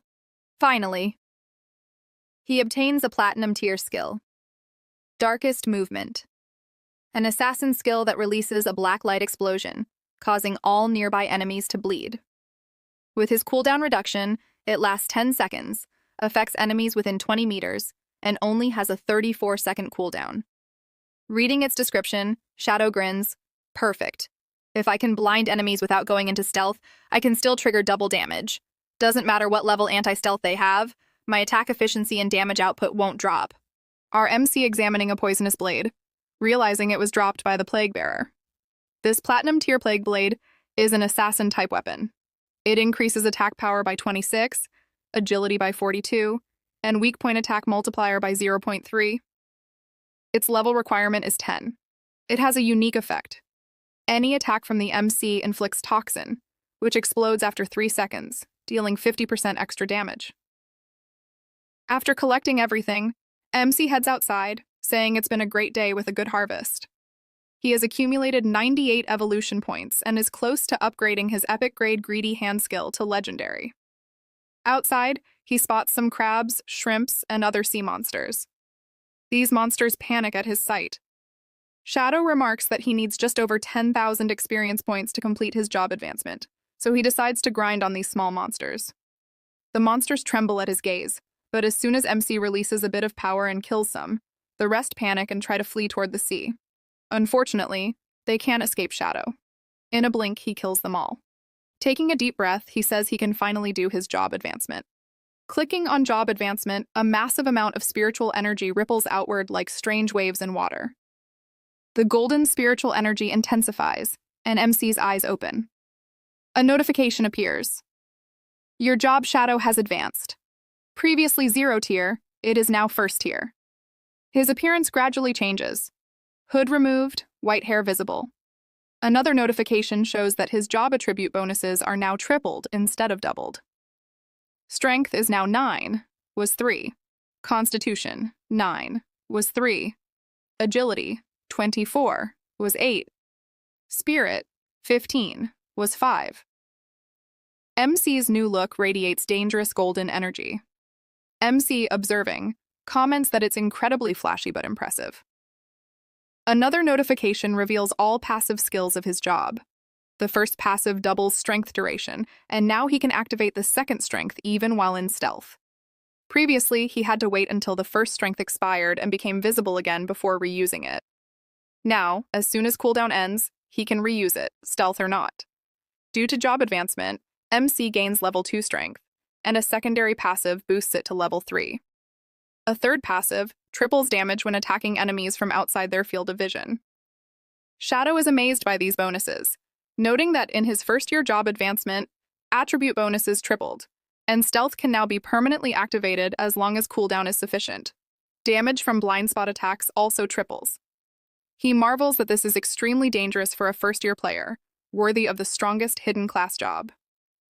Suddenly, a broadcast in the sky announces, 7 players in Jeongai City have reached level 10 and are eligible to enter the God-Abundant continent. Shadow is shocked, realizing it's only 8:30 p.m., and many players have already reached level 10. MC checks a notification window listing players like Shadow, Grey Rose, Snowy Day, Black Plum Wang Ming, and many others. In his previous life, the leaderboard was full of foreign players. Seeing familiar faces makes Shadow extremely happy. He thinks his influence in selling skill boxes and equipment may now change the world's situation compared to his past life. The scene shifts to reality outside the God-forsaken game. At night, under bright buildings, the police raid a criminal organization, arresting members of Dajang Industries. 3 members remain in the God-forsaken game. Their bodies are still in virtual state and cannot be arrested. Officers discuss how hunger will force these members to log out to eat, at which point they can be arrested. Shadow's help proved crucial, providing criminal intelligence and advance notice that abilities could be extracted into reality. If they had been late, level 10 players could have extracted abilities, causing heavy casualties during arrest. The scene returns to the God-forsaken game. MC is in town, ready to teleport to the God-abundant continent. The girl who gave him coordinates for the gold-tier monster contacts Shadow, expressing admiration for him as a great hero. She explains that Dajang Industries collaborated with Songfei to kidnap players for labor and kill those who refused. Shadow remains silent, suspecting officials may be whitewashing him for future cooperation. MC asks if she found Dingfeng Jizian's real address. She hasn't, asking him to wait. MC thinks other matters can wait. The urgent task is reaching the God-abundant continent first. He moves forward, noticing people still using the teleportation area, but unable to access the God-abundant continent teleport yet. MC sets his target, and a notification confirms his teleportation. He realizes the current town is like a newbie village. The real game begins upon reaching the God-abundant continent. Teleported to Zhongai City ruins, the atmosphere resembles Mars. MC isn't surprised, having anticipated it. He notes that first-time players arriving from other cities appear in their respective city ruins. A house door opens behind him, revealing two glowing red eyes. A shadowy black figure bursts out, revealed as a demon spider-snake hybrid, attacking Shadow. A massive explosion occurs, but MC counters it using Ghost Shadow Blur. He then uses Instant Shadow Slash, defeating the enemy.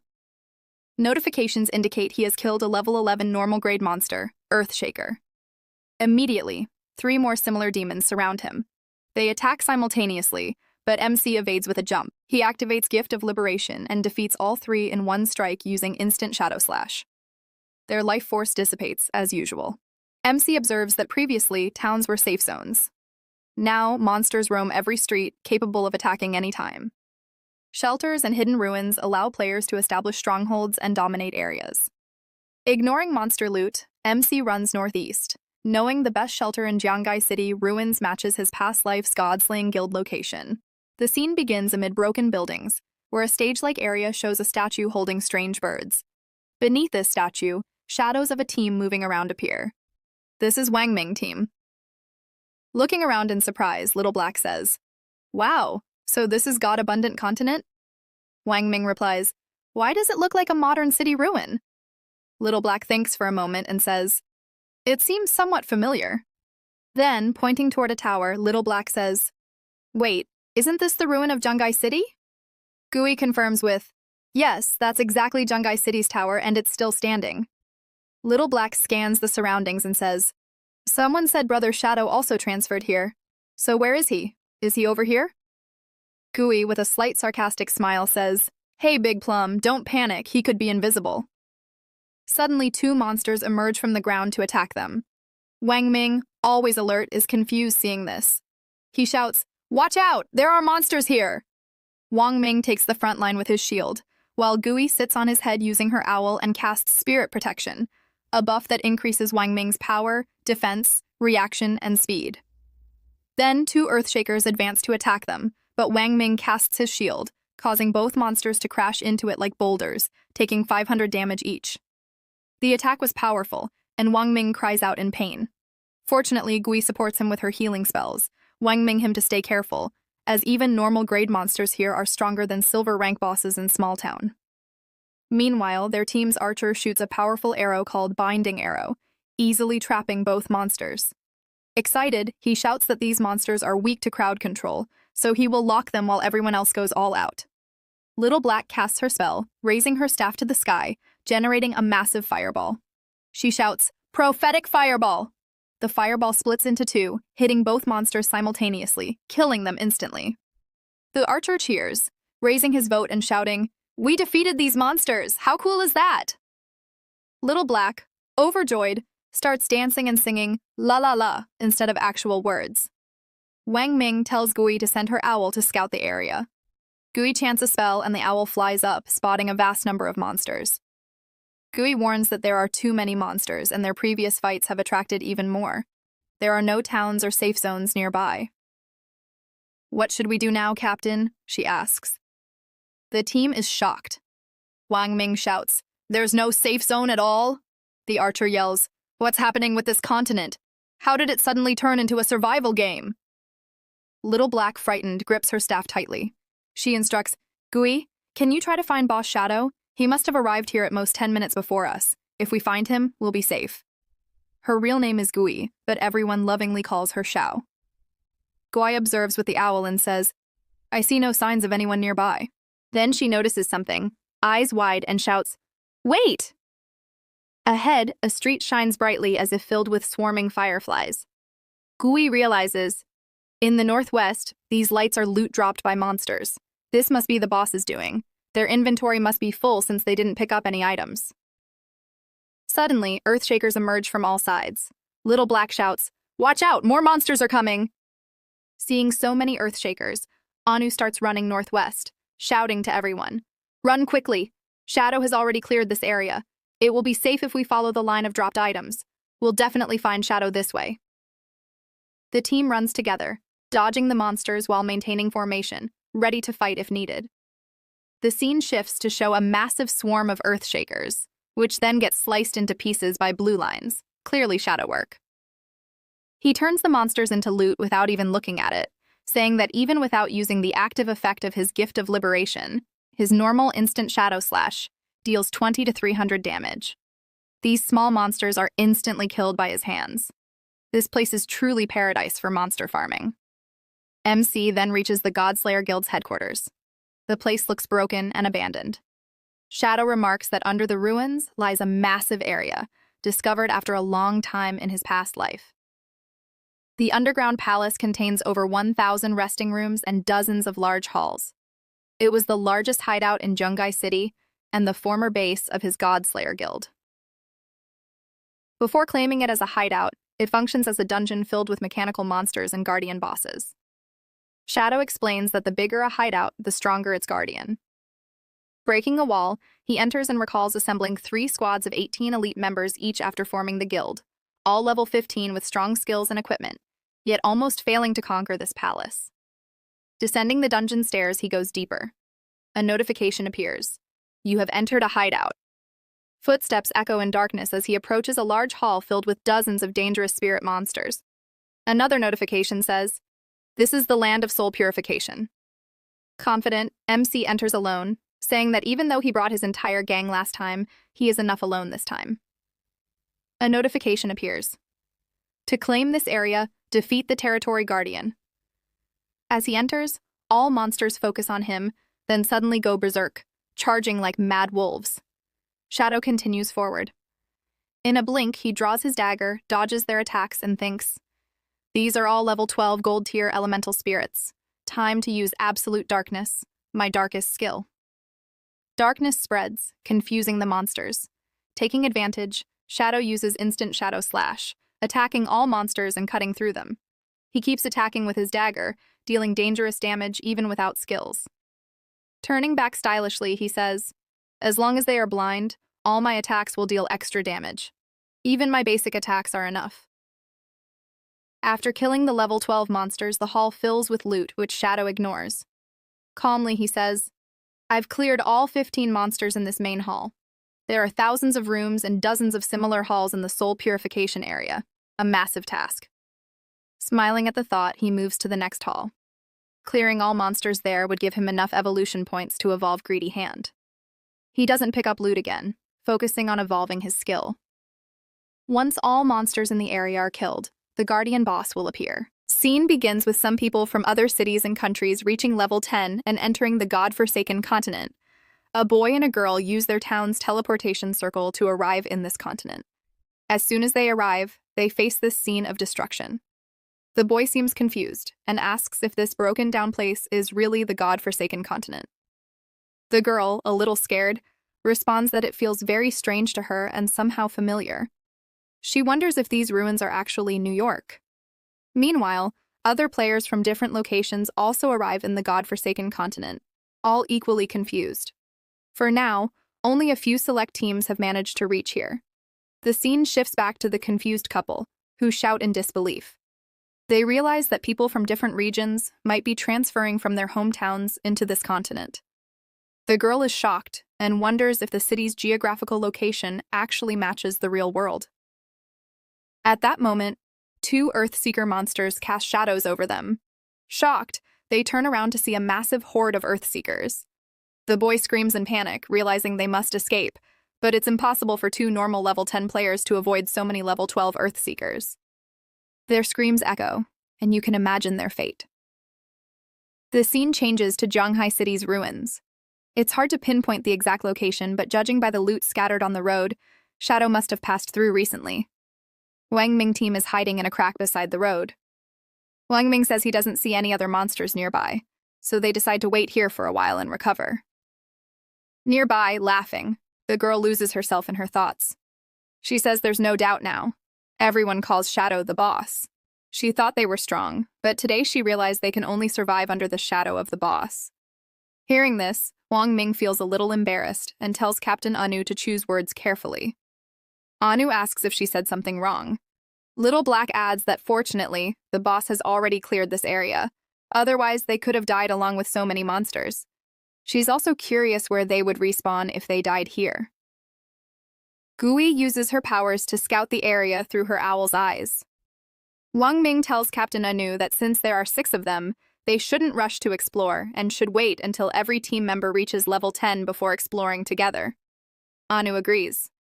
Gui, following the MC's path, reaches the shelter where Shadow is still clearing everything. Scanning everything, Gui notices that all the monsters died one after another in a line. But the trail seems to have disappeared. It looks like the boss Shadow has vanished from here.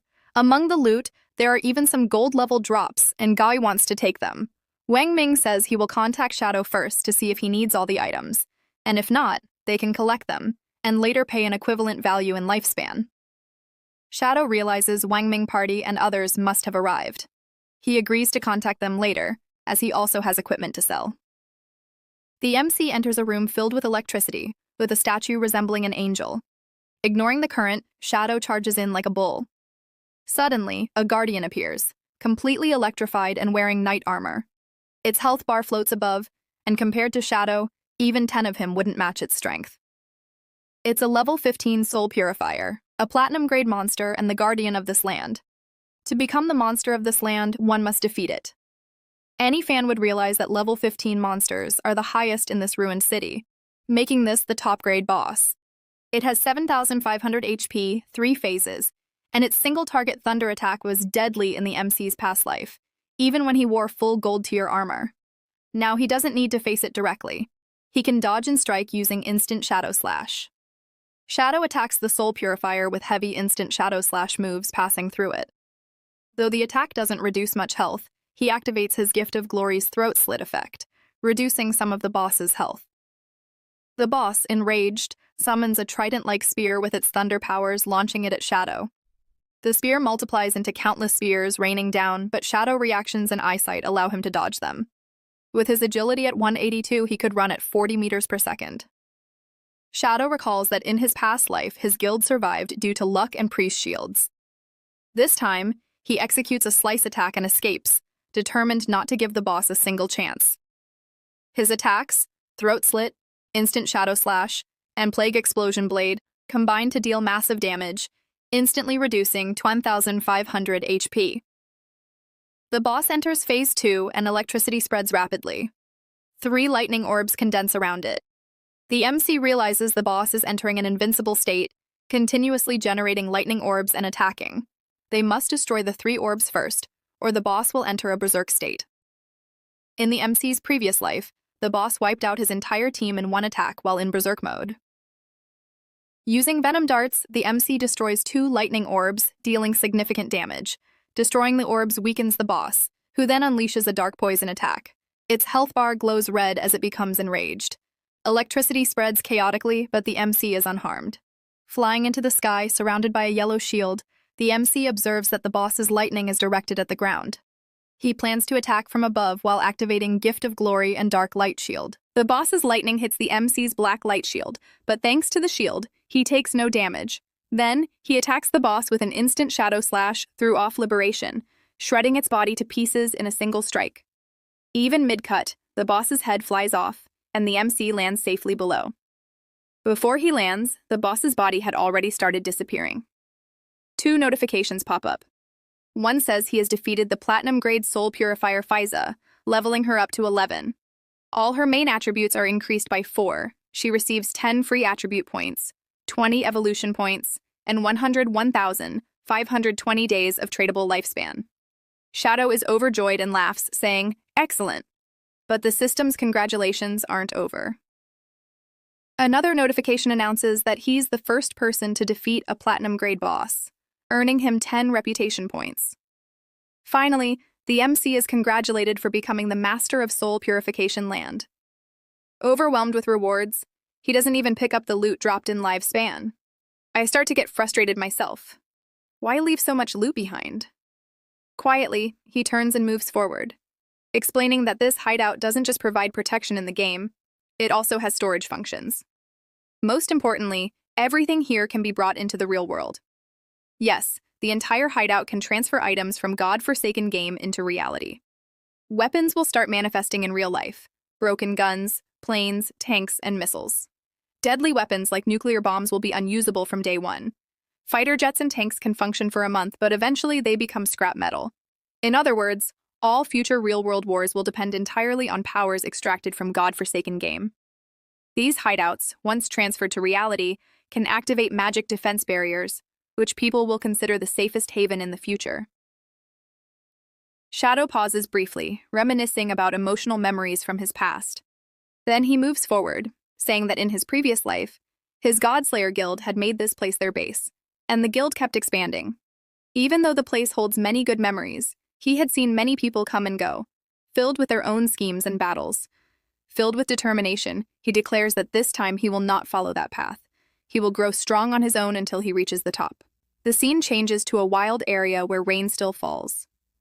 In the God-forsaken game town area, a demon boss, resembling a boar with silver armor and a large axe, attacks MC's sister, Xiao.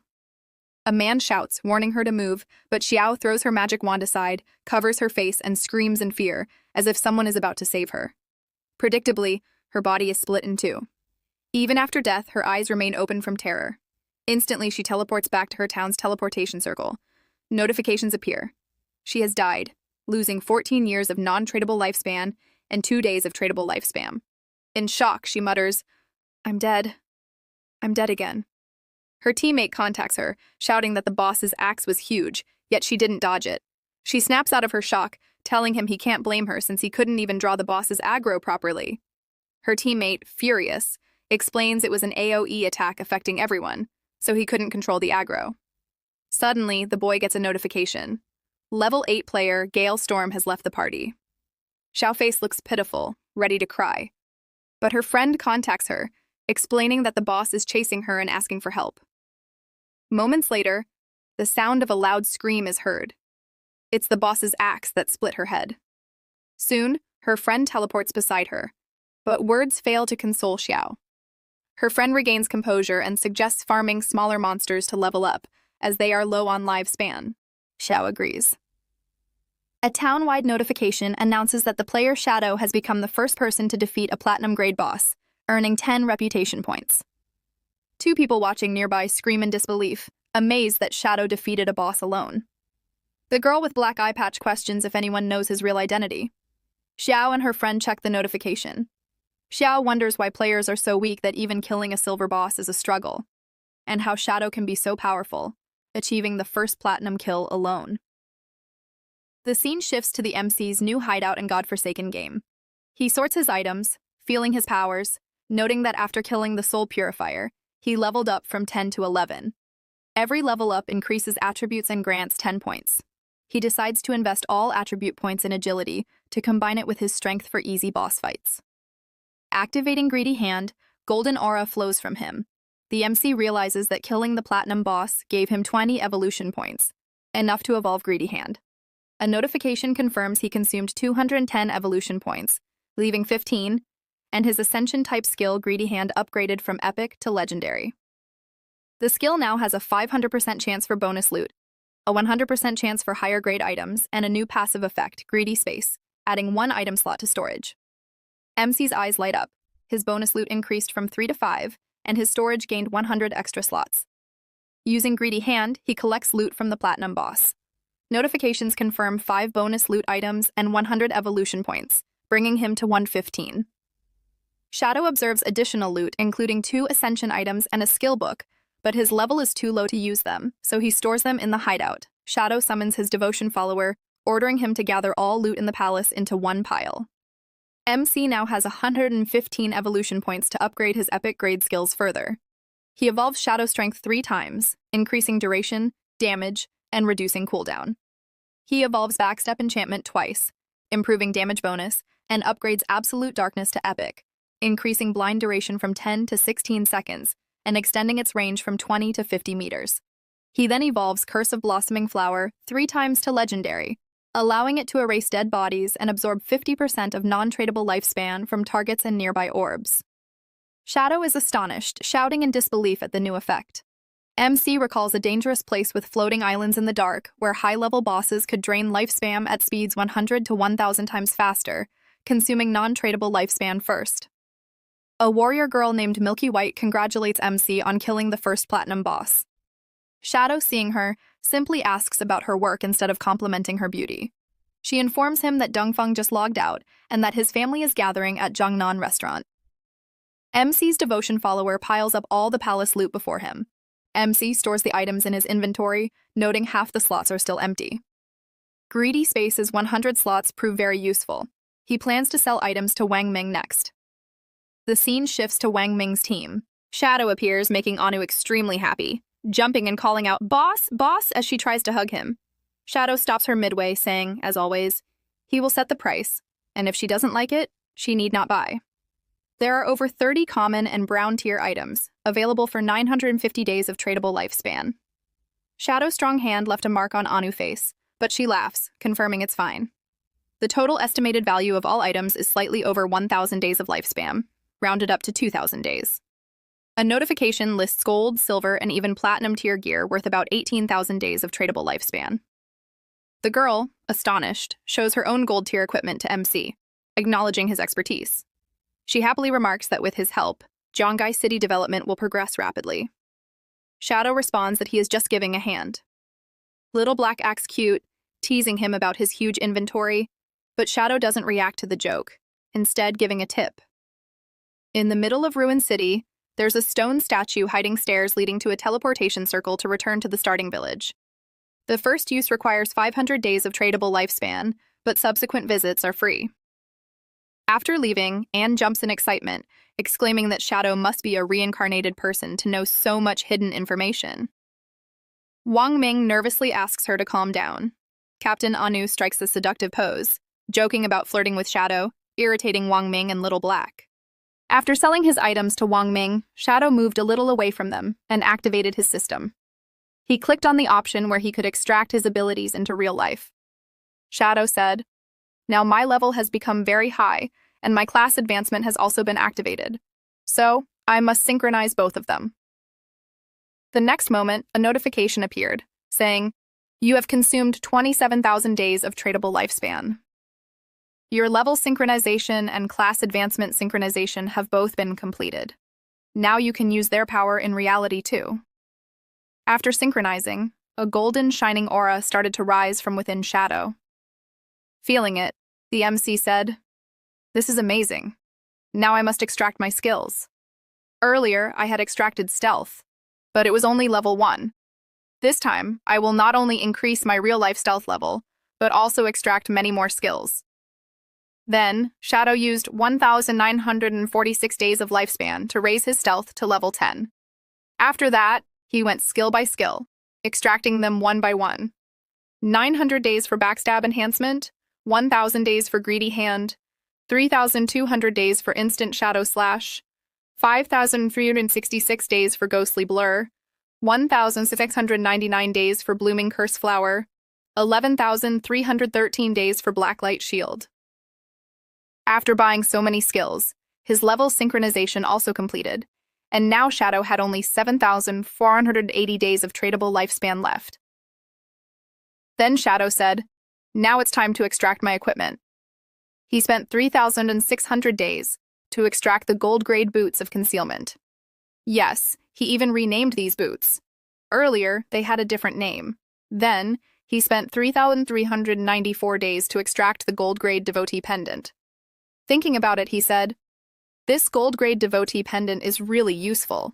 It not only reduces my skill cooldowns, but the most important part is that it summons a silver-grade devotee follower. For now, in reality, such a summon is practically invincible. But because of this, I have used up almost all my saved lifespan. All the savings I had kept were finished in one go. I only have 486 days of tradable lifespan left. But at least now my strength in reality is not much different from the game. Then Shadow logged out of the game. As he faded away, he said, I still need to earn a lot more lifespan. Next time when I return to the game, I will earn so much lifespan that before going offline again, I will be able to synchronize myself completely with reality. The scene shifted. In reality, thick black smoke was rising. We see Shadow below, and all this smoke was coming out from his own body. In that smoke, Shadow looked extremely dangerous. It seemed as if some spirit's shadow was upon him. Then Shadow took a deep breath, and that black aura vanished. He sat calmly on his bed at home. After thinking for a while, he said, Since Cece knows the address of this place, the safest option is to move to a new location. And if I try to extract my soul purification land into reality, it will take around 13,300 years of tradable lifespan, maybe even more. Right now, I am completely broke. I have no money. So first, I must find a temporary residence where I can live for now. Then Shadow raised his hand and used the greedy space of Greedy Hand. He started storing everything in his room into it. The bed, the cupboard, the table, everything. In the blink of an eye, his entire room became empty. But something seemed strange. He had only stored the furniture in his inventory. Then why was the room shining so brightly? Had he even stored the dust and dirt too? Whatever it was, after storing everything in his inventory, Shadow laughed and said, The space provided by Greedy Hand is really too useful. It feels like all my belongings have been placed directly in my pocket. Then Shadow jumped onto the window and sat there. Playing with his phone, he said, Dongfeng is currently in Jiangnan Hotel, about 15 kilometers from here. With my current speed, I will reach there in 10 minutes. Then, taking a deep breath, he activated his stealth and jumped down from the building. At such speed, even we could only see a blur.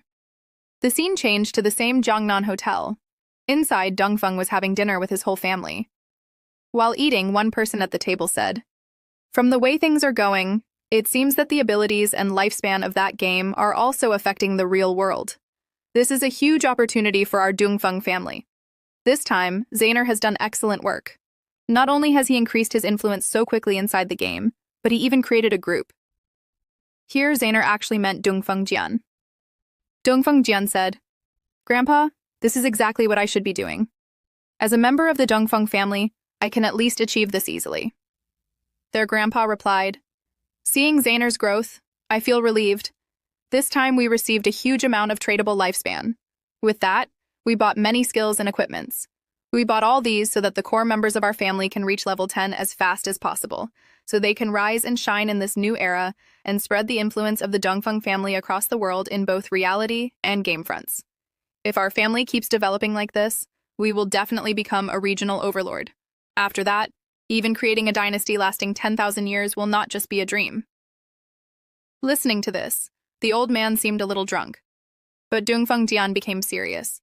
He stared at his grandfather and thought, This old man, half his body is already in the grave, yet he clings to the patriarch position and still dreams of living forever.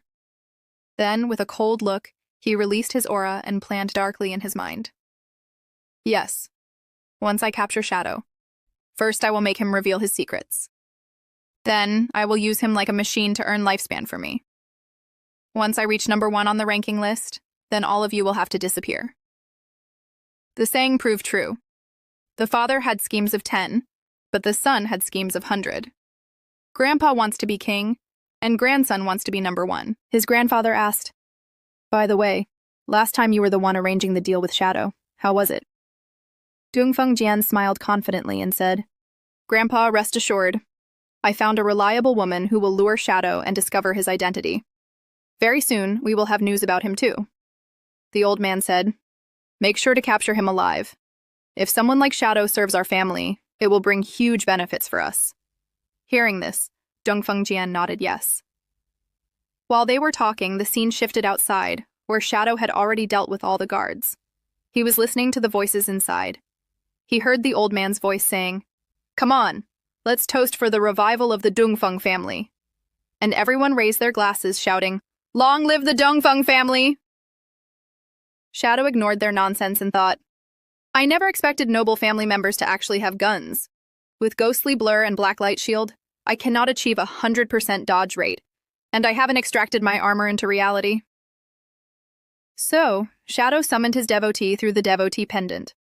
He thought, if a bullet pierces my head or heart, I will definitely die. I still need to be careful.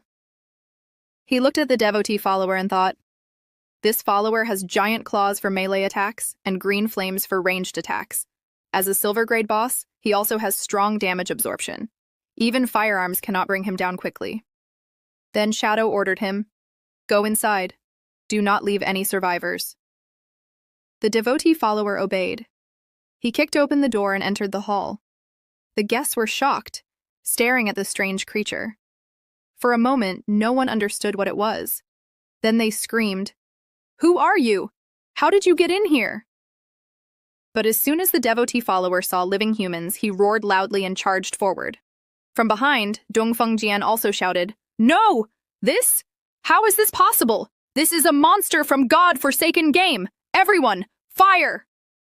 Immediately, all the guards pointed their guns at the creature and unleashed a rain of bullets. But even after being riddled with bullets, the devotee follower kept growling and moving forward. Then it unleashed its green flames upon the guards. Their bodies burned rapidly within the green fire. They screamed in agony. The follower rushed at the captain of the guards, slashing him with its giant claws and piercing his body with one hand. Seeing this, the captain and the guards were shocked, but the massacre continued. After killing a guest, the follower lunged straight at the old grandpa. The old man screamed, "Zainer, help me!" But instead of helping his grandfather, Zainer ran straight towards the exit, shouting, "Damn it, I must escape! If I can just get back into the game, I will be safe." He was sweating in panic, confused how a monster from God-forsaken had appeared in reality. But ignoring that, he thought, once I reach level 10 in the game and extract my abilities into reality, then no one will be able to threaten me. But as soon as he rushed out, he saw Shadow blocking his path using his power. In confusion, he thought, wait, isn't that... Before he could finish his thought, Shadow attacked, and in the next instant, his head was separated from his body. Even at the moment of death, his eyes remained wide open in disbelief. The MC killed him and continued forward in stealth mode. But strangely, Dongfeng's severed head still seemed alive. Trembling, he shouted Shadow's name. Suddenly, red light flared around him, and flowers began blooming all over. His head, his body, his hands. Flowers sprouted everywhere. Yes, the MC had used the blossoming curse. Then Shadow extended his hand and absorbed all the lifespan inside him. A notification appeared. You have absorbed 27,000 days of tradable lifespan and 482 years of non-tradable lifespan. Seeing this, Shadow was overjoyed, and with a smile he said, "What a great loot." Turning his head with satisfaction, he said, "This time, the blossoming flower curse has truly done an excellent job. Not only did it absorb all the bodies here, but it even erased the traces completely. On top of that, it absorbed every last drop of energy from them. My non-tradable lifespan has now accumulated to 27 years. Even if I step into some berserk area in the future, I won't have to face too much pressure." Just then he heard some noises behind him. When he listened carefully, people were shouting, "Hurry up! Call the authorities!" Loud crashes and screams were just heard from this room. In the corridor, security guards were rushing toward the room. People shouted, "The Dong family is holding a gathering here. Hurry! If something happens to such a famous family, it'll be a huge problem." Since there were screams, there must be injuries too. But as soon as they entered, people started screaming in shock. What's going on? The room looked completely clean, though the furniture was scattered everywhere. Seeing this, the guards panicked. The head guard trembled and shouted, "This room is completely wrecked. Obviously there was a disturbance here, but why is there no one inside? Did anyone see someone leaving the hotel?" The guards yelled back, "No, none of us saw anyone." Another guard cried out, "Could it be that this hotel is haunted?" Outside, Shadow was already calmly walking away in stealth mode, still hearing their voices behind him. People shouted, "How strange! Where did all the Dongfeng family members disappear? It looks as if the entire family vanished together." Another said, "Forget it. Let's just call the authorities." Shadow ignored their panic and muttered, "One target is finished. Now, the next target, the Kwang family Kwang group."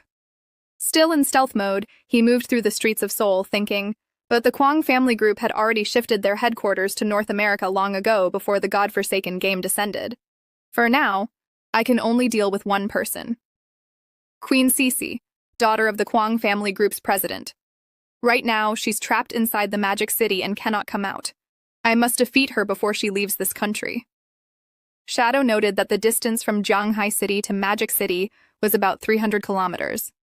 Walking there would take him 2 to 3 hours. That would waste too much time. So, he went a little further away and booked a room at a hotel called Sea Dragon. Preparing to rest, he thought, I must log into the game and find a way to obtain a mount, something I can ride. That will save me a lot of time. Then he logged back into the godforsaken game, where the system welcomed him. He was teleported back into his hideout. Moving forward in the game, he thought, there are still some silver and gold grade bosses left in Russia. I can go farm them. Just then, he received a contact request from Anu. When he accepted it, Anu immediately shouted loudly, "Big shot! Big shot! I have good news for you!" He was surprised, and Anu excitedly explained, "Little Black has just discovered the entrance to a tomb, but a gold-grade grudge ghost is guarding it." "We can't even get close to it," Shadow asked. "A tomb's entrance? How did Little Black find it?" Anu explained. "When we were returning to the initial town, we took a longer path to avoid some monsters. But suddenly we noticed Little Black wasn't with us. We searched for her and eventually found that she had slipped and fallen into a well. That well turned out to be a special area of the tomb's entrance. Team chat couldn't be used there, so Little Black couldn't send us any message. While trying to follow that pit, a level 12 gold-grade boss chased us and slashed at us. Luckily, we escaped quickly and returned to Shelltown. If you want to go there, Big Shot, I can send you the coordinates." Hearing this, Shadow thought, truly, a lucky charm is always a lucky charm. You're saying she just stumbled upon a tomb in a ruined city by falling into a pit? Tombs are like temples of faith and curse ruins. They appear randomly in forests. He then said, "Fine, Anu, send me the coordinates." Anu acted cute and said, "Okay, but if you get any drop from there that even Big Shot can't use, don't forget to sell it to us." Shadow agreed with a smirk, thinking this woman is indeed very clever. He soon received the coordinates and headed toward the spot. Before long, he reached the area and saw what looked like a large well. He said, "So this is the entrance to the tomb? How could someone just fall into such a huge well while walking with their team? That Little Black really is unusual." Then Qing Fang jumped straight into the well and landed smoothly at the bottom. A notification appeared. "You have entered the Tomb of Grievance. Normal communications are blocked." Ignoring it, he moved toward the direction where he saw 2 glowing red eyes. Soon, he heard a terrifying roar and saw a huge muscular figure releasing dark aura, holding a massive dark sword. Though its figure resembled a human, it was actually a level 12 grudge ghost, a gold-grade monster. Advancing toward it, Shadow thought, a grudge ghost. I never encountered this boss in my previous life. Judging by its appearance, it should be a physical attack-type monster with high attack power and range. No wonder Anu and the others ran the moment they saw it. The skill books and equipment I sold them weren't meant to boost defensive power anyway. The grudge ghost rushed at Shadow like a madman with its sword. Shadow considered, Wang Ming is a shield warrior. His health is around 5,000 right now. But a single strike from this boss could cut half his health in one blow. If even one hit lands on me, I'll definitely die. Then Shadow dodged the incoming strike with ease and thought, if I get hit even once, I'm finished. He immediately activated Gift of Glory and Instant Shadow Slash, slicing the monster into pieces in one move. As he moved forward, he muttered, its defense is extremely high. Instant Shadow Slash can cut 80% of its health, but when combined with the throat slit effect of Gift of Glory, its defense becomes useless. Suddenly, he heard crackling sounds, and the severed hand of the monster flew toward him. Shocked, Shadow Hands reacted strangely, and his eyes widened in horror. No, this is bad. Before he could react further, the monster's body exploded violently in a disgusting corpse explosion. It seemed Shadow was caught in the blast, but in reality, he dodged at the very last second. He shouted, "That was a corpse explosion." I was too careless not to dodge it immediately. Luckily, my ghostly blur skill activated, raising my dodge rate by 75%. Otherwise, I would have died right here. After the disgusting explosion, loot scattered around. Shadow recalled, "In my previous life, this also happened once. After we killed a boss we had never seen before, one of my teammates excitedly rushed to pick up the loot. But then, the boss corpse exploded, killing him instantly. Some teams were even wiped out completely because of such corpse explosions, usually from platinum or higher tier bosses. I never expected a gold-grade boss inside a tomb to self-destruct like this." Using Greedy Hand, Shadow picked up the loot. A notification appeared. "You have killed a level 12 gold-tier grudge ghost. You gained 10 days of tradable lifespan, 20 evolution points, and a platinum-tier skill book, Dark Knight Ring Blade. Due to the effect of Greedy Hand, you also gained 6,300 days of tradable lifespan, and a platinum-tier grudge leather armor." Seeing this, Shadow exclaimed, "Excellent! This time I've got both a piece of equipment and a skill book that I can actually use." Then the narration described the new skill, Dark Knight Ring Blade, an assassin-type skill that enchants the blade with dark power, dealing 500 dark element damage to all enemies within 5 meters. Cooldown is 10 seconds, but for Shadow, it is only 5.7 seconds. The level requirement is 11. Shadow smiled with joy, saying, "This is actually an elemental output skill for assassins. Since my Shadow class spirit attribute is higher than my strength, my spell attacks will deal more damage than my physical attacks." He opened his attribute panel. Strength, 9. Constitution, 9. Agility, 24. Spirit, 15. Then he said, "Let's evolve this skill to epic grade and see what changes." After evolving it 3 times using 6 evolution points, he had 36 points remaining. Now, Dark Knight Ringblade had advanced from Platinum tier to Epic tier. Its attack range had increased from 5 meters to 12 meters, and its damage rose from 500 to 1,300. Cooldown and other details remained the same. Reading this, Shadow said, "So the only changes are the range and damage, from 5 meters to 12 meters, and 500 to 1,300 points. As expected, it's an area attack skill. Its bonus attack power isn't very strong, so its total damage isn't as high as instant Shadow Slash. But for clearing groups of small monsters, this is a divine skill." Comparing both, he added, instant Shadow Slash is linear, striking only in one direction, while Dark Knight Ringblade is circular. Its efficiency is highest when surrounded by many enemies. He then equipped the newly obtained grudge leather armor, which looked shiny and impressive.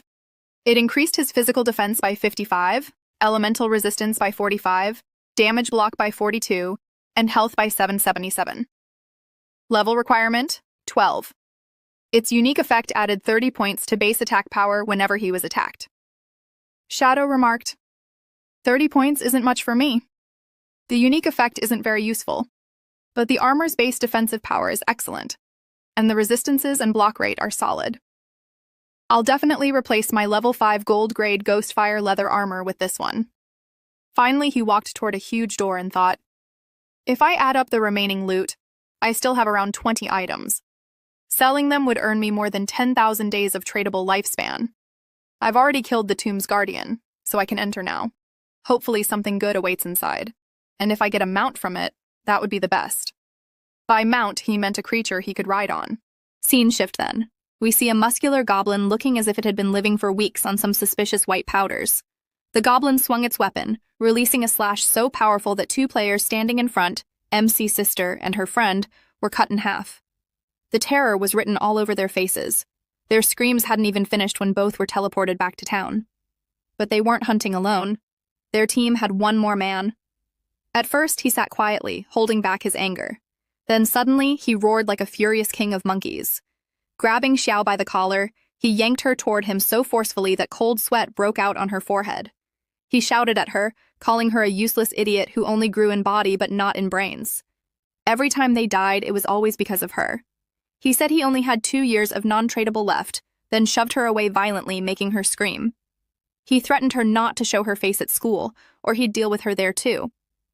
With that, he logged out of the game in anger. Her friend rushed to help her, calling her name and trying to comfort her. She said, "Why don't you come with me to my parents' small town? I've heard there are public welfare groups there that help the elderly and players like us who struggle in this game." But Xiao was seething with rage. Grinding her teeth, she thought to herself, "Just wait, Jiangwei. You dared to vent your anger on me. You worthless piece of trash. How dare you grab my collar? I don't believe none of the boys who used to chase me around could be stronger than you." She began logging out and told her friend Yan Yan, "You go alone." Yan tried to persuade her, but Xiao had already logged out. Back in reality, she jolted awake, grinding her teeth, cursing Jiangwei. She looked around for her phone and messaged someone named Han Han, asking if he could help her level up. But Han Han turned out to be shameless. He replied, "Sure, I can help you level up for a night. Just let me see how our school belle goddess performs in bed." Disgust twisted her face as she replied, "Have you even seen your own ugly face? And you want my body? Get lost." She cursed him and immediately messaged another man, this time with a smile. She wrote to Jianghua, confessing that she had always liked him, but her brother Qingfeng used to control her, so she couldn't accept his confession before. Now that she had cut ties with Qingfeng, she could finally be with him openly. But Jianghua, cunning as he was, replied with a devilish smile, "Idiot, are you trying to make me laugh to death? If you can cut ties with your own brother, who knows how you'll treat me in the future? Get lost." Hearing this, Xiao was left speechless. Desperate, she contacted young Master Rui, telling him no one was home and asking him to come over and keep her company, and also help her level up. But Rui scoffed and said, "Oh, Queen Xiao, I now have a platinum-grade talent. My flight has already taken off. In the future, women of all kinds will come to me on their own. Get lost." Her heart broke further, sinking into deeper despair. Then she contacted someone called Brother Sama, saying she was bored and asking him to come to Shelltown to meet her. But Sama mocked her, saying, "Everyone knows you messed up with Jiangwei. Believe it or not, if you contact me again, I'll let you taste my new slam skill." Hearing this, she hid her face and cried bitterly, saying, "Damn it, these disgusting men can never be trusted when needed." Sobbing, she muttered, "I only have 2.5 years of lifespan left. What will happen to me once this lifespan runs out?" In her despair, only one name came to her lips, Qingfeng.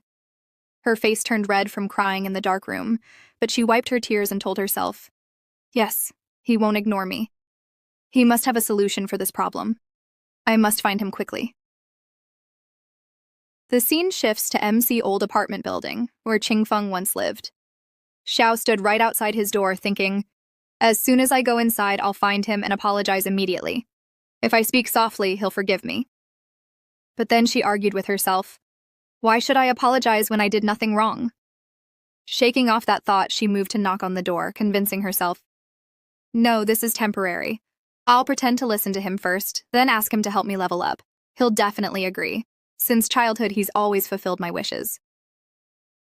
With a smile, she knocked and thought, "Once I level up and solve my lifespan shortage problem, I'll completely cut ties with him. Yes, that's how it'll be. Xiao, you're a genius." She knocked happily, calling, "Qingfeng, open the door! Open the door, Qingfeng!"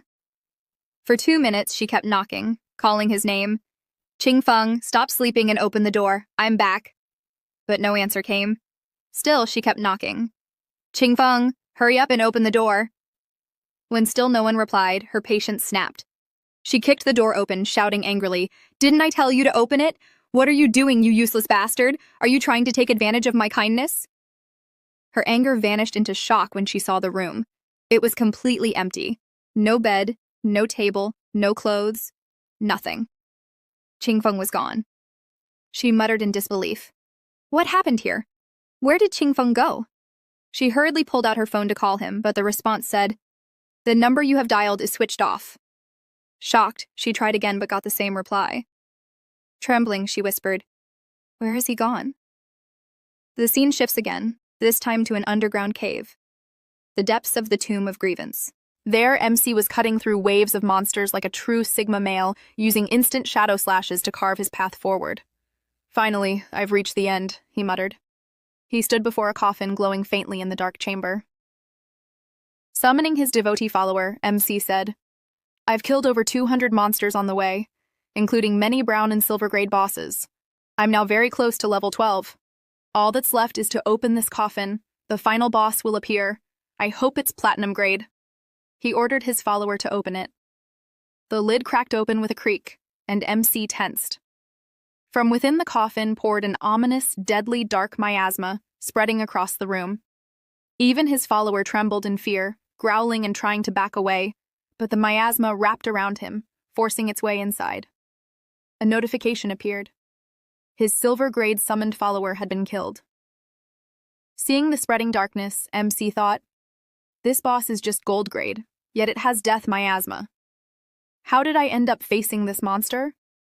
It has no physical form, meaning it's immune to physical attacks. I remember in my previous life, someone released it too. The miasma spread to nearby outposts, causing massive civilian casualties. He recalled the only ways to survive if possessed by it. Either your teammates dispel it for you, or you have special classes with invincibility spells to protect yourself. Otherwise, death was certain. But he also knew its secret. Its main body was hidden inside the miasma. He activated his Dark Knight ring blade, surrounding himself with magical power. The miasma swirled along with it, revealing a strange plant with countless eyes on its head. Without hesitation, MC combined his gift of glory and poisonous dart to strike it down. After a few attacks, he cut through it and moved forward. A notification popped up. He had slain the gold-grade monster, Death Miasma. He sighed in relief, thinking, its strength was clearly platinum tier, yet it was still ranked gold, and it only dropped gold-grade loot. The boss's remains dissolved into lifespan, and MC muttered, good thing I just learned Dark Knight Ring Blade. It's a magic damage skill. Without it, I would have struggled terribly against this. He happily collected the loot, using his greedy hand, and laughed. Finally, I've cleared this tomb. It wasn't too difficult, but it took a lot of effort. Still, only gold-grade loot? Before he could finish his thought, a notification appeared. He had obtained a rare loot, a Mount Bell. A bell appeared in his hand. Overjoyed, he exclaimed, yes, a Mount Bell actually dropped. Earlier, he had mentioned needing a mount, and now he got one, proving how generous the writer was to him. Shadow, staring at the Mount Bell, smiling with excitement. He says this really has a mount inside. Little Black was truly valuable. Talking to her was worth it. When Qingfeng checks the bell's information, he learns that inside is the ghost Night Wolf. By using this Mount Bell, he can summon a level 11 ghost Night Wolf, which will help him in battles, and he can also ride it. The restriction is that only someone level 11 and above can use it. Reading this, Shadow becomes very happy and says, excellent. Ghost Night Wolf is one of the fastest mounts available in the early stages. Then its full stats are shown. It's a level 11 gold-grade monster. Strength 148, Physique 155, Agility 191, Spirit 135. This mount will gain experience along with the player and level up automatically. But if you sell this Mount Bell to someone else, all its upgrades and levels will reset back to the initial state, making it just a normal level 11 gold-grade mount again. Shadow immediately uses the Mount Bell, and out of green flames appears a powerful roaring ghost Night Wolf that looks deadly. Seeing it, Shadow is overjoyed. He checks its skills. The first skill is Sprint, which increases movement speed by 245% when activated. The second is Nightwork. Activating it lets the MC permanently stay in level 1 strength during the night. While attacking, it breaks stealth and deals 120 stealth break attack damage. After breaking stealth, you must wait 60 seconds before going invisible again. The third ability is Counterattack, striking a single target 3 times, each strike adding 267 physical attack power with a 12-second cooldown. The fourth is Wolf Howl. Using it increases the attack power, physical defense, and all elemental resistance of all friendly targets, also adding 35 attack points. This buff lasts 10,800 seconds with a 600-second cooldown. Reading this, Shadow checks the wolf's body and says this is both a mount and a battle pet. and it even has built-in invisibility. Not bad. This is truly a huge profit. Then the scene shifts above the room where Shadow is. Everything is silent. But the next moment, Shadow rides out on his wolf with a loud howl, breaking the silence. Before any monster can even react to the noise, he has already vanished at incredible speed. Using stealth and invisibility, Shadow enjoys the ride. While riding, he says now, I need to upgrade myself to level 15 and earn enough lifespan to extract this mount into reality. Next time I log in, I'll immediately ride this mount to Magic City and finish off CC first to remove future troubles. Since Shadow has now set his target, he rides the wolf at full speed in one direction. Jumping across rooftops, he says I'm heading to River and Sea Arena. It's a huge area filled with monsters. It has 2 underground floors and a very complex environment. It will be the best place for me to level up quickly. He leaps across rooftops and rough paths until he reaches the River and Sea Arena. As he said, there are countless monsters here. The moment he enters, a powerful joint boss in red armor and silver armor chases him. The environment here is perfect for his mount. The wolf keeps leaping and luring all bosses and monsters behind him. Seeing this, the MC says this is paradise, but only for the strong. His wolf leaps onto another rooftop and a boss monster stares at them. From this jump, MC and his wolf get a perfect angle. Like bloodthirsty wolves, they leap and activate their skills, charging at the monsters. The MC opens his eyes wide and uses instant shadow slash, cutting all monsters into pieces. The scene changes. It's a beautiful evening, except for the ruined city.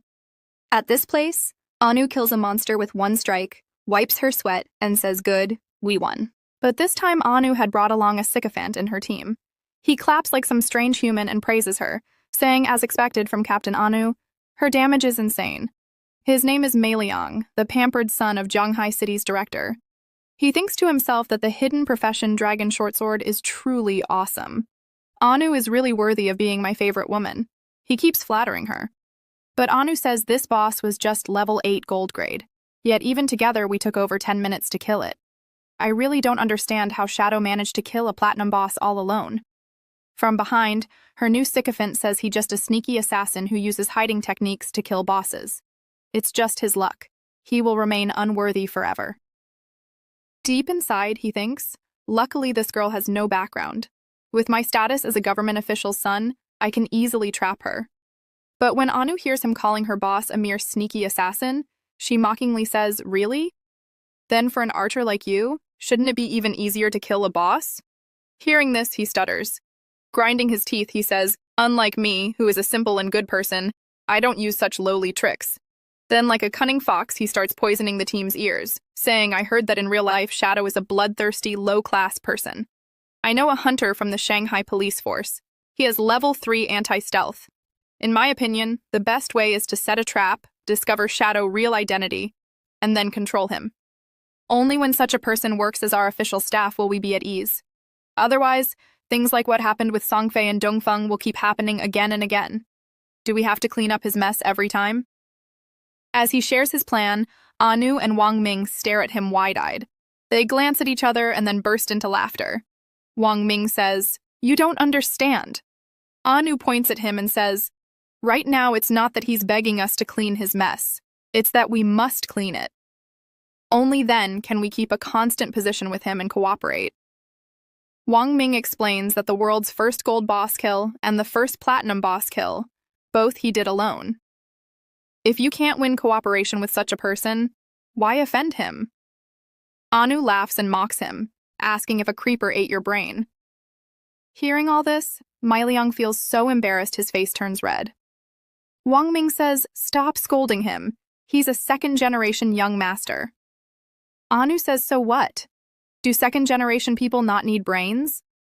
Wang Ming says if you say a little more, he'll start crying. But Mailiang's embarrassment turns to anger. He shouts, "Damn, Shadow! Isn't he just an assassin who can be crushed like a fly? I'm giving you a way to keep up with his level, yet you're afraid you can't control him. And how dare you people without any background scold me? Anu, just watch. I will surpass Shadow and capture him. Then I'll make you all kneel before me to beg for mercy." He keeps ranting like a monkey, but Anu and Wang Ming ignore him and check the boss loot.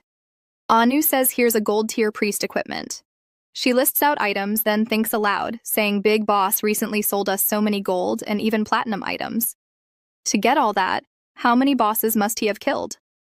Or maybe he has treasure hunting talent, finding many chests filled with rare items.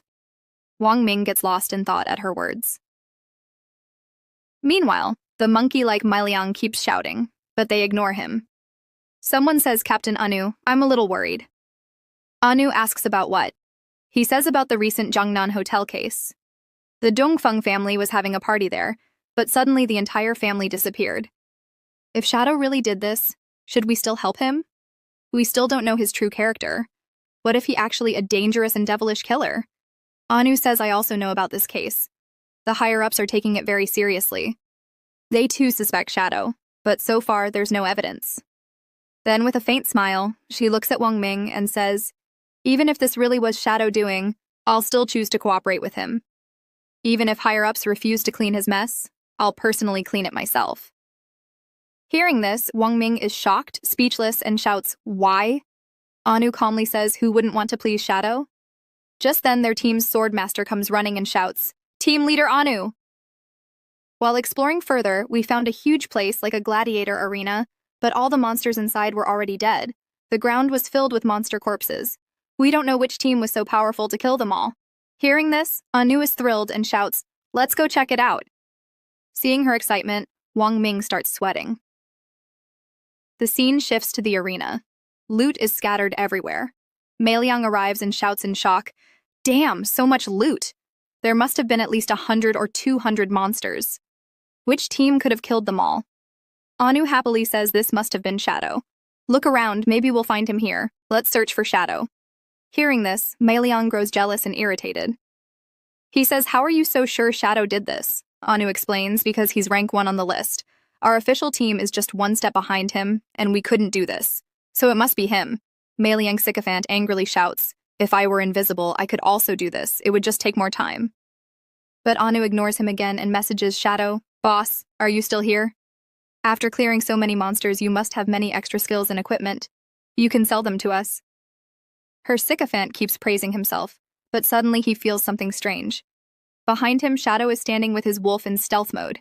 He deactivates it, and suddenly he becomes visible. The sycophant gets so scared he falls back, screaming, even wetting himself. But Anu, seeing such a huge mount, falls in love instantly and with sparkling eyes says, wow, boss, you even have a mount. Where did you get it? Shadow says, thanks for the coordinates. I got it in the tomb. And a special thanks to Little Black, since you were the one who discovered the tomb. Hearing this, Little Black laughs happily. MC then says to Anu, let's trade. You can pack all the items scattered here, same rules as always. Anu cuts him off, saying, yes, I know. If I don't like the goods, I won't buy them. I know Big Boss always gives fair prices. They start trading, but behind them Liang is still trembling in fear from wetting himself. Their swordmaster notices and stares, asking, did you just wet yourself? Liang, red with anger, thinks to himself, damn Shadow, damn beast. They humiliated me so badly in front of everyone. Shadow, just wait. Then we see Shadow riding his joint wolf leaping across tall buildings. A notification appears showing the ranking list. Shadow has reached level 13. Justice Execution, meaning Arnia, is at level 10. Wang Ming is also level 10. Black Plum, or Little Black, is level 10 as well, ranking 4th. Shadow checks his lifespan, which has reached 245 years of tradable life, and he has 255 evolution points too. He says, after clearing the entire arena and killing all the monsters, I got a decent gold rank skill. Its name is Quiet Hideaway. At first it looks like a funny skill, but its effect is quite amazing. With it, you can enter stealth mode just by standing still. As long as you don't move or attack, you can remain in stealth forever. And when you break stealth to attack, your attack power increases by 300 points. It has a cooldown of 120 seconds and requires level 13. Though it looks ordinary, once MC understood its true potential, he was overjoyed. He said, this not only enhances my stealth, but also gives me the option to use Stealth Break twice in battle. The Stealth Break damage is 300 points, but with my other stealth enhancements and skills, the damage can rise up to 3,000. And the best part, whenever I enter the game, my real body becomes intangible. People can see me but cannot touch me. But now, if I instantly use Quiet Hideaway, My body also becomes invisible, which means every time I enter the game, my body is both intangible and invisible.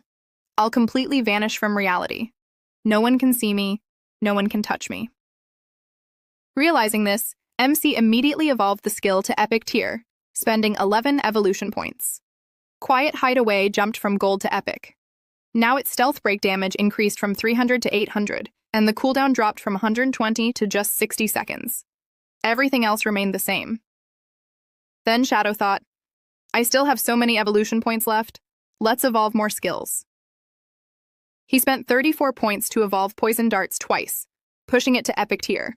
Its maximum range increased from 17 meters to 20. Attack damage rose from 240 to 400. The poison, which previously dealt 80% of real damage over 5 seconds, now dealt 100% continuous damage every second for 5 seconds. But if it hit a weak point, poison wouldn't apply, nor could the poison effect stack. Next, Shadow used 200 evolution points to evolve Gift of Glory to Mythical Tier. From Legendary to Mythical, its power skyrocketed. Earlier, weak points appeared 200% larger. Now they appeared 300%. Weak point attack rate doubled. Its active skill, Throat Slit, which gave 150% extra damage for 3 seconds, now gave 200%. Its cooldown dropped from 25 seconds to just 15. And for MC, only 9 seconds. Shadow was thrilled. He said, "Mythical skills truly are terrifying. Except for a few special monsters, every attack of mine will now count as a weak point strike." Then he pulled out a pendant he had obtained in the arena. A platinum tier assassin accessory called Swindler's Pendant. It increased physical power by 45, strength by 20, and constitution by 20. Its level requirement was 13, and it had a special effect that boosted strength by 1. Shadow was overjoyed. Adding up his stats, he said, "Now my stealth is at level 4. At this stage, no one can hide from me, and no one can find me either." Pointing to a cloth covering his mouth, he said, "This is Shadow Veil. It increased my dodge rate by 83%. I also got it in this arena. A gold tier assassin item that increases constitution by 5, strength by 5, and dodge rate by 32%. Celebrating his gains, Shadow was moving ahead when suddenly a loud explosion echoed and thick smoke filled the air. Investigating, he stopped midway and said, "Wait, what's that?" Behind a building, a shadow appeared, something with a triangular head. When revealed, it looked like a golem shaped like a pyramid, with jointed robotic arms and giant sickles, its entire body made of metal. Watching in stealth, MC said, "Saint of Steel. Who unleashed such a dangerous boss?" The Saint of Steel was swinging its sickles casually, killing all nearby players. MC recalled in my previous life when it appeared in Jangai City ruins, thousands attacked it, but still more than 4,000 were killed. In truth, it was a guardian of a sanctuary called Church Sanctuary, the second largest shelter in Zhonghai ruins. MC thought, I originally planned to deal with CC first, then this boss, but since it came on its own, I'll deal with it now. He leapt with his wolf onto another rooftop, looking down as Saint of Steel slaughtered players with ease. One man sacrificed himself to save a teammate, but the teammate cried his name in vain before also being cut in half. MC scoffed. "You people think you can face the Saint of Steel now? That's arrogance." But then he froze, shocked. He recognized someone riding a tiger mount, dodging the Saint's strikes. He exclaimed, "Chen Wuming! He has a hidden profession, Knight Templar." In my previous life, I fought him 9 times, but neither of us ever had a clear victory. He was cunning, always using dirty tricks to escape whenever I was about to win. It was his guild, Knight Templars, that finally defeated the Saint of Steel. After that, people spread legends. God of Death in the west, Holy Temple in the east. Both of us controlled Zhonghai ruins, one ruling east, one ruling west. But when Knight Templars first recruited members, they made them sign a harmonic contract. Safety was guaranteed, but in exchange, members had to pay 50% tax for lifespan. Most of them became little more than top-level black slaves. Staring at Chen Wuming with fury, MC muttered, "This time you won't escape." Meanwhile, Saint of Steel kept slaughtering. Shadow slipped into stealth between it and the players, activated his skill. His eyes turned blood red, dark aura spread, and he unleashed Dark Knight Ringblade. Many players were caught and killed, notifications flooding in. MC ignored them, but Chen Wuming saw his comrades dying and roared, "Who did this? Is it Shadow? We have no enmity with you. Why kill our people?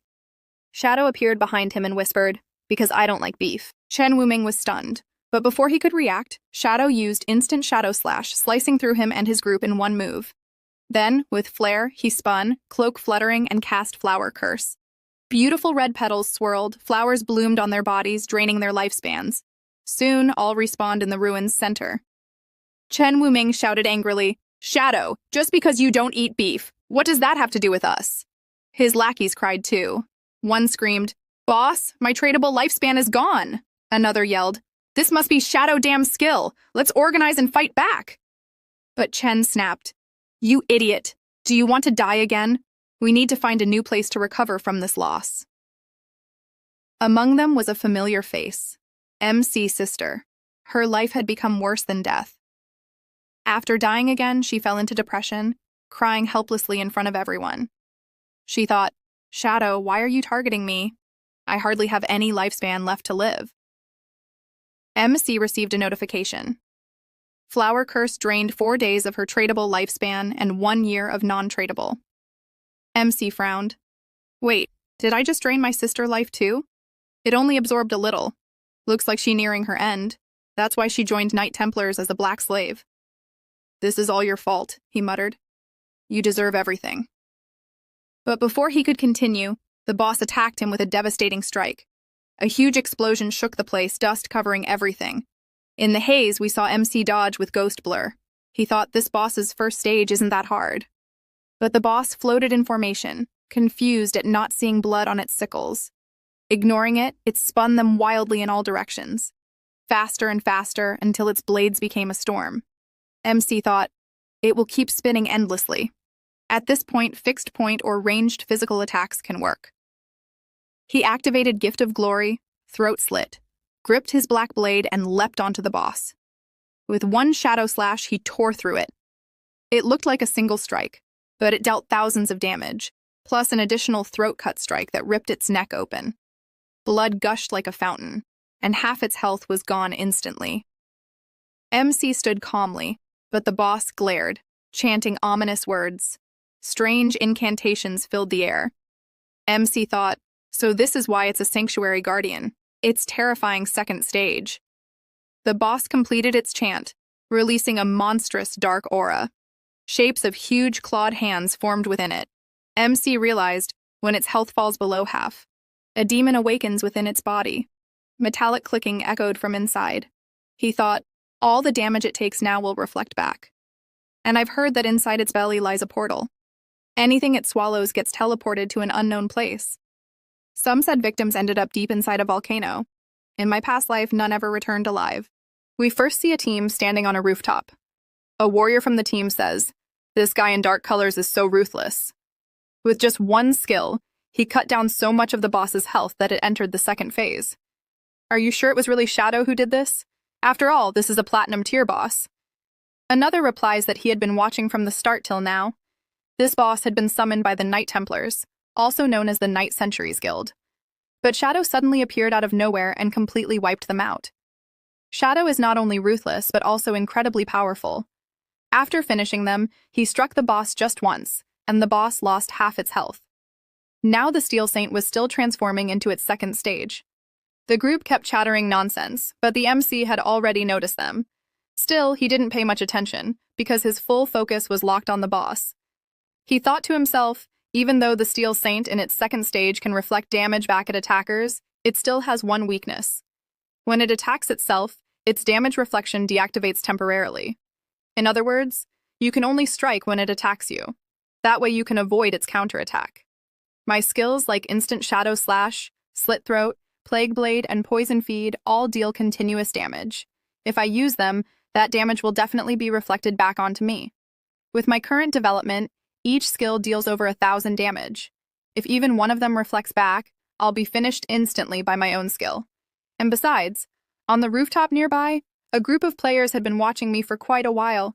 Maybe I can use them. Then we see this team again when a heavy voice sounds from behind them. Everyone move aside and let me see what's happening here.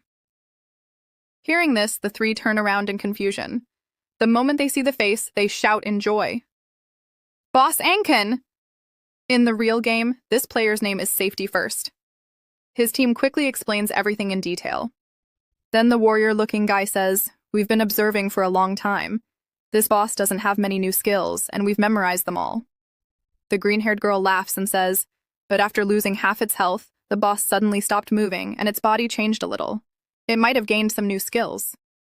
Ankon agrees. Then he asks, "Was the one fighting just now really Shadow?" The green-haired girl answers, "Yes. The moment the boss entered its second stage, Shadow completely vanished." Hearing this, Ankon grits his teeth angrily and says, "Little rabbit, activate your red eyes and check if Shadow is still nearby." The green-haired girl agrees, meaning her name is Little Rabbit. She activates her power, and from her wand, countless green shapes of light emerge, and from within them leaps a dangerous-looking black and white rabbit. The rabbit jumps from a tall building straight to the boss and begins scanning the area with its huge glowing eyes. During the scan, its master's eyes also glow green. The girl then says, "I've scanned the surroundings, but Shadow isn't here. He must have left." Safety First replies, "If even your level 3 anti-invisibility can't detect him, then he's surely gone. I can't believe he has level 4 invisibility." He suddenly jumps down from the building. His teammates just watch as he descends, shouting, "Little Rabbit, stay alert. If you see Shadow anywhere, alert me immediately." His teammates keep calling his name, but Little Rabbit trusts him completely and nods. Now, Safety First jumps directly behind the Steel Saint. On another rooftop, 2 players witness this. One says, "Damn, is he trying to solo a platinum boss?" The other says, "Wait, I've seen this guy before." Yes, when he was in the initial town, he finished a gold-level boss without taking any damage. The first replies, "Oh damn, that means this is boss Safety First." Then, we see him draw his twin swords with a confident smile, activating his skills.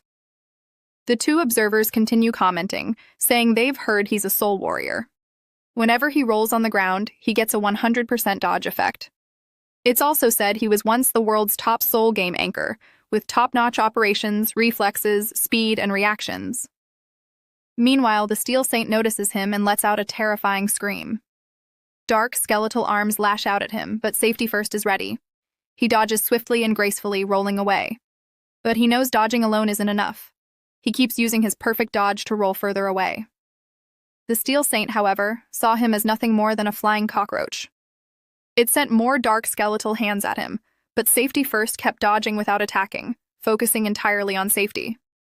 The Saint had endless arms. One attack was dodged, then 2 more appeared, which he just barely avoided again. On the rooftop, his team cheered loudly for him, calling him awesome, and praising how calm he remained without being greedy to attack. On another rooftop, 2 more were analyzing the fight. One with messy hair said, "Safety First is amazing. He's dodging every attack." The other, calculating, asked, "But if he's just rolling, why is the boss's health dropping?" Messy hair replied, "Yes, it's weird. I saw flashes of light on the boss while he rolled. Could it be that soul warriors can even deal damage while dodging?" Little Rabbit happily shouted that perfect dodging was only the basics for Ankon and Teiji. Their true strength was their attack. The Steel Saint kept striking, and Safety First kept rolling and dodging. The girl explained with a cheeky smile, "As soon as Ankon triggers a dodge during a roll, his next attack will ignore 50% of the enemy's defense." She looked so confident in him. Now the decisive moment came. Ankon raised his swords, activating his skills, shouting as he charged. His teammates behind cheered in awe of the special effects. The girl said, "I'm sure this attack will deal at least 4-digit damage to the boss." With a twisted grin, he dashed so fast that the Steel Saint didn't even have time to react. In the next moment, countless slashes landed, and its health bar flickered. The move was revealed to be called Dancing Under the Moon, passing through the gap of knife blade. What a name! It must have taken him ages to come up with it. Another effect activated. Operation Knife Tip Blood, releasing all the strength he had built up in a devastating strike. The boss's health dropped even more violently. Honestly, the move wasn't bad at all. His team cheered wildly. The boss now had only 1/3 of its health left. Then he unleashed another move, Shadow in the Gap, slashing violently before saying, "Health is wealth." He was confident this would finish the boss, so he posed proudly with a smug grin. But the very next moment, boom, all the damage reflected back onto him. His entire health bar emptied instantly, and in 1 second, he was dead. Everyone was shocked, especially his team. They couldn't believe it. Their eyes bulged and jaws dropped so wide that an elephant could fit inside. They called to their security brother, but the dead don't answer. In confusion, they wondered why he died. He had dodged every attack and landed all his skills clearly on the boss. The boss's health had obviously dropped a lot, yet he still died. The reason became clear. It was the work of our MC who had been hiding in stealth, attacking the boss repeatedly while it was distracted by Safety First. Now, still in stealth, Shadow moved towards Safety First's loot, thinking, "Thank you, Safety First, for constantly distracting the boss and forcing it to use its moves. Without you, the boss would have stood still like a statue. While it attacked you, I attacked it over and over, leaving it with just a third of its health." Meanwhile, the Steel Saint, laughing menacingly with its axe raised, turned and began heading back toward its sanctuary. Seeing this, Shadow thought, "No, this is not good. The boss has lost too much health, so now it wants to return to the sanctuary. If I let it go, it will recover to full health, and all our efforts will be wasted." He looked again at the rooftop players, realizing Safety First's death had scared them so much they wouldn't dare attack again. But if the boss doesn't attack, its reflection effect will remain active. That leaves me with only one difficult technique to use. Then Shadow deactivating his stealth and appearing directly in front of the Steel Saint. In his heart, he thought, "No, I cannot let it return to its shelter." Seeing an enemy blocking its way, Steel Saint also got ready to fight. It let out a terrifying laugh. The spectators watching shouted in confusion when they saw Shadow appear. "Look, it's Shadow. Could it be that all those bright flashes of attacks earlier were from him?" So all this time, Shadow had been secretly attacking and lowering its health. How terrifying. Luffy said, "I thought Safety First was the boss here, but he turned out to be a clown. The real boss here is Shadow." But Little Rabbit was the most shocked to see him. She said, "Is this really Shadow? How is this possible? Why couldn't my level 3 anti-stealth detect him? Could it be that Shadow already has level 4 or higher stealth?"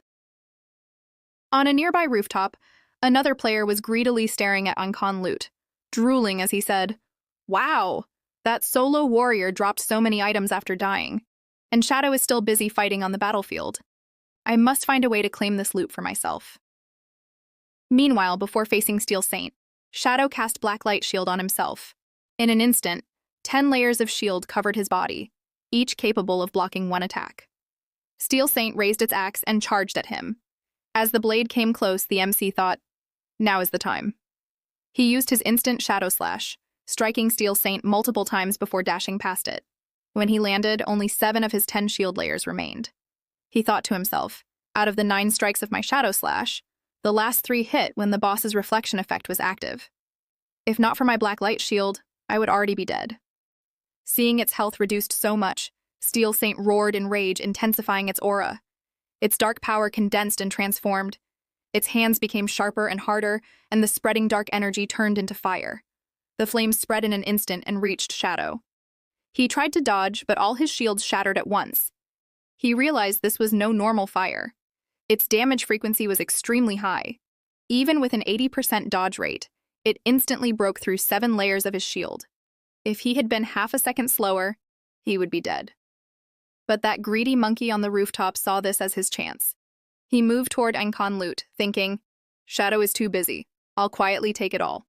Just as he reached out, a poisoned dagger flew and pierced his forehead. He couldn't even understand how Shadow noticed him while so distracted. His head burst apart in the next instant. From behind, Shadow shouted, "You cannot steal my loot." He collected both sets of loot. From Safety First, he gained 62 days of tradable lifespan and 67 years of non-tradable lifespan. From the Thief, Clean Hands and Feet, he gained 355 days of tradable lifespan and 20 years of non-tradable lifespan, plus Shadow used his Flower Curse. Absorbing the loot, Shadow thought, "This Safety First seems interesting. I won't use my Blossoming Curse on him." Looking at the numbers, it seemed he had lived a long life, maybe from the beginning without dying once. Steel Saint's body was now fully enhanced. Its metallic surface gleamed as it charged toward Shadow. Shadow thought, "I can only slowly wear down its health with my Black Light Shields and ordinary Shadow Slashes. But after this enhancement, it looks deadlier than before." Steel Saint threw its dark hands everywhere, but Shadow dodged using Ghost Blur. He thought, even if it's slow, compared to before this feels safer. The fight continued like this for some time. The boss spread flames all around, while Shadow attacked using Ghost Blur, Blacklight Shield, and Instant Shadow Slash. The spectators whispered, "Oh my god, Shadow is terrifying. Look how he moves, dodging every attack." Another said, "This fight is giving me goosebumps.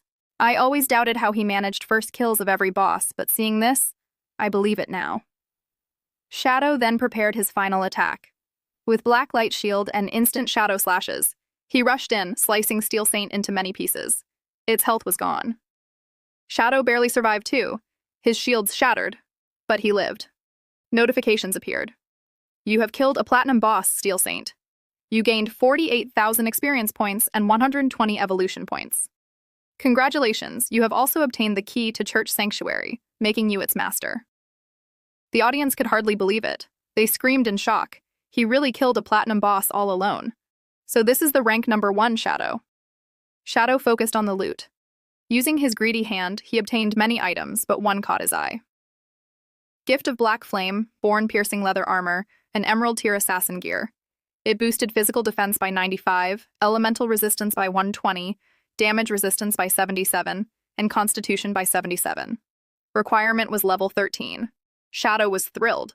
One piece of this armor gave him more defense than an entire set of others' armor. He noticed a special effect too, Gift of Black Flame. Whenever you attack or are attacked, the target gets covered with a layer of black flame, stackable up to 5 layers, each reducing defense and resistance by 7%, though less effective on higher tier bosses. Shadow smiled. This effect is even more useful than what the Soul Purifier dropped earlier. He also obtained a skill, Assassin Intuition. With it, he could see the outlines of hidden units, giving him level 2 anti-stealth. Requirement was level 13. Excited, Shadow said, "This is an anti-stealth skill. I must evolve it to legendary." He spent 33 evolution points, raising it from Emerald to Diamond, Epic, and finally Legendary. Now he could see invisible units' outlines, and his anti-stealth rose to level 5. A new effect appeared. He could now spot others' weaknesses more clearly, increasing weak point attack correction by 50%. He thought, with this plus my Gift of Liberation passive, my weak point correction is now 350%. Even if I attack blindly, I'll hit the enemy's weak point. He then decided to upgrade his Ghost Blur skill to Legendary, spending 80 evolution points, leaving him with 17. It went from giving 75% dodge rate to 85%, and whenever dodge was triggered, he would become immune to all damage for a short time. He was delighted. Just then, Anu arrived shouting, "Boss, boss, I'm here! What amazing things did you get?" Shadow thought. This woman must have been born in a dog year, sniffing her way here every time. She said, "Expert, I never imagined you would reach level 13 in one night. That's amazing." Behind her, Wang Ming said, "We worked all night too, but we're only halfway to level 11. Boss, you're too fast." Before he could finish, Anyue hit him on the forehead and said, "Shut up. Who said only one person can be fast?" She then turned to Shadow, showering him with praise, leaving him speechless. Shadow didn't waste words. He activated the system and put many items on sale, saying, "Here, everything I marked is for sale, prices included. Buy what you want." Anu said, "Fine, 45,000 days, pack it all." The deal was confirmed. Shadow then said, "There's something even better on sale. Do you know about hideouts?" Anu replied excitedly, "Yes, in Yanghai City there are no safe zones, but players can occupy hideouts as bases, storing supplies and activating magical defense barriers during monster invasions." Shadow said, "You must only know the smaller ones gained from killing gold-tier bosses, right?" She admitted yes. So far, officials only found one in Magic City, already taken over by authorities. Shadow pulled out a shining golden key and said, "The boss I just killed dropped this, the key to Church Sanctuary. This hideout covers 800 acres. Go back and discuss its price with your authorities, then bring me an offer." Shocked, her team shouted, 800 acres! Anu thought to herself. The larger the hideout, the stronger its defenses and infrastructure. Even all the officials of Yanghai City could have their own rooms there with plenty of space left. She asked, "May I know how much you plan to sell it for?" Shadow said, "Discuss first with your higher-ups. Don't worry, I'll consider your offer first." He thought to himself, In my past life, such a hideout sold for 2,000 years of tradable lifespan. Even if I get less now, if I sell it to the officials and combine it with my current lifespan, it will be enough to extract all my skills, equipment, and levels into reality. Anu agreed to arrange someone to report to her higher-ups, but then asked one more favor. Shadow said, "Fine, tell me." She explained, "We just got news that in Dark Moon Town, 7 gold-tier bosses have gathered together. Many people have died because of them. We are ready to sacrifice 10 years of lifespan if a big shot like you can help us eliminate them. We can't let all our past efforts go to waste."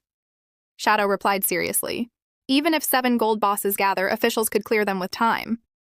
But since you came to invite me, it must mean there's a real problem."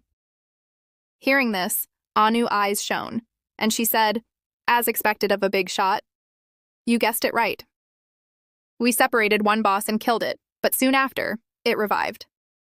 Not only that, all 7 bosses' attributes increased greatly, and they instantly wiped out our team." Hearing this, Shadow was shocked. He thought, so these bosses stay in groups and can even resurrect themselves. Could they be puppets created by some ancient god's cursed tablet? If an ancient god's slate is involved, I cannot miss this. He accepted the deal. Anu paid him 10 years of tradable lifespan in advance. Shadow confidently asked for the coordinates and set off immediately. Anu cheered behind him. "Come on, boss, you can do it." As he walked, Shadow thought, Anu is so down to earth. Items dropped by 7 gold bosses could sell for 40 to 50 years of tradable lifespan, yet she gave me an extra 10 years as a reward. How kind she is. Just a while ago, didn't I call her dog-like, sniffing around everywhere? People change sides so quickly just for 10 years of lifespan.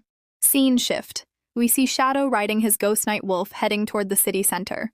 After traveling for a while, he reaches near the statue built in the center of the city. He needs to go under that statue, because to enter Dark Moon Town, he must use a teleportation circle that exists only in the middle of this city. But as he sneaks into the city center from behind, he sees something in an alley that leaves him shocked. We see Xiao surrounded by 3 girls. The 3 of them are attacking her harshly and mistreating her. One girl grabs her hair while another laughs and strikes her face, shouting, "You fool, how dare you! You've only been in our guild for a few days and already you're trying to charm our guild leader." They hit Xiao so severely her face is damaged. But still Xiao pleads desperately, "I never did anything like that, please trust me." Ming Ming yells in anger from behind, "Do you think I'm blind? I'm warning you for the last time, stay miles away from the church or I'll tear you into pieces." The 3 girls continue, raining kicks and punches on Xiao. In the shadows, the MC is watching everything in stealth mode, but he doesn't even think of interfering. Inside his heart, he thinks, it seems after joining Night Stars, Xiao has officially gotten herself tangled in the internal matters of the guild. In my previous life, she played many such power struggle games too. Of course, I was the one who suffered because of her back then, but this time I'll just sit back and enjoy life. Meanwhile, the 3 girls keep beating Xiao. She cries out, "Ming Ming, stop, please, it hurts so much, I'm about to die." Ming Ming shouts, "Today we'll beat you to death." Another one says, "Who knows how many people this girl has seduced?" But beside them, Shadow is quietly sneaking into a wall. He explains to us that under the joint statue in the ruins of Zhenghai City lies a hidden room. Inside is a teleportation formation, which allows you to teleport back to your original town. Most people don't know about this route, but the teleportation is not free. The first time you must pay 500 days of tradable lifespan, the next time 1,000 days, and the third time 2,000 days. Every time you teleport back, you always need to pay double the lifespan from last time. As time passes, the initial town gradually evolves into an advanced district city. The monsters there evolve into bosses, and hidden treasures also start appearing. For example, this time, there is the ancient god slate, which is definitely something I cannot miss because it is an excellent treasure. Shadow steps into the middle of the teleportation circle. A notification appears asking, "Do you want to return to land abandoned by gods, Dark Moon Town?" The MC is surprised, Dark Moon Town? Did this town appear later? What? I've never heard of it even in my past life. Then he says, "Fine, teleport me." His 500 days of tradable lifespan are deducted and he starts teleporting. The next moment he appears right in the center of Dark Moon Town. Despite being night, the place is still lively. Some elderly people are still out walking. Seeing this shadow moves forward thinking, there are far more people here than I expected. But why are most of them old? As the MC heads out of town, he reaches the gate where two men are helping an old grandmother inside. The grandmother trembles, saying, "Oh, finally we're back in the safe zone." My heart was about to explode.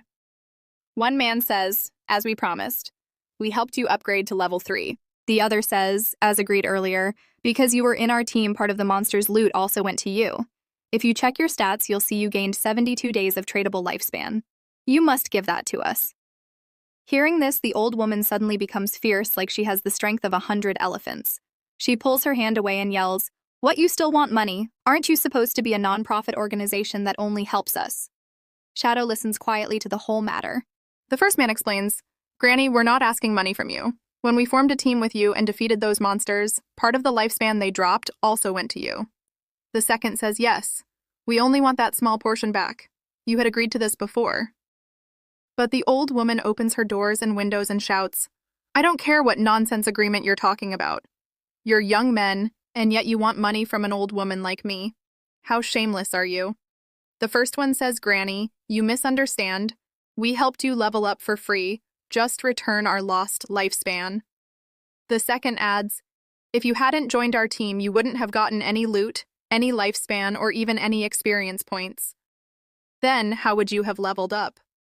The grandmother screams, "Don't come near me. Don't touch me. I'll scream and call everyone. Such horrible people. The Max Guild people are disgusting." Suddenly, someone in stealth mode appears behind her, grabs her collar, and drags her back, shouting. The old woman screams in confusion and runs. Then the MC lifts her and throws her outside the city walls. Everyone is stunned. The old woman is confused, saying, "What's happening?" Shadow is now furious. In anger, he grabs her by the neck, pulls out his poison dagger, and with a furious gaze strikes it deep into her body. The next thing we see is her body bleeding heavily. Yes, such a cruel act is done by our MC Shadow himself. Did the MC do right or wrong? Tell me in the comments. The two men stand shocked. They ask what was that. The MC voice comes, "Outside the city, your life depends on yourself. Now that she's gone, her lifespan belongs to you. Day by day, our MC is becoming more ruthless." At first, these two tried to act good, but after her death, they start celebrating happily. One shouts, "Wow, what a shot." The other says, "My name is Jing Jing. May I know which expert helped us?" The MC replies, "I'm just a passerby. For me, this was nothing, just a piece of cake. Don't take it to heart, this was no favor." After saying this, he walks away. But while leaving, he thinks, "The rule of not hurting anyone inside the town is really bothering me now." The two men check their lifespan and find exactly 72 days of tradable lifespan, making them very happy. They thank the MC. Meanwhile, the MC keeps thinking, the Max Guild. So this guild originated from Dark Moon Town. This guild is dedicated to public welfare activities. When it was first established, it supported elderly people in places like land abandoned by gods, helping them level up. Later, it was officially recognized. Talking about population, the Max Guild became the biggest guild in China. In such chaotic times, we really need people like them. Then at night outside the town, we see a place where a monster is trapped tightly by huge vines. The monster struggles fiercely. In front of it stands Xiao's friend, who is using her magic to bind it. She shouts, "Mommy, now!" Her mother responds, "Yes, come, thunder!" She casts a thunder spell. As the spell completes, a powerful lightning bolt strikes the monster. Then a man rushes in with a sword and slices the monster into two. This sword master is the girl's father. He says proudly, "See, I did it." The girl exclaims, "Mom, Dad, you're awesome." The girl and her mother look almost identical. The mother says, "Yes, after watching other people's tutorials, we can kill these monsters so easily. It's becoming easier." As night falls, they start heading back to town. Yan Yan's father says, "By the way, Yan Yan, I heard your close friend Xiao joined the Knights Templars. People say that guild puts heavy taxes on its members." Yan Yan replies, "Yes, I told her to join our Max Guild, but she refused. I told her our guild works for public welfare. Many people here don't know how to play games, but they help each other. There are even people who can guide us. But still, she didn't want to join." Looking at Yan Yan, it's clear she is sad about it. Her mother says, but she's already reached level 10, and it was the Night Sentry Guild who helped her rise so fast. Her father says, even if she's level 10, to that guild she's just a tool. They walk quietly. The mother sighs and says, in the end, if you don't have special skills, then just kill monsters quietly and collect some lifespan. The father agrees. Yes, like us. If you see a monster, kill it. If you see a boss, then run away calling for help. But Yan Yan still looks downhearted and says sadly, but Xiao thinks she's extraordinary.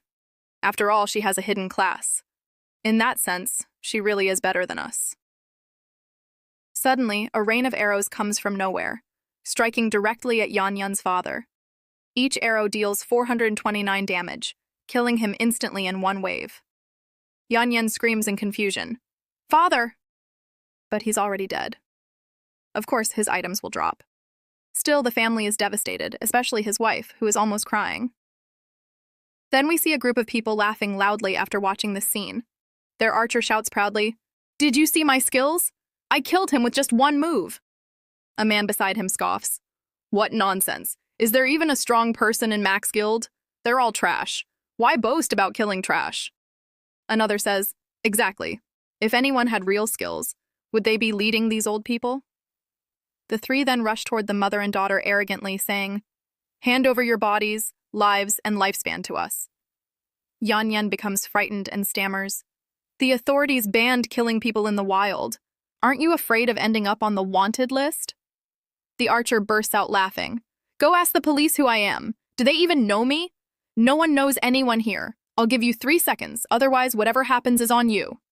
Hearing this, Yan Yan gathers some courage and shouts, "Don't even think about it. Mom, I'll try to hold them off. Quickly, call the guild channel for help."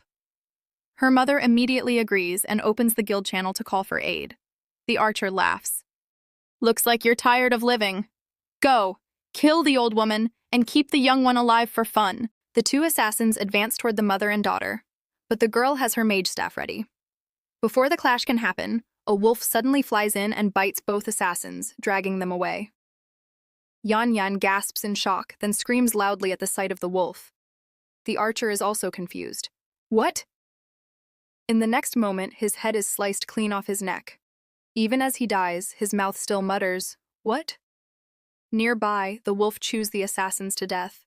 The girl trembles in fear, watching all this. On the other side, the MC stares at the archer's face as if he recognizes him. The archer too looks at him and says, "What? A dark shadow." Now all those thugs had teleported back to the town. They were depressed, wondering how they had died so easily. One screamed, "Damn! How did so much of my lifespan drop?" Another cried, "No! My entire lifespan is gone!" The archer shouted that his whole lifespan had also disappeared. He asked if this was happening because of their killer status. But another assassin said, "No, that's impossible. Even if we have killer status, it can't just erase all of our lifespan." Then the archer urgently told them, "Head to the forest quickly. If this continues, we'll die for sure. We need to kill monsters fast to recover some lifespan." They all rushed at full speed into the forest. But suddenly, something came toward the archer. A strong light flashed, and before anyone could understand or react, a joint sword of light struck directly upon all three of them. Now they couldn't even move. The archer shouted, "This person must be very skilled. He has injured us just enough to stop us from escaping. I can't move at all." A voice came from the front asking, "Are these the three? Black Dragon is also a dragon. Turkey Flavor, Rice Crust, and Flying Prism. Yes, these were their names." The assassin shouted at the figures, asking who they were. The voice replied, "These three are the player killers who have been murdering players everywhere. Finally, we've caught them." In front of them stood some church people. One looked like a bishop, and the other a swordmaster. The bishop said, "We are official hunters. Please provide us with your real-life information. We will arrest you according to the law." The killers mocked, "Wow, such polite people." But then the swordmaster beside the bishop said, "If you resist, we'll beat you until your entire lifespan is drained." And just as the talk about draining lifespan was happening, the scene shifted. We saw the archer's dead body, and the blossoming flower curse was sucking away all his lifespan. Beside it, Shadow was silently watching. Behind him, Yan said, "Thank you, Boss Shadow. If you hadn't helped, my mother and I would have been in huge trouble today." Seeing her manners, Shadow thought to himself, I never imagined Yan was such a good girl. From what I've seen, she's so kind-hearted and brave. She's completely different from Xiao. I don't understand how these two even became best friends. Luckily, fate has now separated their paths. Then Shadow went back into stealth mode and tossed an orb filled with lifespan in front of Yan Yan. She was shocked. When she picked it up and checked inside, she realized it contained exactly the same amount of lifespan her father once had. She understood this was her father's orb, meaning Shadow hadn't absorbed it but returned it to her. Meanwhile, her mother was still innocently looking around for Shadow. She asked her daughter, "Where did that man go?" But her daughter was lost in thought. The mother asked again, "My dear, why did he suddenly disappear?" Yan Yan was thinking, I can't believe it. The #1 boss in the world, Shadow, is such a good person. The scene shifted to later that night deep in the forest. A group of men guarded a path. They said, "Didn't Captain Anu say Shadow would be here in minutes? It's already been half an hour. What's he doing?" But Shadow was already there, passing right in front of them. They continued talking, wondering if Shadow could kill the monsters inside. One said, "No, those monsters can revive indefinitely." Another laughed and said, "Shadow does have guts, though. He dared to accept this mission against gold-tier bosses that can revive forever." Hearing this, Shadow thought, these people are just common workers. They've never seen real power. Ignoring them, he went ahead, telling us in his mind about the ancient god tablet. This tablet adds 1 positive and 1 negative affix to equipment. If you're lucky, it can even change your class characteristics.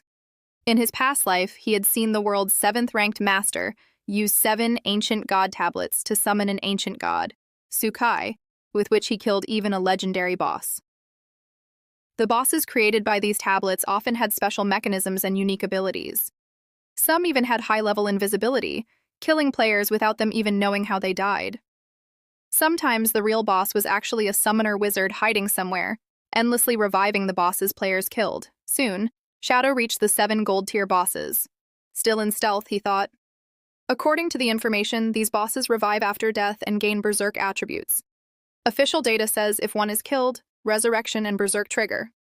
So what if I kill all 7 at once? Will they still revive? It's worth trying. He activated a skill, summoning his devotee follower, and equipped the devotee pendant. Sending his follower forward, he ordered it to attack. The follower roared, activated its powers, and rushed all 7 bosses with heavy attacks, dealing 250 damage each. But the bosses barely took any damage, healing immediately. One boss glared at the follower, and suddenly a dark aura entered and tore it apart from the inside.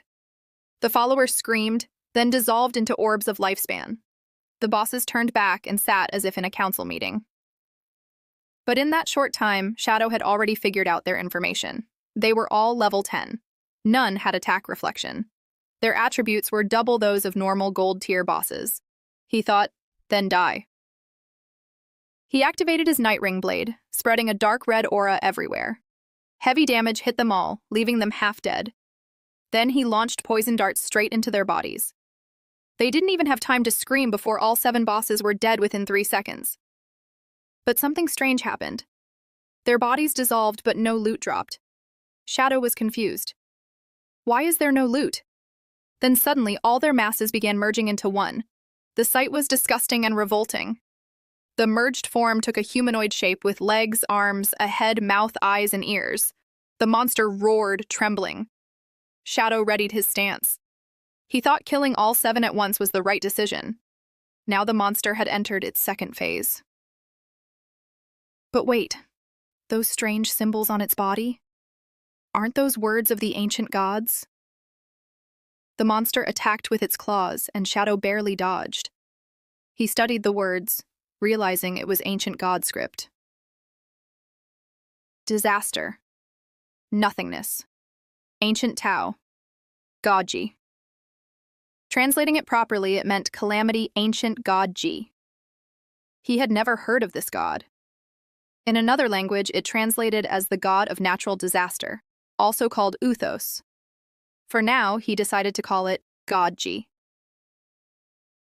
Shadow stepped back, realizing he had to target the words on its body. In his past life, he had spent massive manpower and resources just to understand these divine texts, to conquer ancient ruins. It was worth it. He attacked, stabbing its leg with his first dagger, its arm with the second, and its chest with the third. Poison spread through its body, and the boss vomited toxic blood, roaring so loudly that the whole forest shook. But then something strange. How was this boss walking on water? And even Shadow was standing on water? Strange, but the boss melted back into its monstrous form without dying, still growling. As it growled, ripples spread across the water. Many coffins rose from beneath. The disgusting monster floated in the air in liquid form. Shadow was shocked, but instead of fear, he felt excitement. The monster twisted its eyes around. Then its body released many meatballs that took different shapes and spread. Shadow quickly prepared his strategy. He noticed each coffin had a slate with a unique word. Each meatball monster also had a word. The coffin's word matched the monster's word. He realized he had to lure each monster to its corresponding coffin and kill it there. He had studied divine slates well. This seemed like the final stage. All the meatball monsters charged at him. Shadow released his full power, shouting, "Come on!"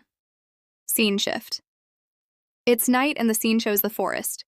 Birds are fleeing wildly, and below, many police officers standing in the area start shouting. They wonder, was this an earthquake? Their leader says something is wrong inside the valley. The bosses there must be going berserk. He instructs them to go inside but warns not to get close to the bosses. Then, one of them says, "Hey, why hasn't Shadow shown up yet? Is that darn Shadow even going to come?" Their leader replies, "If you ask me, I don't think even Shadow can kill this boss. He definitely won't come here." Suddenly, one man ahead of them says, "Quiet, look over there." When they move forward, they see broken, empty coffins everywhere. The entire valley is destroyed as if a terrifying battle took place. Shock and confusion spread among them as they wonder where all the bosses went. They look around and notice the ground is still cracking. Someone says, "The earth is still splitting apart. Where did the bosses go? Did someone actually kill them?" Just then, they receive a call from Anu, who excitedly announces that everyone can return now, because Shadow has killed all the bosses. Hearing this, every soldier is stunned and exclaims in unison, "What? They can't believe it!" Just moments ago, they were doubting whether Shadow could even fight the bosses. At most 10 minutes have passed, and yet all the bosses are gone. None of them even noticed when he arrived. But weren't those bosses capable of rebirth? How did he manage to kill them permanently? Now they finally begin to understand their leader's decisions. Beside them lies a coffin with a slate inside, its chains broken. They think this slate must be fake or already broken, otherwise Shadow wouldn't have left it behind. The scene shifts to Shadow, who is still in stealth mode, carrying a slate. He smiles and says, "This time's harvest was really great. I've reached level 14 now, and by using my greedy hand on those 7 bosses, I gained 294 evolution points. But more importantly, I obtained an ancient god's tablet. The official government won't be able to understand the mechanisms of this tablet for at least another month. By then, their losses will be enormous. After all, this tablet is already mine. On top of that, they'll even have to sacrifice 10 years of their lifespan." The tablet is shown clearly with 2 eyes engraved on it staring directly at Shadow. Its description reveals that it is the ancient god of natural disasters, Uthos's ancestral curse tablet. Within it lies the cursed power of Uthos. To actively use it, it must be attached to a piece of equipment. The curse will then provide a beneficial effect based on the equipment and the user's class traits, but also a negative effect depending on the same factors. Shadow already knows what to do. He immediately activates it and says, "Attach it to my gift of black flame bone-piercing leather armor." The armor, a Jade-level equipment, already has the effect of reducing an enemy's defense and elemental resistance by 35%. The moment the curse activates, countless eyes appear around him, and powerful lightning erupts from his armor, overflowing inside his body as if fully charged. After the violent surge, Notifications appear saying that Uthos's pursuit curse has been attached to the armor. The effects are revealed. The curse enhances the Black Flame's maximum stack count, allowing Shadow to stack it up to 15 layers. We already know from past episodes that Black Flame's stacking effect is incredibly dangerous, but the curse also has a negative side. It reduces the equipment's base attributes by 31%. But since MC has multiple equipment pieces, losing 31% of just one is nothing to him. Even as he hangs suspended in the air from the curse, Shadow is thrilled. He laughs, saying, "Black Flame state can now stack up to 15 layers. With this, I can even reduce bosses' defenses and resistances into negative numbers.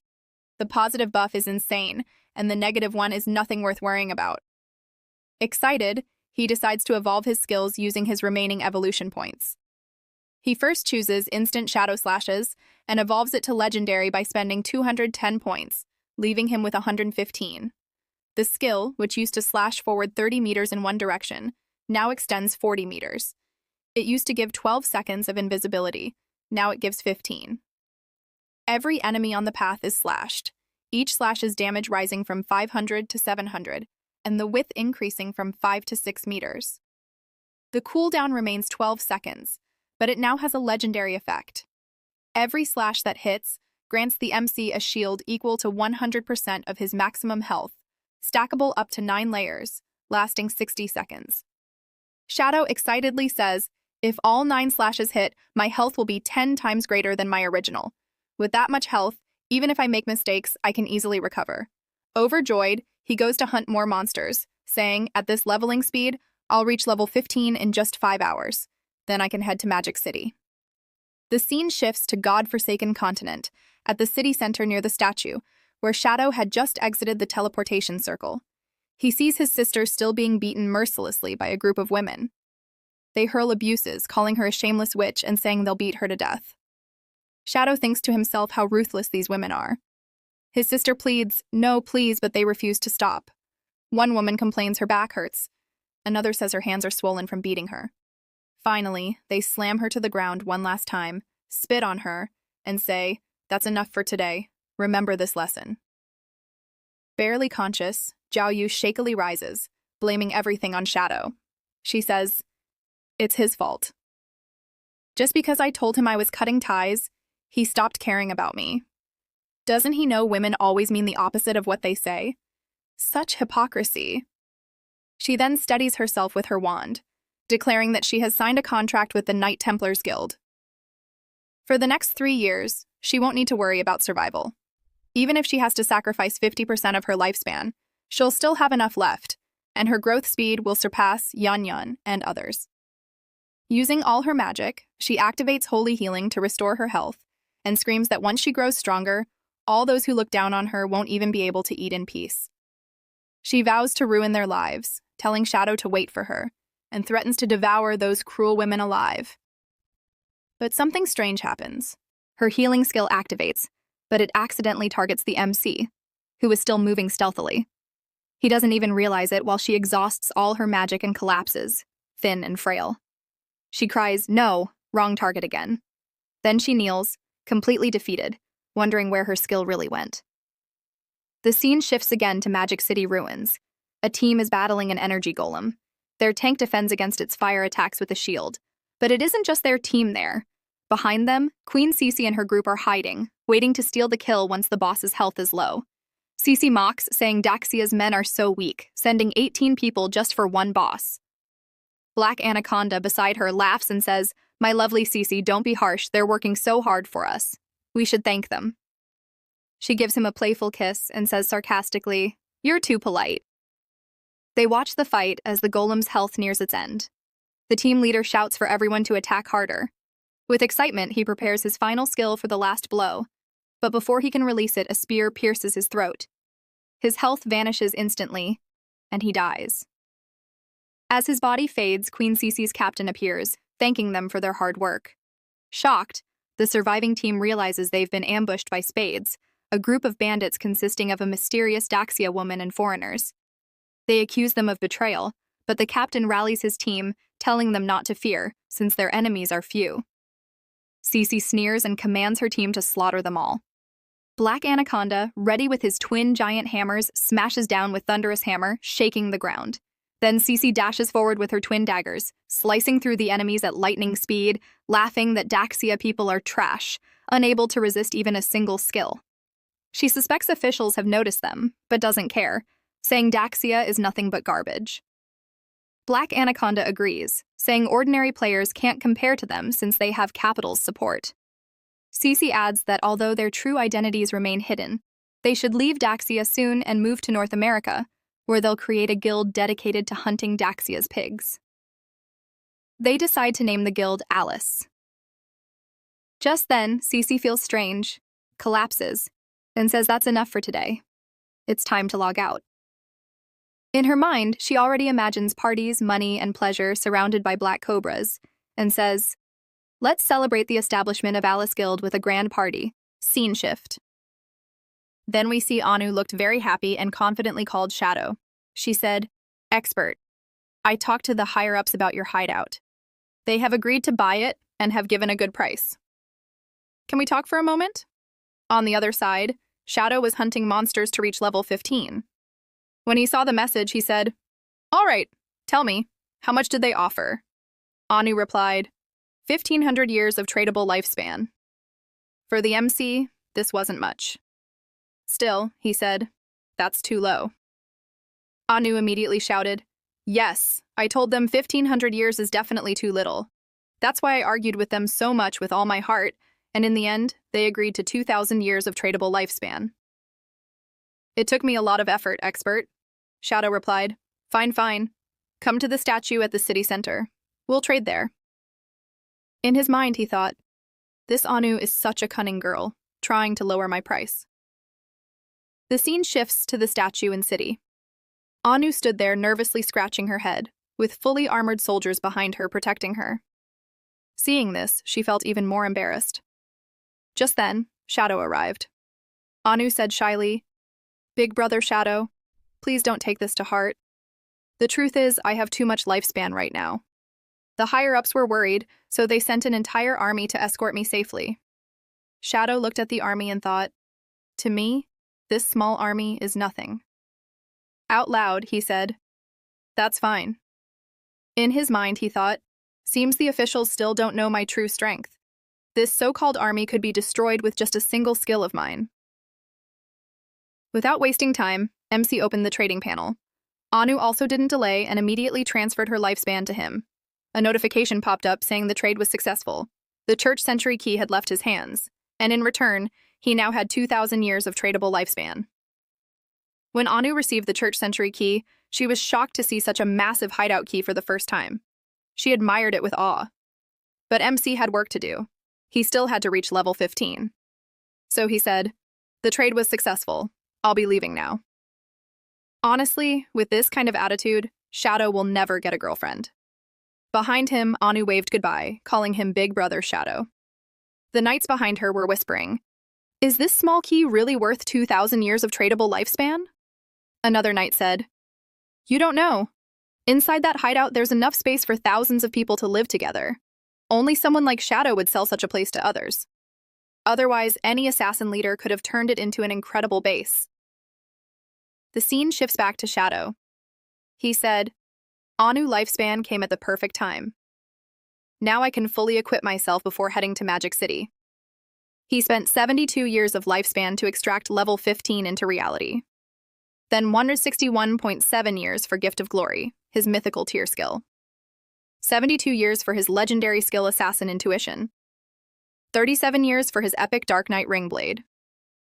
24 years for epic Silent Concealment. 35 years for epic Darkest Hour. And finally, 144 years for his Mount Bell. After extracting all this, Shadow said, "Now my skills, levels, and equipment are all synchronized." Just then, a warning notification appeared. "Your hunger bar has reached 90%. Reading this, MC panicked a little.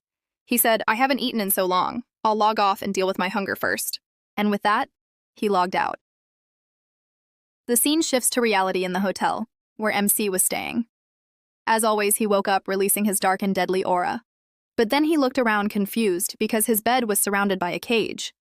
Two men were watching him, One bald and fat, the other fit and tough. The thug said, "This kid is awake." The bald man crushed his sandwich in anger after hearing this. Both pulled out knives and sticks, ready to fight. Nearby lay a girl's dead body, her head smashed open, blood flowing everywhere.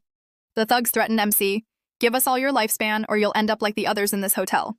The bald one laughed loudly, saying, "This apocalypse is great. Now I can kill anyone I want." Instead of fearing Shadow Aura, they kept taunting him. One said, "What are you staring at? Hand over your lifespan." The other said, "Boss, I feel like chopping him to pieces." They mocked him, thinking he was frozen in fear. But suddenly, red aura flashed everywhere.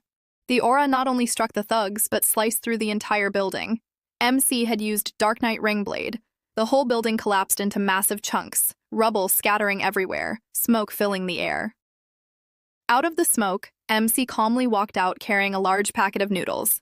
He said, "The more power I extract into reality, the more energy my body needs to use it. With my current strength, this ordinary food can't satisfy my hunger at all. I still feel no satisfaction." After finishing the noodles, he tossed the packet aside, summoned his Mount Bell, and said, "Cece is a cunning girl. Songfei won't find her so easily. It will be difficult. Oh, right. I once accepted a mission from her to kill Qingfeng. I can use that as bait to lure her out. But I'm still hungry. First, I'll head toward Magic City and look for food on the way." The scene shifts to Magic City. Cece was blushing bright red, unable to walk properly, leaning on her two anacondas for support. She said with trembling voice, "After hours of fighting with you and then sleeping sweetly, logging into the game feels like the best feeling ever." One anaconda said, "My dear queen, your skills are unparalleled. You are truly amazing." The other laughed and said, "You're one crazy hot chick." Then a message arrived. "Shadow has killed Qingfeng. He wants to meet you in real life in Magic City to deliver Qingfeng's head and collect his remaining payment." Cece thought, meeting Shadow in real life? That's too dangerous. She said, "No need to meet, just send me his photo." The reply came, "Shadow doesn't use a phone to avoid being tracked by officials." Hearing this, Cece smirked evilly and thought, "Oh, so even Shadow doesn't have good ties with the officials. Right now, the government is increasing their search for us.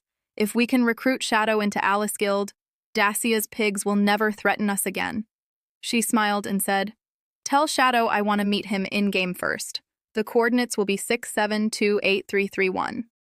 In her mind, she planned to first put on a little show to test where his loyalties truly lie. She entered the game with her two anacondas and contacted someone.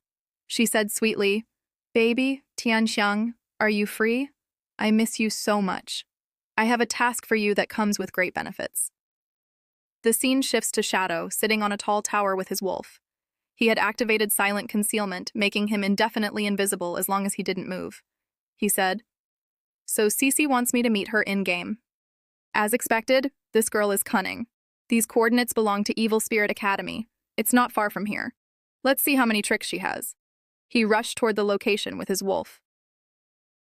The scene changes to Evil Spirit Academy ruins in Magic City. Shadow, still in stealth mode, stood on a rooftop hearing voices below. Officials shouted, "Ace of Spades, we know everything about you. From now on, cops will lock down your spade gang and hunt you one by one. Surrender quietly, or we'll take forceful action." In front stood Cece team, surrounded by many officers. Cece, full of attitude, shouted, "Tianxiangjian, go back and tell your Daxia. Pigs to remember this. We are no longer Spade Gang. From now on, we are Alice Guild." She activated her protection skills and declared, "We are Alice Guild, specialized in killing pests like you from Daxia." Blood gushed from the officers' noses from her display of power, shocking them. Their captain could hardly contain his excitement. Still, he laughed, "Darn you, Spades! Daxia's officials will bring you justice." Even the officers blushed in excitement, embarrassed but unable to resist. The captain whispered nervously on a voice call, "Baby, aren't you going too far?" But looking at her, it seemed she was high on countless packs. She shouted, "Come on, pigs of Daxia, come at me." She laughed softly and whispered, "Did you like that? As long as you help me finish this show, tonight I can go even further with you." Up above, Shadow watched like a god, already knowing the dark truths of the future. He thought, so this is Chu Haonan, codenamed Tian Xiangyang, the infamous traitor who leaked government secrets to Alice Guild. In my past life, the government only found out about his betrayal 6 years into the godforsaken game, and he was killed on the spot. But right now, he's passionately shouting, "Ace of Spades, you vile people! Today we will arrest you," Shadow thought. Interesting. So Cece and Q Honan are already working together to put on a show, just to test me. If I help Cece, it means I become the enemy of the officials. If I don't, Cece may never meet Shadow in real life. Thinking this, Shadow leapt down from the roof in stealth, laughing. If that's the case, let me show you my sincerity. He activated Dark Knight Ringblade midair, striking the group of officials with devastating power, wiping them all out within seconds. Kill notifications flooded his screen. Everyone watching was shocked. Cece and her anacondas screamed together, "What the? What dominating power?" But Shadow didn't even glance at the loot. With full attitude, he walked past them and said, "Hello, Ace of Spades. I am Shadow." Seeing the MC's power, Cece was lost in her own world. She thought, "Oh my, he is so unbelievably handsome. I'm only attracted to powerful men like him." Clearly, she was completely flat in front of Shadow. But the very next second, she quickly changed her expression, held back her reaction, and thought to herself, how shameful. This man is a pig from Daxia. Why is such a powerful man from Daxia? Beside her, both Black Cobras were excited. They shouted, "Oh God, over 400 damage. So this is the power of the world's #1 player." Another one calmly greeted, "Hello, Shadow. It's a pleasure to meet you, brother." But before they could even high-five, our MC pulled out his knife and instantly dealt 400 damage straight to them. Their necks flew off. They couldn't even react. Shadow killed them and walked away. He said, "I couldn't understand your language, but I guess you were insulting me, right?" Seeing this, Cece screamed, "No, they weren't insulting you. They were greeting you." The more panicked she became, the calmer Shadow stayed. He said, "Oh, I see. I apologize. But to avoid such mistakes in the future, it would be better if everyone here spoke only in Daxia language." Then Shadow said, "All right, let's begin our transaction. Oh yes, put your clothes on first." He had just eliminated her guards, yet he was speaking so calmly. Seeing this, Cece was left speechless. She had no words, but the next moment she calmed herself down, adjusted her armor, and asked, "Where is King Fang'e, head?" She thought, this Shadow is such a weird person. But honestly, I like it. Shadow confidently replied, "The head is with me, but I can't bring it into the game. If you want to see it, I can show it in the real world." Cece sighed deeply, activated her system, and said, "Fine. I've already seen Shadow's power, so I trust you won't lie to me." She completed the deal. A notification popped up for the MC saying he had received 1,500 days of tradable lifespan. The MC turned around and said, "All right, I'll be leaving now." But Cece shouted, "Wait." Then, in a desperate and seductive tone, she said, "You have power, I have money. Can we form a long-term partnership? I have some new missions. If you're interested, how about you come to my place tonight?" Sticking out her tongue, she added, "Whatever preference or wish you have, whatever you want, just tell me. I can fulfill every single wish." But the MC replied in a flat tone, "Who is the target and what's the reward?" Cece couldn't hold her desperation, so she logged out. As she left, she said, "Let's meet first. Then we'll discuss everything. Just know this. What you've received so far is nothing compared to what's coming. The rewards ahead will be many times greater. Tonight, I'll be waiting for you at Magic City Port." Saying that, she disappeared. The MC thought, a house above the port. Could it be her own hideout? The scene shifted to the god-forsaken continent inside the Magic City in the central region. The officials that Shadow had defeated had already revived here. Their captain, grinding his teeth, shouted, "Curse you, Shadow, I knew it, he betrayed the government." But deep down, he was smiling, excited, thinking, this is good. Cece has successfully teamed up with Shadow. Now I'll also receive a great reward. Then, in anger, he ordered an assistant. "The people of Zhonghai City keep making deals with Shadow. We must demand an explanation from them." He called out to a subordinate, "Lin, go and take everyone to collect lifespan. We might need to take more action ahead." Lin agreed, but thought to herself, is Shadow really allied with Alice? If so, then even if we have to risk our lives, we must eliminate him. She checked her powers and began doubting herself. She thought, is the gap between me and Shadow really so huge? I couldn't even look at him before he defeated me. The scene changed back to reality. A large ship was shown, where a party was still going on at night. A hooded figure appeared at the port. 2 squad captains approached him.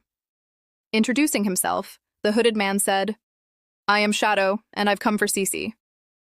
Hearing his name, one captain said, "Oh, so you are Lord Shadow. Cece has been waiting for you. Please come in." The second captain reported on his walkie-talkie, "Shadow is here.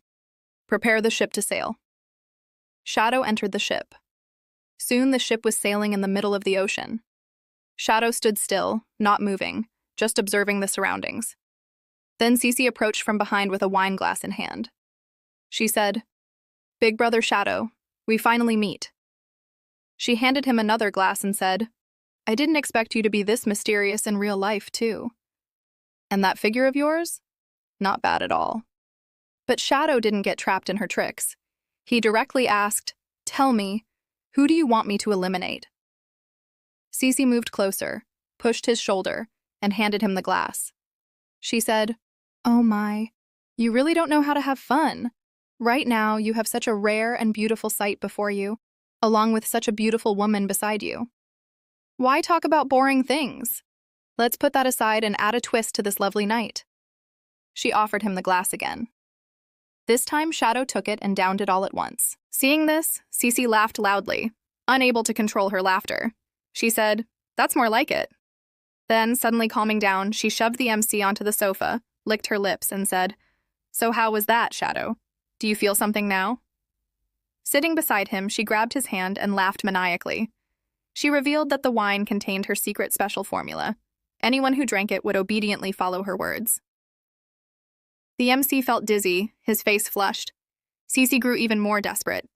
Breathing heavily, she said, "Just as I expected. Shadow is also just a man after all. What's so magnificent about that?" Looking at him like a hungry wolf, she trembled and said with a wavering voice, "Don't be nervous, just relax your body and enjoy it. Once we reach the peak of my plan, I'll remove this hood and engrave your face in my memory. I'm sure you're an incredibly handsome man. But for now, let's keep things mysterious." Then the scene skipped what happened next. Instead, a fish jumped out of the ocean, pausing the scene. From the background, we heard Cece's voice screaming, "Oh my god, I never thought such a magnificent man could exist in Dacia. Oh my god, why is he so powerful, like fire? This is Shadow." She screamed for almost half an hour. I won't describe everything, but let me tell you the peak moment. After a while, the MC unleashed his ultimate power, creating a real tsunami. But this tsunami was extremely hot, so hot it began burning Cece. She screamed in shock, saying, "Why is it so hot? Is this fire?" But the fire wasn't actually damaging her. Then, a hand appeared, picking up a pendant around her neck. The voice said, "A protective crystal pendant. I never thought you'd have such a thing. It saved you from death." Cece was still screaming. The pendant was explained. It was a gold-tier accessory, usable by any class. It increased Constitution by 10, HP by 300, and had a unique effect. Every 300 seconds, it granted 1 damage immunity shield, which could only block once. When Cece looked up, she saw Qing Feng standing there, releasing dark aura, staring at her. Confused, she shouted, "Qing Feng, why are you here? Didn't Shadow eliminate you?" Qing Feng, without emotion, replied, "Of course, there's only one reason. I am Shadow." Hearing this, Cece screamed hysterically, panicking. "Just Shadow? Then who was that man earlier?" Before revealing who it was, the narrator teased, "Go to the comments and guess who it might be. Pause the video, write your guess. No cheating." Finally, the reveal came. It was Shadow's devoted follower. In his past life, he never had the chance to experience such joy. But now, even in death, he did. The happiness and laughter on his face said it all. The devoted follower had reached the 7th heaven,